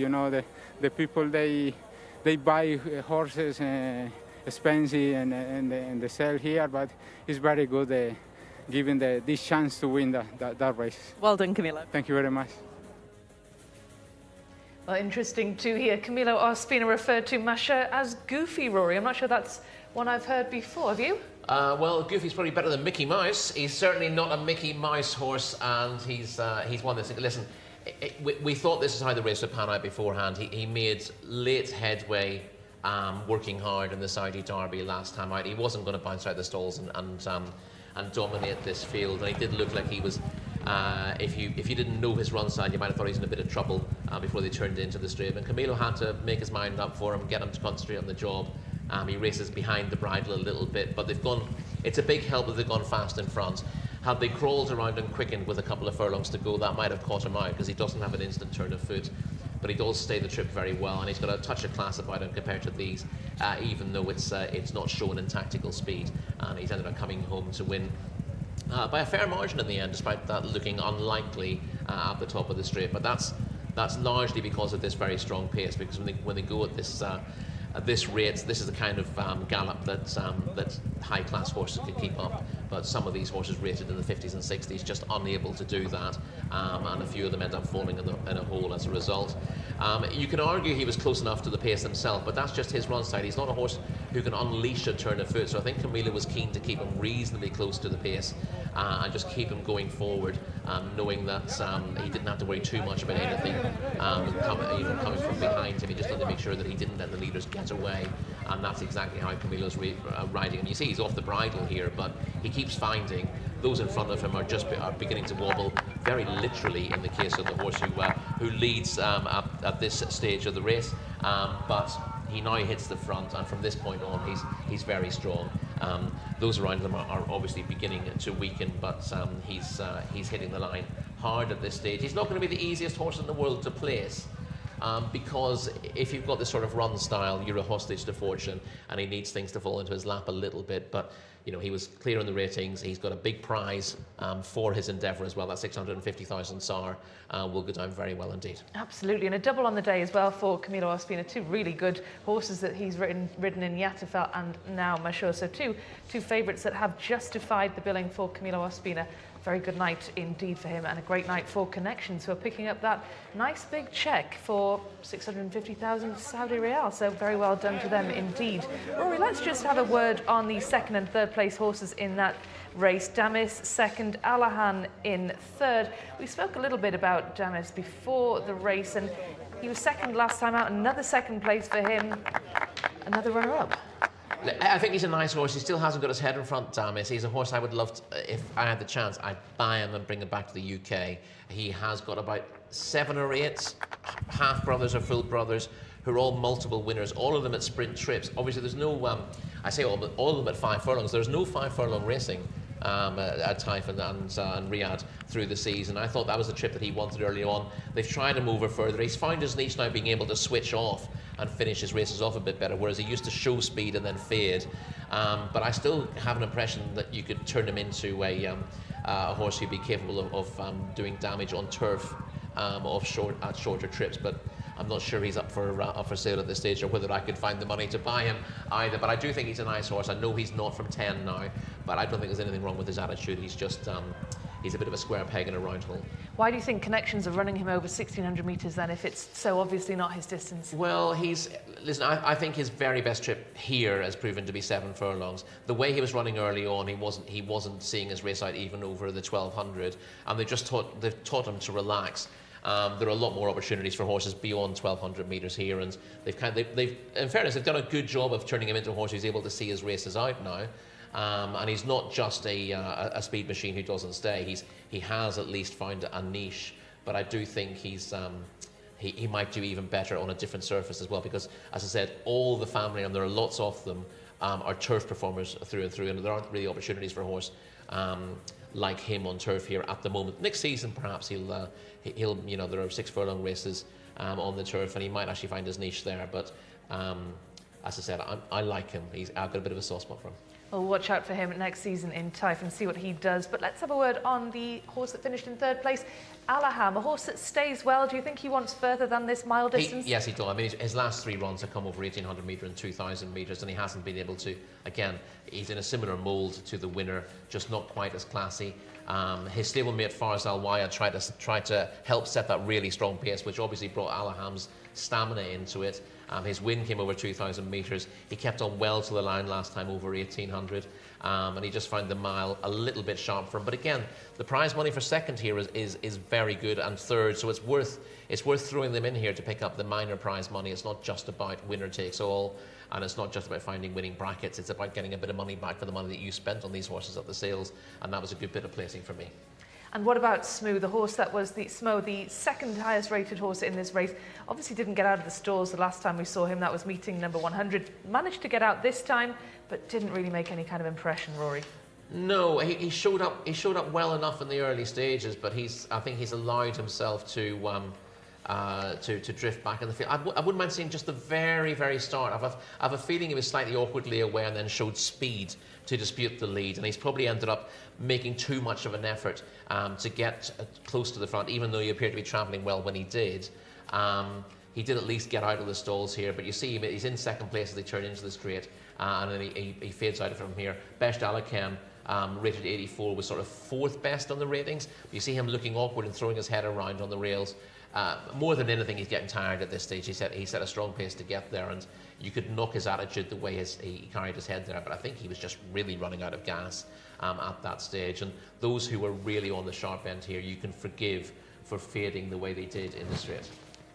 Well, let's move on then to the next race of the evening, race number 10, dropping back down to the 6 furlong distance, 1,200 metres, and this is another Arabian race, the second Arabian race of the night. And of course, Shamila loves these Arabian races, so we'll get her views on this very shortly. But first of all, let's head to our commentator, Alex Fussy. Many thanks, Rebecca. Yes, this is the Sprint Championship Cup for Arabian horses, so looking forwards to some decent level of action here. For one is Katia Al-Khaladiya, looking for back-to-back wins and to make it 3 wins from the last 4 starts. He's a 10-time winner. He's a prolific scorer. Number 2, Mr. Grisu. Just once has he won in his career so far, so sort of the other end of the spectrum, albeit lightly raced. Number 3, Kabara Al-Jazra. Mohamed Saeed will ride. 4 is Umran for Victor Gutierrez. Number 5, Jade Dufaust, Abdullah Al Hussein. With 6, John de Violet. Al Zahari will be on board. Number 7 is Ghazi Al Zaman, Camilo Ospina. He's been the man of the night so far. Number 8 is Kisbet Al Ez, Rayan Al Farouz. And 9 is Jalmot, Abdullah Al Credis. Number 10 is Al Mala Judah, Tariq Al Mansour. 11, Mutahed Al Khaladiya, Nawaf Al Mudiani. 12 is Jara Athbar, Ricardo Ferreira. For the Gaitan team, they search a double. Number 13 is Turkey Al Khaladiya. Plenty of eyes will be on him for Naif Al Anazi. 14, Amir Al Cham. That's Eddie Castro. 15 is Awamir. That's Abdullah Al Khamis. 16, Shibal Baroud. Al Ubaid on a first-time starter here in Saudi. 17 is Hazal, Khalid Al Mimoni. And 18, Kazwarat Al Khaladiya, is Abdullah Al-Lawfi. So that comprises our field of 18. Last couple there on show for you for this Sprint Championship Cup. The betting, no surprise, Turkey Al Khaladiya is 4-6 to latch onto a 4th career win. Kazwarat Al Khaladiya could be the main danger for the same ownership group. Is currently available at 11-4. Katir Al Khaladiya at 4-1. And Kabara Al Jazra also in single figures at 8. We go 12s and bigger the rest ahead of race 10. Thank you very much, Alex. We'll catch up with you in around about 10-15 minutes or so. So Rory, Katia Al Khaladiya, we just heard from Alex there, priced at about 4-1, horse number 1. Yes, I'll get the right card there right in a second. And a win last time out. Yeah, one last time out and finished best of all to beat Kabaka Al Jazra in the prep race for this being the Sprint Cup. It was the Sprint Prep, it's called. The race he won last time. So comes here in very good form, suited by course and distance. Has £9 to find with the top rated here, but is one of only 3 or 4 I could give a chance to in this race, and we'll be skipping over a few of these very quickly, I can tell you. And I'm sure that Mr. Grisu, number 2, will be one that you want to skip. Yeah, Mr. Grisu, he has won a race, not here, 4 runs in the Kingdom. He's finished no closer than 5th. Let's get on to number 3 then, Kabara Al Jazra, 8-1 for this horse. Yeah, it was 7th first time out. The horse who's got 5 wins abroad, Kabara Al Jazra, was 7th on his Saudi Arabian debut, meeting 92, and then stepped up and ran really well. Went 2nd in the Sprint Prep last time out. Just run down late in the day by Katir Al Khaladiya. We'll see the VT footage of that in a minute, and obviously the VT department have been on fire today. 7-1's a fair each way price about Kabara Al Jazra. As I said, there's 4 horses I give a chance to. He's one of them. Doesn't have much to find with Katir Al Khaladiya at all, and I think she should be saying, and she has fair chances of getting placed. She also wins when she has a chance. I'm sure that Umran is one that you don't think has a chance. No, listen, no, Umran has his place, but it's not at this level. And Jade DeFost, a similar kind of horse. Well, he got a reading of 100, Jade DeFoust. He was 2nd in a 1 mile open 2 starts back. It was below form last time out. And he's been off since December. He is effective at this trip. He won a 0-85 handicap over 6 furlongs very early in the season here, but I think his mark of 100 is a little bit flattering. And number 6, John de Violet, disastrous run last time out. Yeah, well beaten on his Saudi debut. John de Violet has a rating of 89, but needs to prove that he's capable of running for that. He has won 2 races abroad. Well, David, on our YouTube comment section, likes Ghazi Al Zaman, number 7, but I suspect, Rory, you can't go with him.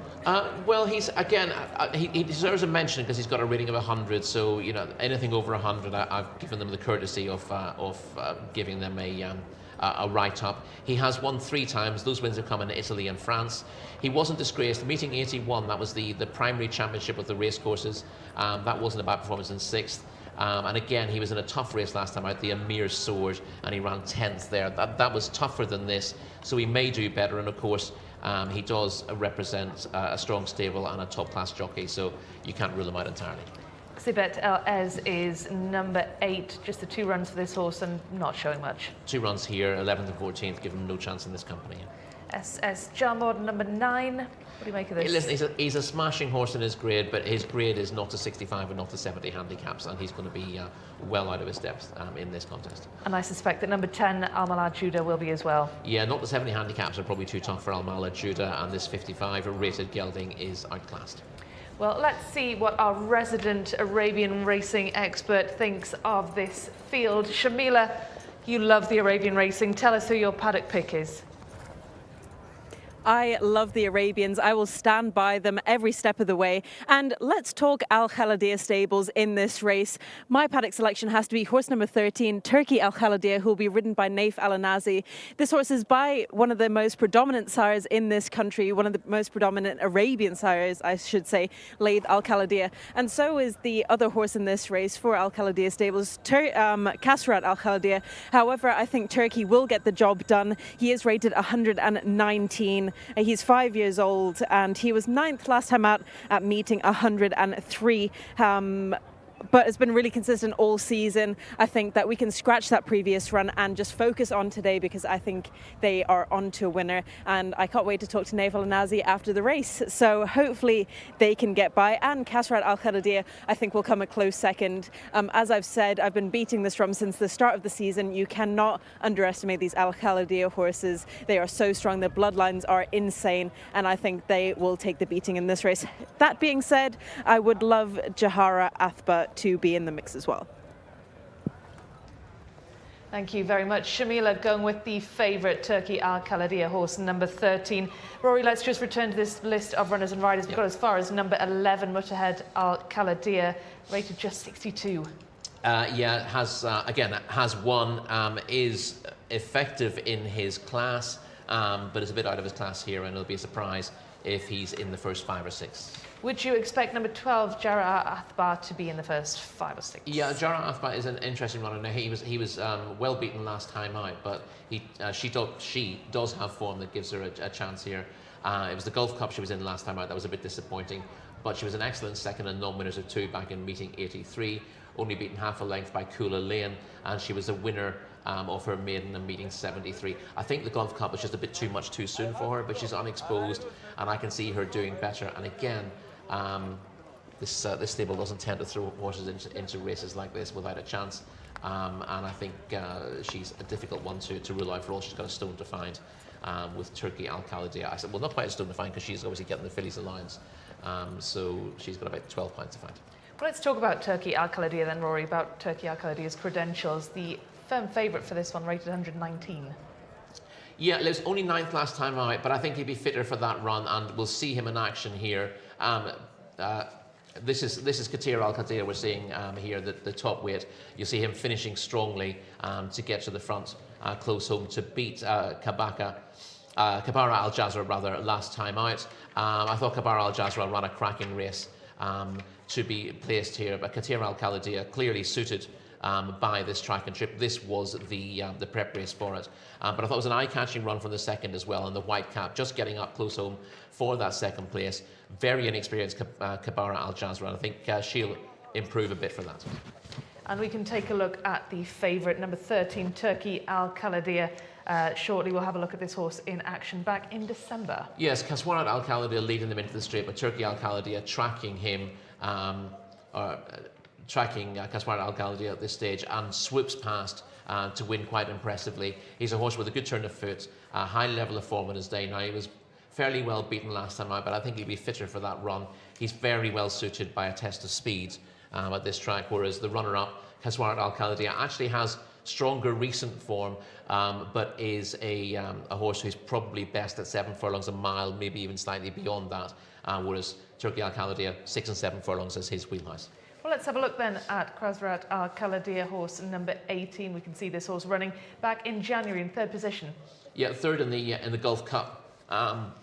This is a strong contest. We don't see an awful lot of Kaswarat Al Khaladia in this picture because we've got the best horse in the world in front here. Asfan Al Khaladia ends up winning this race very easily, but Kaswarat Al Khaladia keeps plugging away, was always reasonably handy, and runs to the line to post a decent performance on the figures. Just lacks the raw pace of Turkey Al Khaladia. They're very closely matched in terms of their overall form. But when they met in a race that was a speed test, Turkey Al Khaldia came out best back in December, and I suspect that he will show that form again. Let's get back to the list of runners and riders. Rory, still plenty more of them to talk about. Amir Al Cham is horse number 14, breaking from the stall just outside the favourite Turkey Al Khaldia. Yeah, it was fourth to Qatir Al Khaldia in that race that we saw a couple of starts back in the green colours with the white cap. But then has turned out again since. Ran last week and finished fifth in a mile handicap. A strong race, a not 105 handicap, but it rather puts me off his chances of winning a 6 furlong race. Running in the prep for a 6 furlong race, then running over a mile afterwards and dropping back to 6 seems a little bit bizarre to me. Let's have a word then on number 15, Awamir. Not the worst horse in this race by any manner of means, but not in the greatest of form at the moment, and difficult to see Awamir troubling the best of these now. Shibal Baroud is number 16, debut for this horse. Yeah, this is a really, really tough race to be making your debut in. Not easy with a lot of these high-class Arabians first time out at all, to be honest. But to be making your debut against 119 rated rivals is a daunting task. A debut at 8 as well, 8 years old, this colt. Well, local debut, we can't always tell where these horses have run before, and some of them may even have run locally, but if they're not running either at Taif or at Riyadh, then it doesn't appear in the form book. So, and it's very hard to dig that information out elsewhere as well. So, let's say Jcsa debut. Jcsa debut for number 16. But no, there's also no rating. So if horses can get ratings for running in non-JCSA tracks. So we often see horses that look like debutants who have a JCSA rating, and then we know they've run somewhere. But in the case of Shibal Baroud with no rating, we don't, and it's possible that this really is his first racecourse appearance. But I'd be surprised. Well, we will see. Number 16, Hazal is number 17. Yeah, 1 from 9 in his career, below form last time out. Had been running well enough in handicaps, but again, this is just a tougher race than he's normally in. If he finishes 5th, connections will be delighted, I think. And Qasrat Al Khaldia, finally horse number 18. This is the one perhaps that will prove to be the biggest challenger to Turkey Al Khaldia. Yeah, certainly on form, and indeed you can argue that on Qasrat Al Khaldia's last couple of efforts in absolutely top class races, we saw him finishing 3rd in the Gulf Cup 2 starts back. He was 4th in the best race of all, the Abaya Classic 2 weeks ago. That's a really strong contest, but again, it's over a longer trip than this, and the question is whether Qasrat Al Khaldia cutting back to 6 furlongs is as effective. Bottom line is that he isn't quite as effective. His class might see him through, and again, he'll try to draw the sting out of Turkey Al Khaldia. We saw the way they raced in December. He tried to do that, but Turkey Al Khaldia had too many guns. If Qasrat Al Khaldia and Abdullah Al Lofi can set exactly the right fractions, then it's possible they can draw the finish out of Turkey Al Khaldia. But between the pair of them, I would fancy Turkey just to come out on top. But it's not a foregone conclusion, and I don't want to give that impression. Well, David on our YouTube channel says that he is going for horse number 3. That's Kabara Al Jazra. Any competition, do you think, for Turkey Al Khaldia? Well, I think Kabara Al Jazra is an interesting one from an each way perspective. It does have a little bit to find with the front 2, but as you saw last time out, finishing 2nd in the prep for this, she wasn't really at the races early on, but finished off really strongly. And you can argue that maybe she needs a longer trip on that evidence, but I would also argue that a lack of experience tends to count for an awful lot in that scenario. And she again was stepping up markedly from her previous effort, and I wouldn't be at all surprised to see her build her form up run by run. So she's maybe the dark horse in this race, the one that could come forward. Obviously, she's got a bit of work to do to beat Qatir Al Khaldia, but she is much more unexposed than most of these.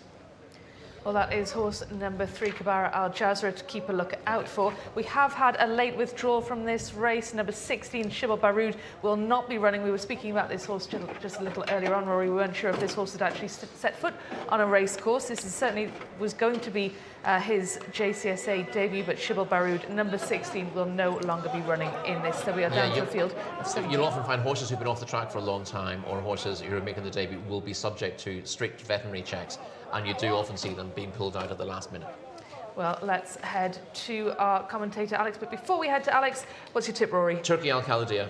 Turkey Al Khaldia, both Rory and Shamila going with the favourite. Let's head to our commentator now then, Alex Fussy. Thank you, guys. Yeah, loading up underway. Don't forget the 16 just come out, been withdrawn down at the start there, so no 16. Shibal Baroud, that runner taken out. Turkey Al Khalidiyah, this hot international favourite. Hot favourite with everyone on board the team today as well. Rory, Shamila, all reckon this could be a fourth career success for him. Kaswarat Al Khalidiyah, the stable companion, could well be the main source of a danger. He's got a white cap on if you're following Kaswarat Al Khalidiyah from stall number 18. There is Mutad Al Khalidi has just got in, and that one is Jarara Athbar. Coming up now is Ghazi Al Zaman, quite warm in the prelims, but is in. Mr. Grisu goes up as well. Turkey Al Khalidi is coming into line. We are nearly set for a start. Kaswarat Al Khalidi completes them, and we are all in.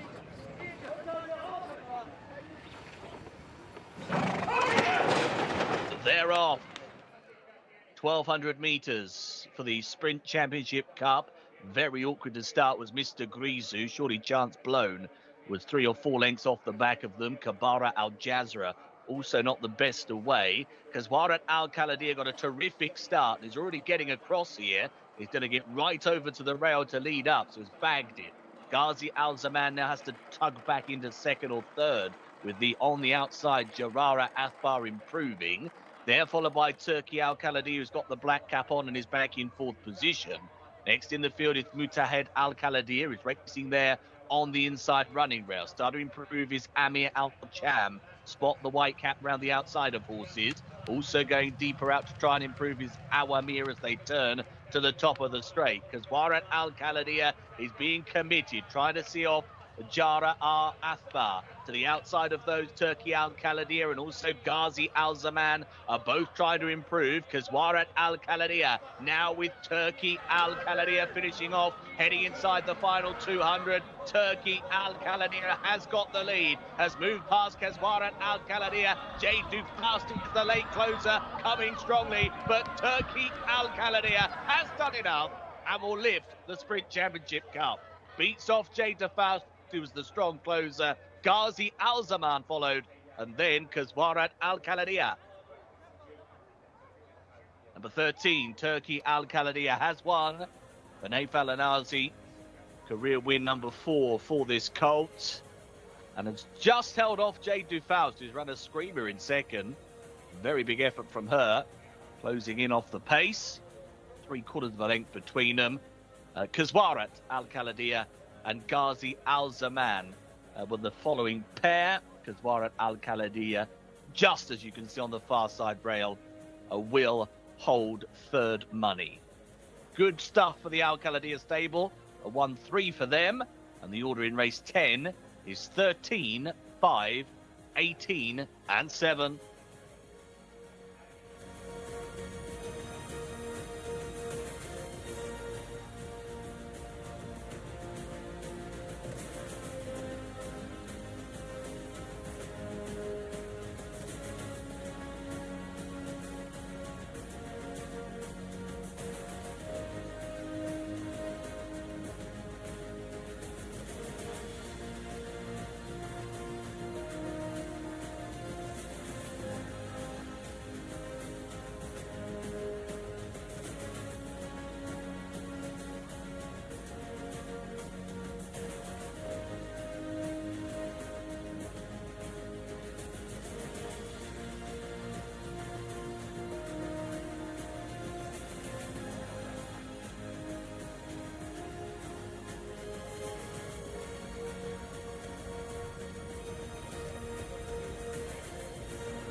Naif El Anazi is finally back in the winners' enclosure, this time in our 10th race, the Sprint Championship Cup for Arabians. This is a listed contest with 150,000 Saudi Riyal, and I believe it is Naif's second cup in his career. He got his first cup a few weeks ago, so this will be his second cup, and he'll be absolutely delighted by that.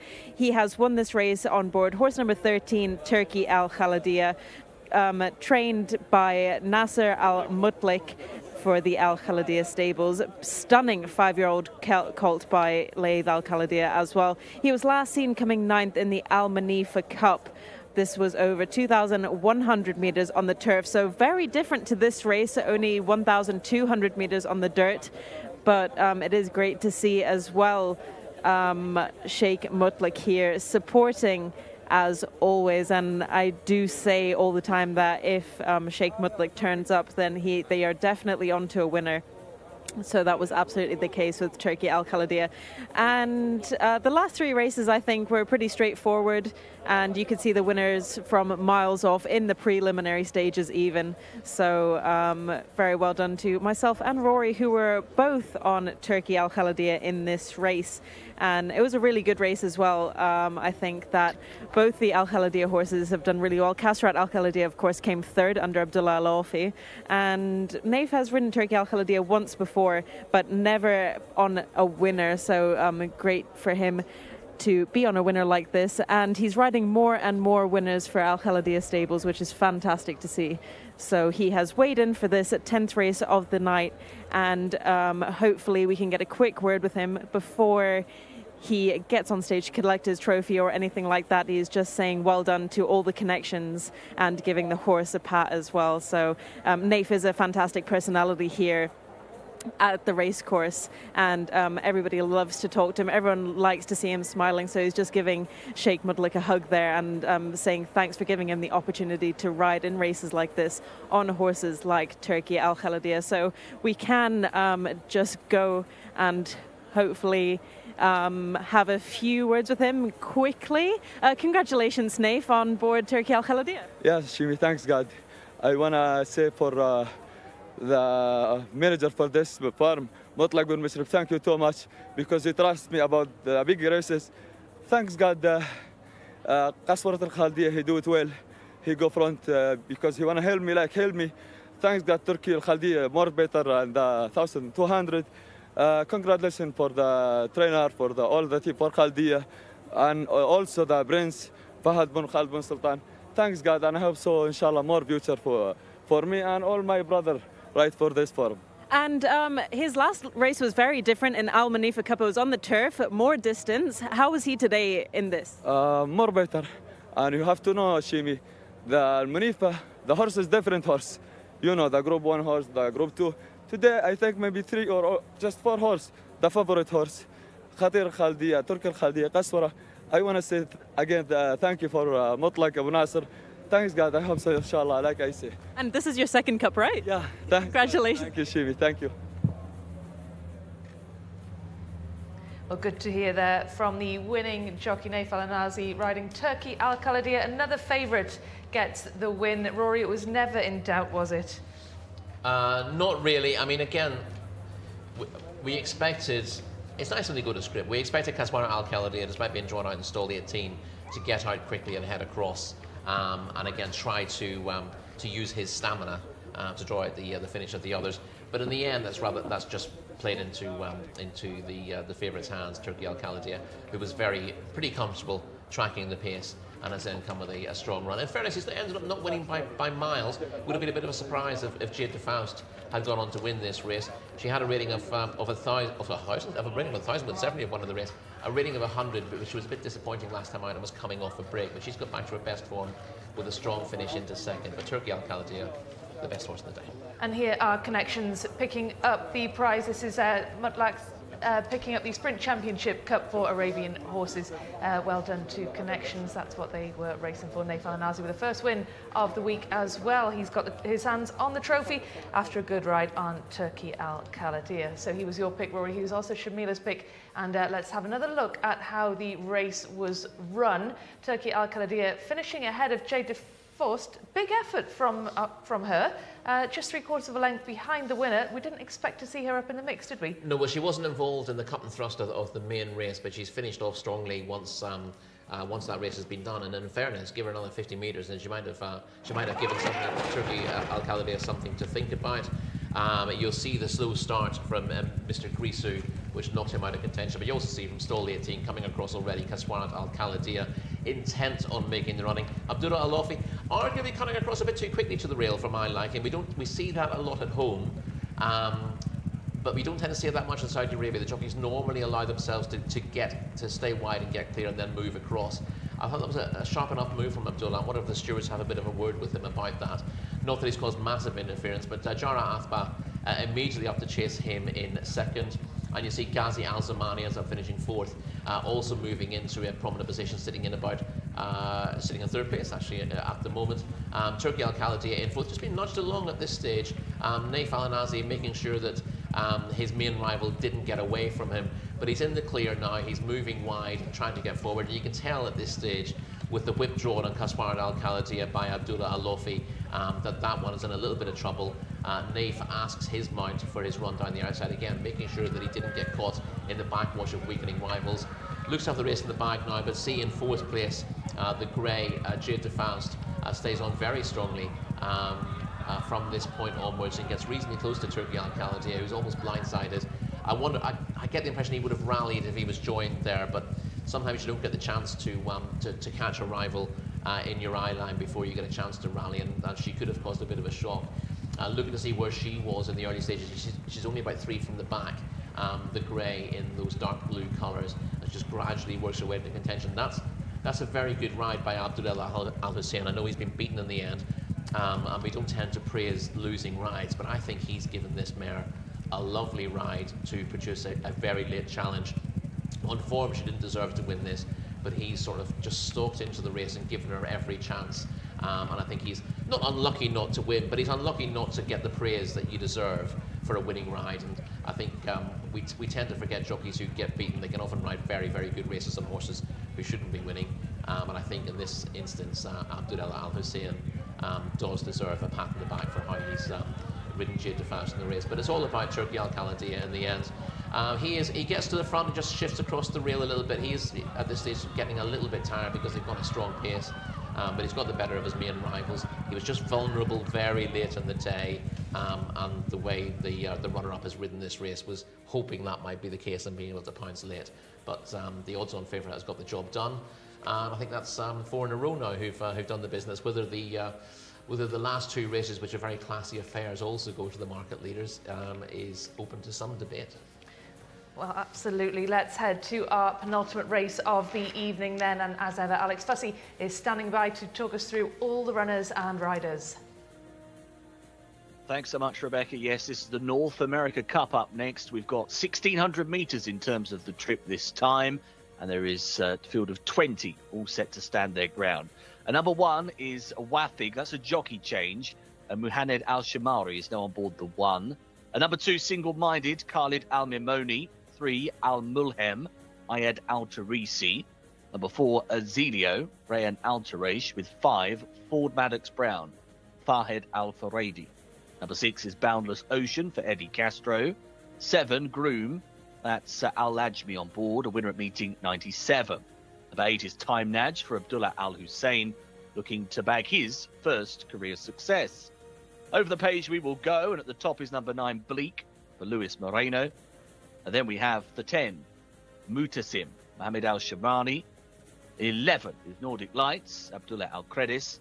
12, New Pursuit, Tariq Al-Mansour. Morales is on board the 13, Power of Beauty. 14 is Finest Sound, one of the Jerkins runners here. 15, Manicita Doro, Ricardo Ferreira. 16 is Al-Wahis, Fawaz Wanas. 17 is Astaroth, Al-Sharani riding for the Fawaz stable. 18, Final Destination, Mohamed Aldaham. 19, Monshu, another Jerkins inmate, a winner right back at meeting 44. And 20, Saudi Empire, rounds out the field for Camilo Ospina. Now, Final Destination is the market leader here in the international betting. 2-1 is the price of the favourite at the moment. New Pursuit just in behind at 4s. Power of Beauty 5s, and then Finest Sound is available at 7-1. They go 10s and upwards the rest of the field. Final destination, shading favouritism, but looks quite a hot little heat. It's the North America Cup up next. Thank you, Alex. It does look like a hot little heat, doesn't it, Rory? But another big field to choose from in this penultimate race. So let's start from the top. A lot of horses to get through here. Number 1, Wathig, is we saw last in meeting 98, an average run there. Yes, so I just want to, before we join in there, I just want to point out that number 9, Bleak, is now ridden by Abdullah Alofi, which is a significant jockey change.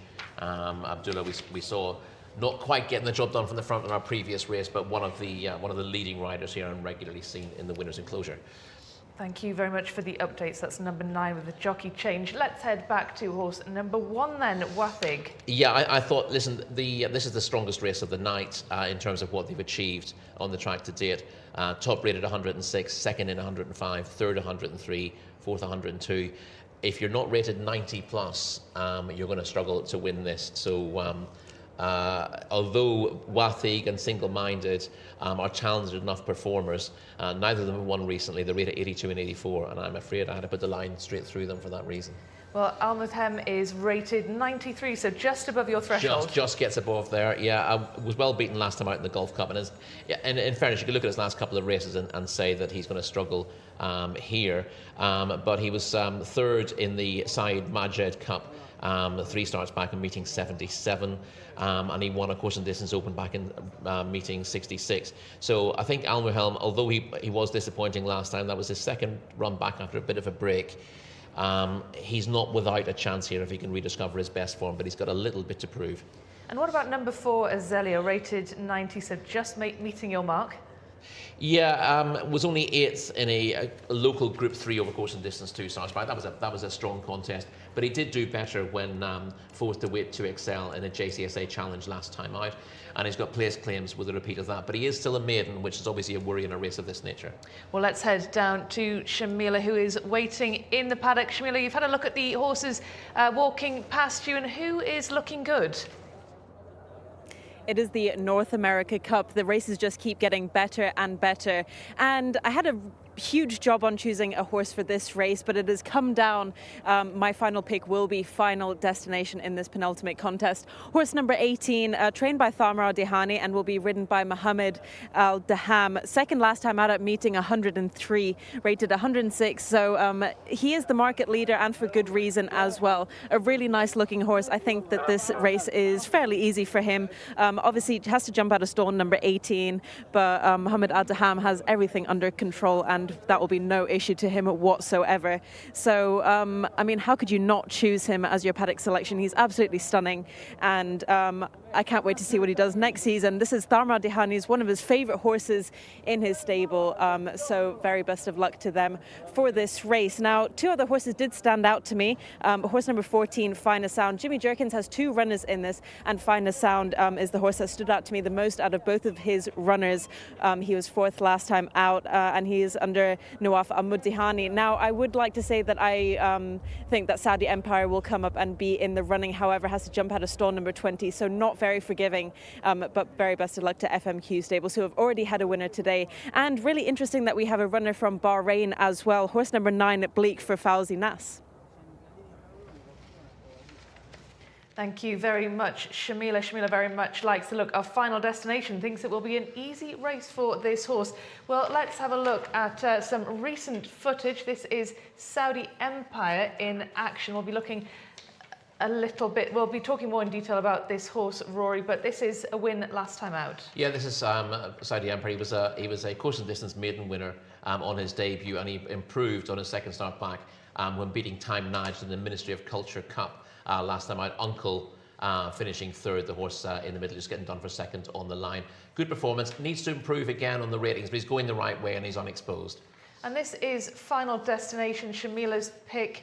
running back in February. Yeah, listen, he's a picture of consistency, Final Destination. He won the Taif Derby when I was there. He won a Jcsa award contest in meeting 74, and this was an excellent second to Badr in the Lucid to Wake Cup over 1,800 metres last time out. 1,800 metres may be just a furlong too far for him. He's just a little bit weak in the finish, but he'll appreciate dropping back to 1,600, which is his ideal trip here, Final Destination. He's top rated only by a pound, but there are questions over a couple of those who rated very close to him, and we'll see that. The next one we get to see here is Power of Beauty, who is another high-class performer with a rating of 102, was a second to Carmel Road here. This was the winner was a really impressive performer here. This was a trial for the Saudi Cup essentially. He's been a very good horse over the years, Power of Beauty, and he was dropping back to sprinting last time out, went 7th in the Group 3 Dirt Sprint Cup. That wouldn't have been the race Connections wanted to run him in. The trip would have been too short, and he'd be a lot happier stepping back up to a mile today. Thank you very much, Rory. Well, let's chat about the rest of the runners in this race. We've got up to horse number 5, Ford Maddox Brown, a rating of 97, but is coming off a bit of a break. Yeah, he was fairly busy in Thai Ford Maddox Brown. He was a winner of the Makkah Al Mokarama Governorate Cup or Regional Cup in Taif. That was back in meeting 32. He then had a break until the final day in the season, and he appeared here a couple of times early in the Riyadh season, but we haven't seen him since he finished 7th in the European Union Cup on the 1st of December. He was given the impression at the start of this Riyadh season that he needed a break. He's been given that break now. If he bounces back to his best form, he's got solid place claims. It's a little bit of a question mark, but if he's right at his peak, then he's not one to rule out. Well, Boundless Ocean hasn't been at his peak, number 6. No, he's a horse who's been well down the field in 2 very tough contests, well held in the custodian of the 2 holy mosques last time out. That is one of the most prestigious races in the Saudi calendar. So he's got a little bit to prove, but he had a very high-class form in Ireland a couple of seasons ago for Jim Bolger. He won the Meld Stakes and the Desmond Stakes, so he's a proven Group 3 performer, been placed very close in Group 2 company as well. He needs to find that form at some stage. He hasn't so far. There was a theory earlier in the Taif season that these ex-European horses only showed their form at the 3rd time of asking. They needed the experience. That theory hasn't always worked out. But if Boundless Ocean does find that Irish form, then he's a big player. I'd be concerned about his chances of doing that, given how he's run this season on the dirt. And what about Groom, Rory? Finished 3rd last time out, 4th the time out before that. Yeah, he's got a tough enough ask at the weights, this Groom. He's got a rating of 93. We see him almost every week. He runs his heart out most of the time. 7 furlong open winner, 3 starts back. Arguably his very best form is at 7 furlongs. Was a good 3rd to Expressionist in the Public Security Department Cup last time out over this course and distance. This is a stronger race again. This North America Cup has got a very, very strong field, and I think Groom, while he's got place claims, I think he's going to struggle to win this. But bless him, he always puts himself on the line, and he never ducks out of a tough task. Time Nudged, number 8, falls just short of your threshold. Yeah, I mean, we saw Time Nudged in the footage there, finishing 2nd a couple of starts ago, but he was a bit disappointing last time out. He's not from 13 now. He does have the ability to get placed in a race of this nature, but the fact that he's not been winning weaker races suggests that others will have his measure again. Well, Mutashim is coming here off the back of a win last time out. Yeah, listen, I think although he does fall short on the ratings, I think I'll give Bleak a mention because we haven't seen an awful lot of Bleak in Saudi Arabia. He's only had the 1 run. He was a good 2nd to Rosgar in a 7 furlong Jcsa challenge last time out. But going back through his form in the UK, he stays further. He's by Highland really. He stays 1.5 miles. He won over 7 furlongs in Bahrain in January for Fawzi Nas. I think the step up to a mile gives him a chance of running to a higher level. I think he'll fall short, but I think he does need a mention. Let's skip number 11, Nordic Lights, disappointing last time out, and go to number 12, New Pursuit. Yeah, New Pursuit is a 4-time winner. He was a winner in meeting 83, and he bounced back to his very best form when finishing 4th to Badr and Final Destination in that Lucid 2-Weight Cup. We saw a replay of that was over 1,800 metres. He's obviously got a little bit to find with Final Destination on that form, but the pick of his form gives him claims here, and Tariq Al Mansour could not be riding any better at the moment, so I would certainly put him in my shortlist. And what about Power of Beauty? Similar kind of rating for this horse? Yeah, see, Power of Beauty is a tricky one. He was being aimed at the Saudi Cup. He won cozily on his reappearance. With them was, as I said, we saw him being beaten by Carmel Road in the qualifier for the Saudi Derby. He needed to win that race to get in. He was a little bit, he was clear of the rest, but he was put in his place by Carmel Road. He couldn't then run in the Saudi Derby. He's dropped back and trip and run in the dirt sprint last time out. And he wasn't disgraced in finishing 7th, wasn't beaten that far. But you just get the impression that Power of Beauty is running a little bit below his best this season, and he needs to step up a little bit. He's rated 102, so he's got very little to find on his best.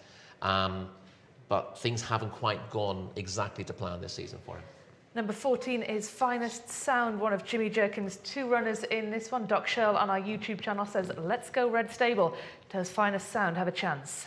Finest Sound, again, he's 2nd top rated in this race, but his rating comes from his excellent form in the UK a couple of seasons ago when he finished 2nd in the Celebration Mile.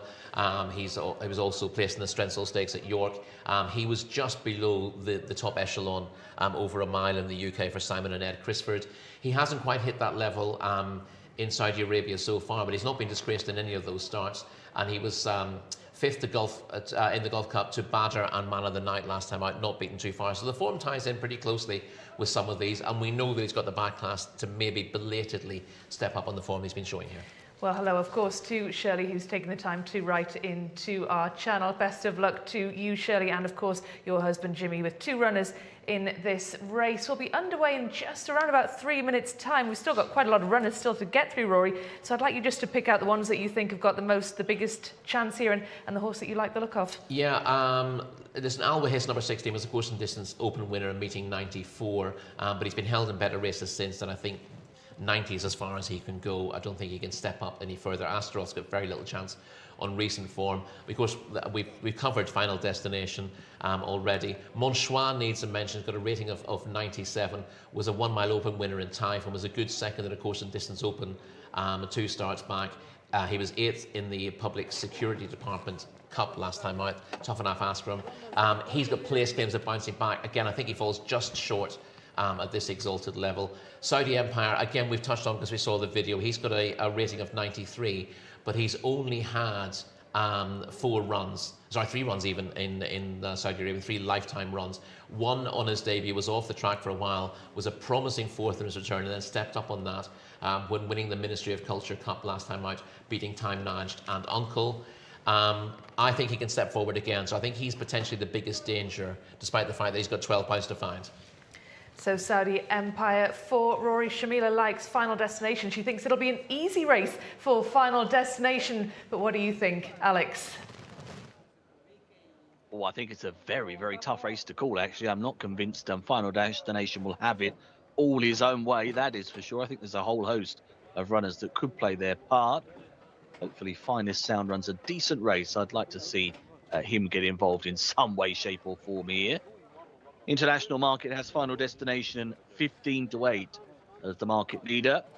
New Pursuit at 4-1, Power of Beauty at 5s. Then Finest Sound 13-2, and they go 10s and bigger the rest of the field. Alwa Hiss is about to go up, royal blue and red colours due to stall 16. Also waiting for Nordic Lights there to go in, a winner back at meeting at 78.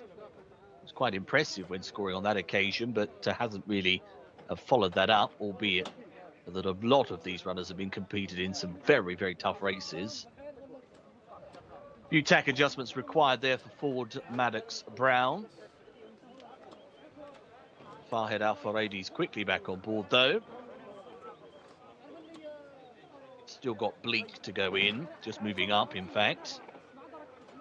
Monchois still to go. Also still out the back is Power of Beauty. Into the far side there, that runner. then Ford Maddox Brown and Azelio remains out of line also. So the final quartet taking their places. There is Azelio, another runner today to get quite warm. Power of Beauty coming up now for Morales into stall 13, and we are set to race. They're off. Racing away here over 1,600 meters in the North America Cup. A bit awkward to go was Mutashim, who will drop towards the back end of the field. Also quite slow early is Astaroth, black jacket with the white diamond. In contrast, Power of Beauty was very much first into stride. Saudi Empire also bang up there and tanking along. Monchoir on the outside, the white cat wants a slice of the early action as well. Settling down then, Monchoir coming on over with Power of Beauty, there followed by Saudi Empire third. Azelio is close up as well and racing in fourth. Ford Maddox Brown is next in the field, then Final Destination, who's called out wide. Is out wide with Manicita Doro a little bit deeper as well. Back to midfield to find Groom, and Time Nudged is in company, as is also Bleak, who's out wide. Back down the pack, the likes of New Pursuit and Nordic Lights have a lot to do. Also out the back end is Boundless Ocean. They're on the left-handed turn for home. Monchoir out in front leading the way, shows up by a length. Over in second, Power of Beauty. Saudi Empire is in third. Then Final Destination is now taking aim at the leading trio. The first four start to try and skip clear. Down to the inside, trying to pick up a bit from the tail end is Groom, working their way towards the final 200. Power of Beauty leads up by 3 parts of a length, trying to see off the challengers. Saudi Empire, Final Destination, little between the front three, driving close home. Saudi Empire just edging on from Final Destination and Power of Beauty. It's Saudi Empire to lift the North America Cup. Beats into second place, Final Destination. Third then went the way of Power of Beauty. It was quite close for fourth. 2 or 3 of them together. Time Nudge, Groom, some of the closers from off the pace. Victory for Saudi Empire, number 20 on the card for, yes, Camilo Ospina. He's done it again. Tremendous day, another tremendous day. The superlatives continue for that man. Beats Final Destination. Power of Beauty takes third position. We're just awaiting a confirmation on fourth. It's Manacita Doro who's been given fourth over the line. So it's Saudi Empire in a time of 1:39.92. Scoring by 2 1/4 lengths. It was a good little battle, wasn't it? The 3 of them were all going hammer and tongs inside the final 200. And close to home, Saudi Empire did assert. 20, 18, 13 and 15 is our order of finish in today's 11th, the North America Cup.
Congrats. This first time with Saudi Empire, how is it today?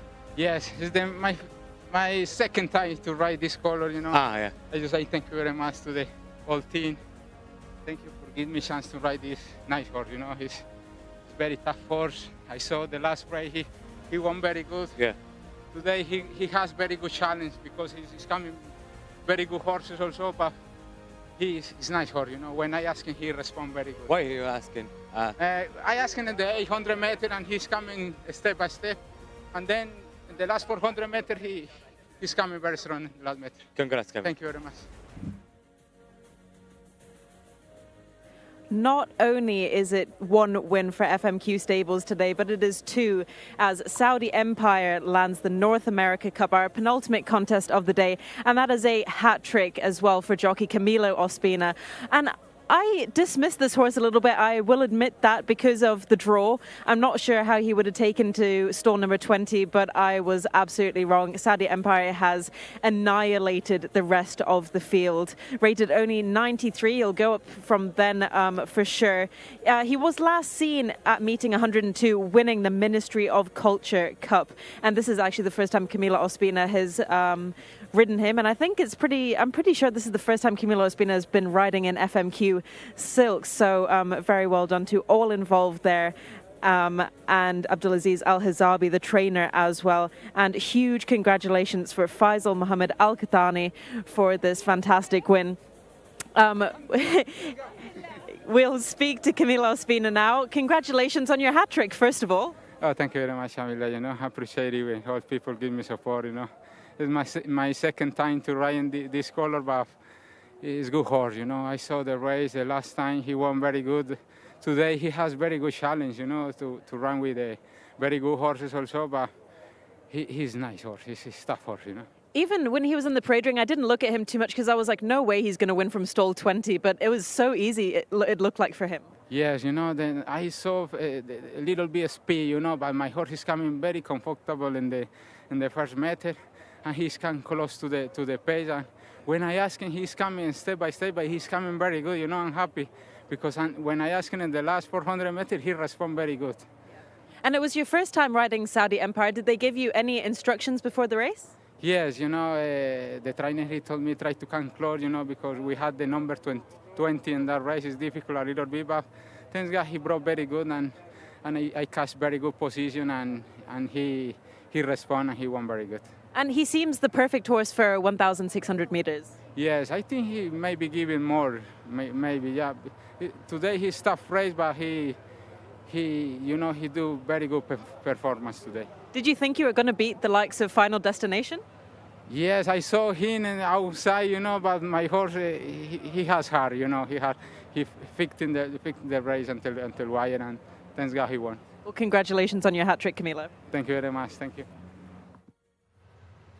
Well, a treble for Camilo Ospina, and this is the horse that you picked out before this race, Rory. You thought that he would have the beating of Final Destination. Just talk us through the closing stages here. Camilo Ospina said he asked the horse for more at around 800 metres, and he really produced his best from 400 on. Yeah, he's shown a really good attitude here because he was in between two higher rated horses, the top rated and the third top rated in the race as it was, and he had a little bit of improving to do. And if he's stuck between those two horses who've got the proven ability, they've been there, they've got the t-shirt.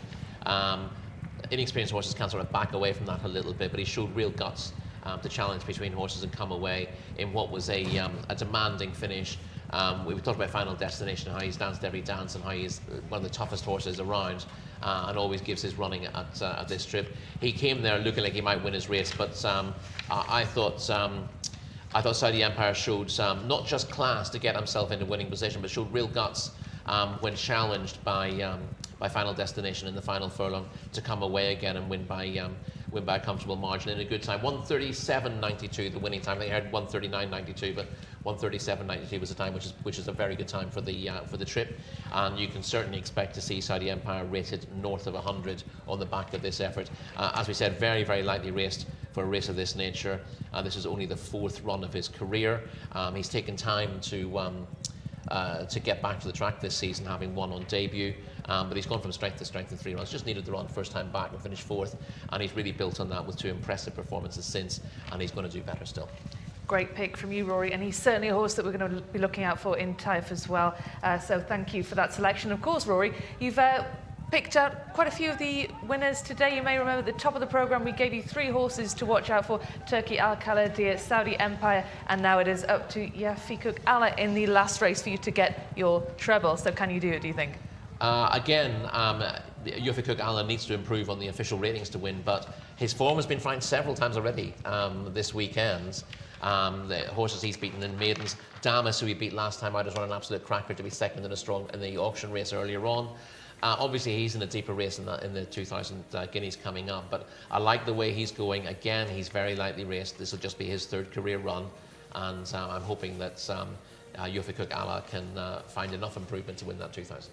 Well, we'll take a little look at him shortly when we see him in the parade ring behind us. But let's just have another look at how this race was won. Saudi Empire, a fantastic pick from you, Rory. Again, drawn out wide, stall number 20. But it seems that at this track, it really doesn't matter that you're drawn out wide. In fact, it looks to be an advantage.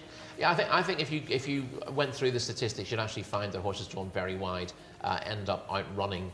I'm sure they weren't outrunning the rules, but certainly there wouldn't be any negatives in terms of those wide draws, and it's just the way this track rides. It's a real recommendation of the track. The reason that horses don't tend to run well from wide draws elsewhere is because of a deficiency on the track. It means that you're at a disadvantage. Anyone who's designing a race course wants all the horses to have the same chance, and that's what happens here. So fair play to Riyadh. Almost time for our final race of the day, the local 2000 Guineas. So for the last time, we'll head to our commentator, Alex Fussy, to run us through the card. Rebecca, lovely. Thank you very much indeed. A good way to finish, isn't it, this, with the 2000 Championship, known as the 2000 Guineas. Number 1, Al Abjar, the mount of Abdullah Al Khamis. And number 2, Yadar, a winner back at meeting 91. Then you've got the 3, the one we've already mentioned quite a few times, haven't we? You saw Galloping Clues at the top of the show, the Hat-Trick Seeker, Yafikuk Allah, Luis Morales. Number 4 is Nonsense, Abdullah Alofi. No 5 here. Number 6 then is Nermeen, Naif Al-Anazi with 7, Finbar Fury, Mohammed Al-Yami. Interesting comer to the Saudi scene, Finbar Fury. 8 is South Army, Eddie Castro. 9, Ashwadi, Mohammed Al-Daham. 10, Karam Al-Anaya, Tariq Al-Mansour. No 11, so the next is the 12, Burkan. Al-Farouz riding that one. 13, Al-Mortahed, Ricardo Ferreira. 15 is the next one, because there's no 14 either. That's Salam Al-Khair, the Gaitan horse today. Asil Al-Shani. 16 is now out as well. That's another scratching. Then the 17, Veiled Illusion, Mohammed Saeed. And 18, Saudi Neom, will be our final one on the list for Fahad Al-Faradi. So a stack of absentees here, but we've still got a good lineup, a strong field for this 2000 Championship. And Ashwadi is the strong favourite internationally. 10-11 is the price here of this market leader, the 9 horse, looking to follow up a very good 4th last time at meeting 104, which I'm sure you'll hear more about in a moment. Yafikuk Allah is second in, well, joint second, 4-1 with Salam Al-Kia. Saudi Neom available at 8-1, and Al-Mortahed is at 10. We go 16s and bigger the rest of the field. Now, there's the presentation from our previous race, the North American Cup. You can see Camilo Ospina about to have his picture taken there and lift aloft. I wonder who will be lifting the 2000 Championship trophy. The 2000 Guineas is our final race. Let's head back to Rebecca and Rory. Alex, thank you. We'll join you a little later on. Final race of the day, Rory. You tipped up Yafikuk Allah a little earlier on. He's not the favourite for this one, is he? We'll get a word on him very shortly, but let's start from the top. Horse number 1, Al Abjar. You probably aren't convinced by this one, are you? No, he was 8th in the Saudi Derby qualifier 3 starts ago, and warmed up for this with a disappointing performance. He's finishing 12th in a not so 80 handicap. Given the top rated here is rated 102, that doesn't augur particularly well for his chances. And Yadar probably doesn't have too good a chance either. Well, no, Yadar's an interesting one. He didn't really build on the promise of his maiden run first time up, but he was. I thought he showed a good attitude to come between runners to win his maiden over a mile. He's a son of cracksman, so he's really bred for sort of a mile and a quarter plus on turf rather than a mile on dirt. So this might not be his thing. He was quite well fancied for the Saudi Broadcasting Authority's Cup last time out, but was a bit disappointing in 8th. That came to step up to Cup company straight after a maiden win is a difficult ask. So I wouldn't give up on Yadar just yet, but I do get the impression on his pedigree that he might be a better horse over a longer trip and perhaps on turf. And what is it about number 3, Yafiku Gala, that you like? Well, I mean, listen, I've put him in the menu. It doesn't necessarily mean that he was guaranteed to be my selection in the race. And of course, we do have fluctuating odds as well, which can change your opinion. But I like the way he did it on debut. He showed a really good attitude to win narrowly in maiden company, and then he stepped up to win by a good margin last time out. And I thought that was better than the margin looked on the day. He beat Damis. As you know, I'm quite fond of Damis. I thought Damis was suited by dropping by to 7 furlongs that day, having raced over further, and I thought he ran a good race. But Yafiku Gala improved to put him in his place, and I think there's more improvement to come from him. And as a son of Medaglia d'Oro, again, he's really going to appreciate a mile rather than the 7 furlongs he's been running over so far. Number 4 is Nonsense. We'll get a word on him shortly, Rory. But first of all, let's head down to the paddock where Shamila is going to give us her pick for this one. Thank you very much, Rebecca. Final contest of the day. I'm hoping I can find you another winner in the parade ring. This time I have gone the way of horse number 15, trained by Lucas Gaitan for the Athba stables. Asil Al Saharni on board, Salam Al Khair. Now, he was 6th last time out in the Saudi Derby. That was a very difficult contest for him. I still think he ran relatively well to come in 6th place. I think this is perhaps a little bit easier for him. There are horses rated higher than him in here. However, I think that Salam Al Khair definitely can get this one for Lucas Gaitan and the team. And you can just see him coming up behind me here right now. Asil Al Saharni has not entered the parade ring just yet, so he hasn't been put on board Salam Al Khair. However, you can just see how stunning he is. And I know that the Athba team were hoping the best for him in the Derby. However, he is definitely a nice horse to campaign with next season and see how he gets on. So very best of luck to everyone, and of course Asil Al Saharni, who will be riding him as well. Now, if we're talking about eye catchers, horse number 3 as well, Yuafik Allah for the Prince Saud bin Salman Abdulaziz stables is also a really nice looker. Unbeaten in 2 starts this season. Louis Morales on board. So what could go wrong? But I really hope my selection, horse number 15, is the winner. Horse number 15 is Shamila's winner, Salam Al Khair. So Shamila needs to bounce back from that 2nd place finish in the last race. So let's see if she can do that with number 15. Rory, we got as far as number 4, Nonsense. There's been none of that in the studio today. Yes, indeed. Nonsense was a 7 furlong maiden first time up, and was 6th to Sihar in the Prince Mohammed bin Abdul Rahim Cup last time out. Been 4 lengths that day, needs to pull out a little bit more. And I just wonder whether he has the know-how for this.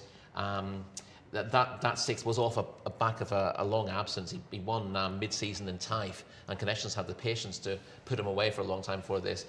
They may be justified in it, but it would be a concern that he just lacks the know-how against some classy rivals here. Nermeen had a pretty good run last time out, number 6. Yeah, she's turned out very quickly, though. She was 2nd in the 1,000 Guineas last weekend. Now, the form's taken a little bit of a knock with the winner of that beaten earlier on in the card in what would have been deemed by some a weaker race. It just puts the 1,000 Guineas in its right perspective, though. If she bounces back from that, listen, she was handy all the way. She only got run down late. I thought it was a nice performance, but this is being asked to come back very quickly, and her rating wouldn't be above 90. Based on what she did there, she'd be rated in the 70s. So I think it's a tough ask for her. Finbar Ferry, number 7, is raced in the 90s. Finbar Fury is a really interesting one. Now, I believe he's had a bit of a setback because he's a horse who came here with quite a big reputation. He was in training in the UK with Gian Chapel Hyam. He was a winner at Salisbury on his most recent outing, which was a prep for his campaign here in Saudi Arabia. He was just beaten at Dundalk. He also finished fourth in the Group 2 Horse Hill Stakes. So a high-class juvenile in the UK, and I know that they really had strong hopes for him at the Saudi Derby meeting, but he didn't make his prep race. He was a last-minute withdrawal on the day. So it may well be that he hasn't had the right prep for this, but I think he's the kind of horse who shouldn't be a rank outsider in this. Well, let's have a look at the favourite for this race. This is horse number 9, Ajwadi, the 10-11 favourite. And this is Ajwadi in action last month in February. This is the Saudi Derby. We've seen it once tonight already. Very, very strong form. You see Ajwadi in 4th place at the moment. He's unable to get any closer, but the first 3 are absolutely top-class animals here. Forever Young we see in 3rd at the moment, gets up to win late on to beat Buckham Dano by a head. Ben Tornato was up there all the way and just weakens late in the day to be 3rd. So Ajwadi's done really well. He's been beaten 11 lengths. Into 4th, but he's done best of the local horses here. In behind him on the day, Mashur was a place behind him and a length of 3/4 behind him, and he's won earlier on. Salam Al Khair was a place behind that, and Saudi Neom was further behind that in 7th place. So you've got the strong form here. Ajwadi's got the beating of Salam Al Khair and Saudi Neom on that running, and of course the form's already been franked. And this is Yafakik Ala, Rory, the horse that you like. Again, form that we've seen this evening. Yafakik Ala goes on and wins very nicely here over 7 furlongs. Damas chases him home, runs a very good race in 2nd. I think some people would have thought that Damas held the form down here, but he's run an absolute cracker to be 2nd over a mile earlier on this evening, and I think this is good form. He needs to improve again, now stepping up in class, but the step up to a mile will suit him down to the ground, and I think he's a big player. Let's talk a bit more about Ajwadi then, the highest rated horse in the race, the only horse rated in the hundreds. Do you think he's going to justify that favourites tag? I think he's got a big chance. I'm not going to say anything negative about his chances here. I thought that was a good run from Ajwadi last time out. That was his 3rd start here. Was 3rd on debut, stepped up on that one, winning the Ministry of National Guard Cup over this course and distance. So we know he's fully effective here. And I thought it was a good run. There was no chance of him getting any closer than he did. And it was a difficult position to be in, trying to broach the gap between the rest of the Saudi horses and the international challengers. And I thought, it wouldn't have been a shame if he'd end up being caught by something else, by Mashur, for example, into 4th, because he'd have had to make an effort to try to bridge that gap, but he wasn't able to do it. But the fact that he held on for 4th, I thought, stands him in good stead. And yes, he absolutely deserves to be favourite for this race and what he's achieved. The question is, are there other horses in this race who are unexposed enough to get close to him? Number 10, Karam Alanaya, had a good run last time out. Yeah, but listen, he's a solid performer in maidens. He's capable of making his mark in open company, but he's not from 8 now. And this is, the 2,000 guineas. It's a big deal. He will be doing well if he finishes in the first 5, quite frankly. Number 12, Birkin, had some good recent results as well. A 3rd, a 2nd, a 4th. Yeah, he's been running consistently. Again, he's yet to get off the mark, but he has been keeping better company. He's not just been running in maidens. He was 3rd to Salam Al Khair in the Saudi Broadcast Cup last time out. Obviously held by Salam Al Khair in that form, but it does give the idea that he's not out of place here, and he might have a chance of stepping forward and finishing in the frame. And Al Mottahed, number 13, disappointing last time out. Again, that was in the Saudi Derby last time out when he was 9th, so I've gone through most of the runners, but as far as Saudi Neom, Mottahed was further back. He actually ran a good race to be 3rd in the Saudi Derby trial, 2 outings back. But I think he's had his limitations exposed. Although he's got a rating of 99, I think that's as high as he can rate at the moment. He's been on the go most of the season, was a good winner in Taif, won here in meeting 68, and that's 3rd in the Saudi Derby trial was a career best effort, but he was put in his place last time out. I think he's had enough racing for now as well. He could do with the break. And what do you think of Salam Al Khair, number 15, Shamila's pick? Yeah, listen, Salam Al Khair is fairly lightly raced. He, again, was stepping up in class going into the Saudi Derby last time out and was only 6th, but was far from disgraced there, as we saw. He ran in the Saudi Broadcasting Authorities Cup 2 starts back, winning that, having finished 2nd on his debut. So he's improving all the time. The form figures don't say so, but actually the performances have been better every time. So I think he is a player here, should be placed at least. And we've got Veiled Illusion and Saudi Neom, 17 and 18. Yeah, I'll skip over Veiled Illusion, who's got plenty on his plate. Saudi Neom was 2nd in the Saudi Derby trial behind a very good horse in Al Wakad. It was a wee bit disappointing in the Saudi Derby itself, but he doesn't have an awful lot to find here, and he should be competitive from stall 18. And are you sticking with Yafia Cook Allah? Well, you kind of forced me in there. I'm not going to back out of it now. I do like him. I think this is not an easy task for him, but I hope he can improve enough to win it. He does need to. Number 3 for Rory, number 15 for Shamila. So for the final time this evening, let's head to Alex Fussy for this last race. Thanks very much, Rebecca, Rory and Shamila, as always. Runners loading up at pace for our concluding contest, and what a race to finish it is as well. Like Rory mentioned, I'm fascinated to see how Finbar Fury gets on. He was not a bad prospect in England when running in that Horace Hill at Newmarket behind Orne, who was a winner that day, and has run again this week, actually, and placed in Patton Company. Last couple of runners move in then. We are just about set. They're off. Racing away over 1,600 metres in the 2000 Championship, the local 2000 Guineas. One or two a little bit awkward into their stride. A little bit outpaced early was Yufi Cook Allah, who's being niggled to try and get forwards. There's quite a charge on for the early lead, with Ajwadi on the outside bang up there, and also Burkan is racing forwards. Down to the rail, Finbar Fury is going to get through to be a front runner as well. They're then followed by Yufi Cook Allah, who's racing in about 4th position. To the outside is Salam Al-Kir in company out wider with Al Mottahed, the red sleeves and cap. That runner is followed by Veiled Illusion. Next in the field is Nermeen, who's in the centre of rivals, races in company with Nonsense. On the inside, the green sleeves and cap is Yadar. Back down the field at this stage to find South Army. Also plenty of work to do for Saudi Neom. Another one outpaced is Karam Alanea as they head into the turn.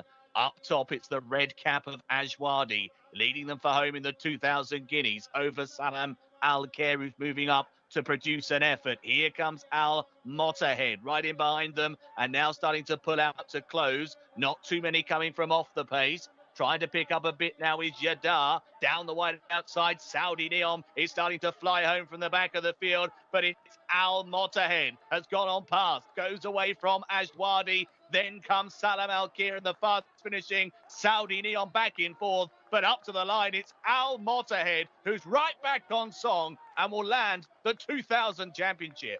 Al Mottahed, the winner, beats Ajwadi into 2nd place. Back in 3rd was Saudi Neom. They're followed by Al Abjar and also Salam Al-Khair.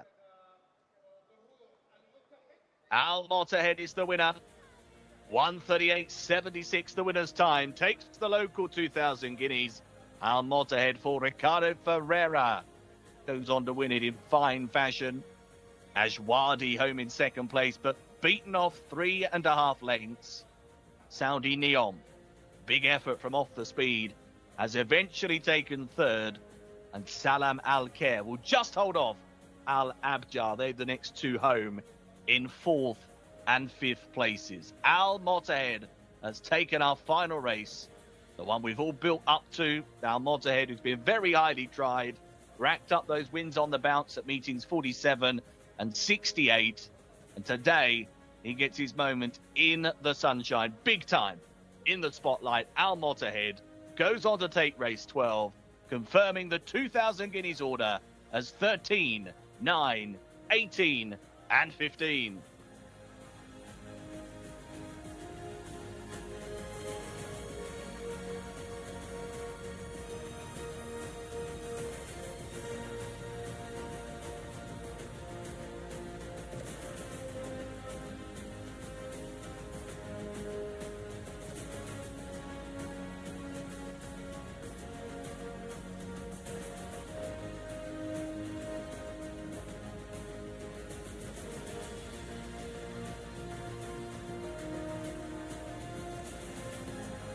Well, Al Mottahed gets the win in our final race of the day. A 2nd win as well for Ricardo Souza Ferreira.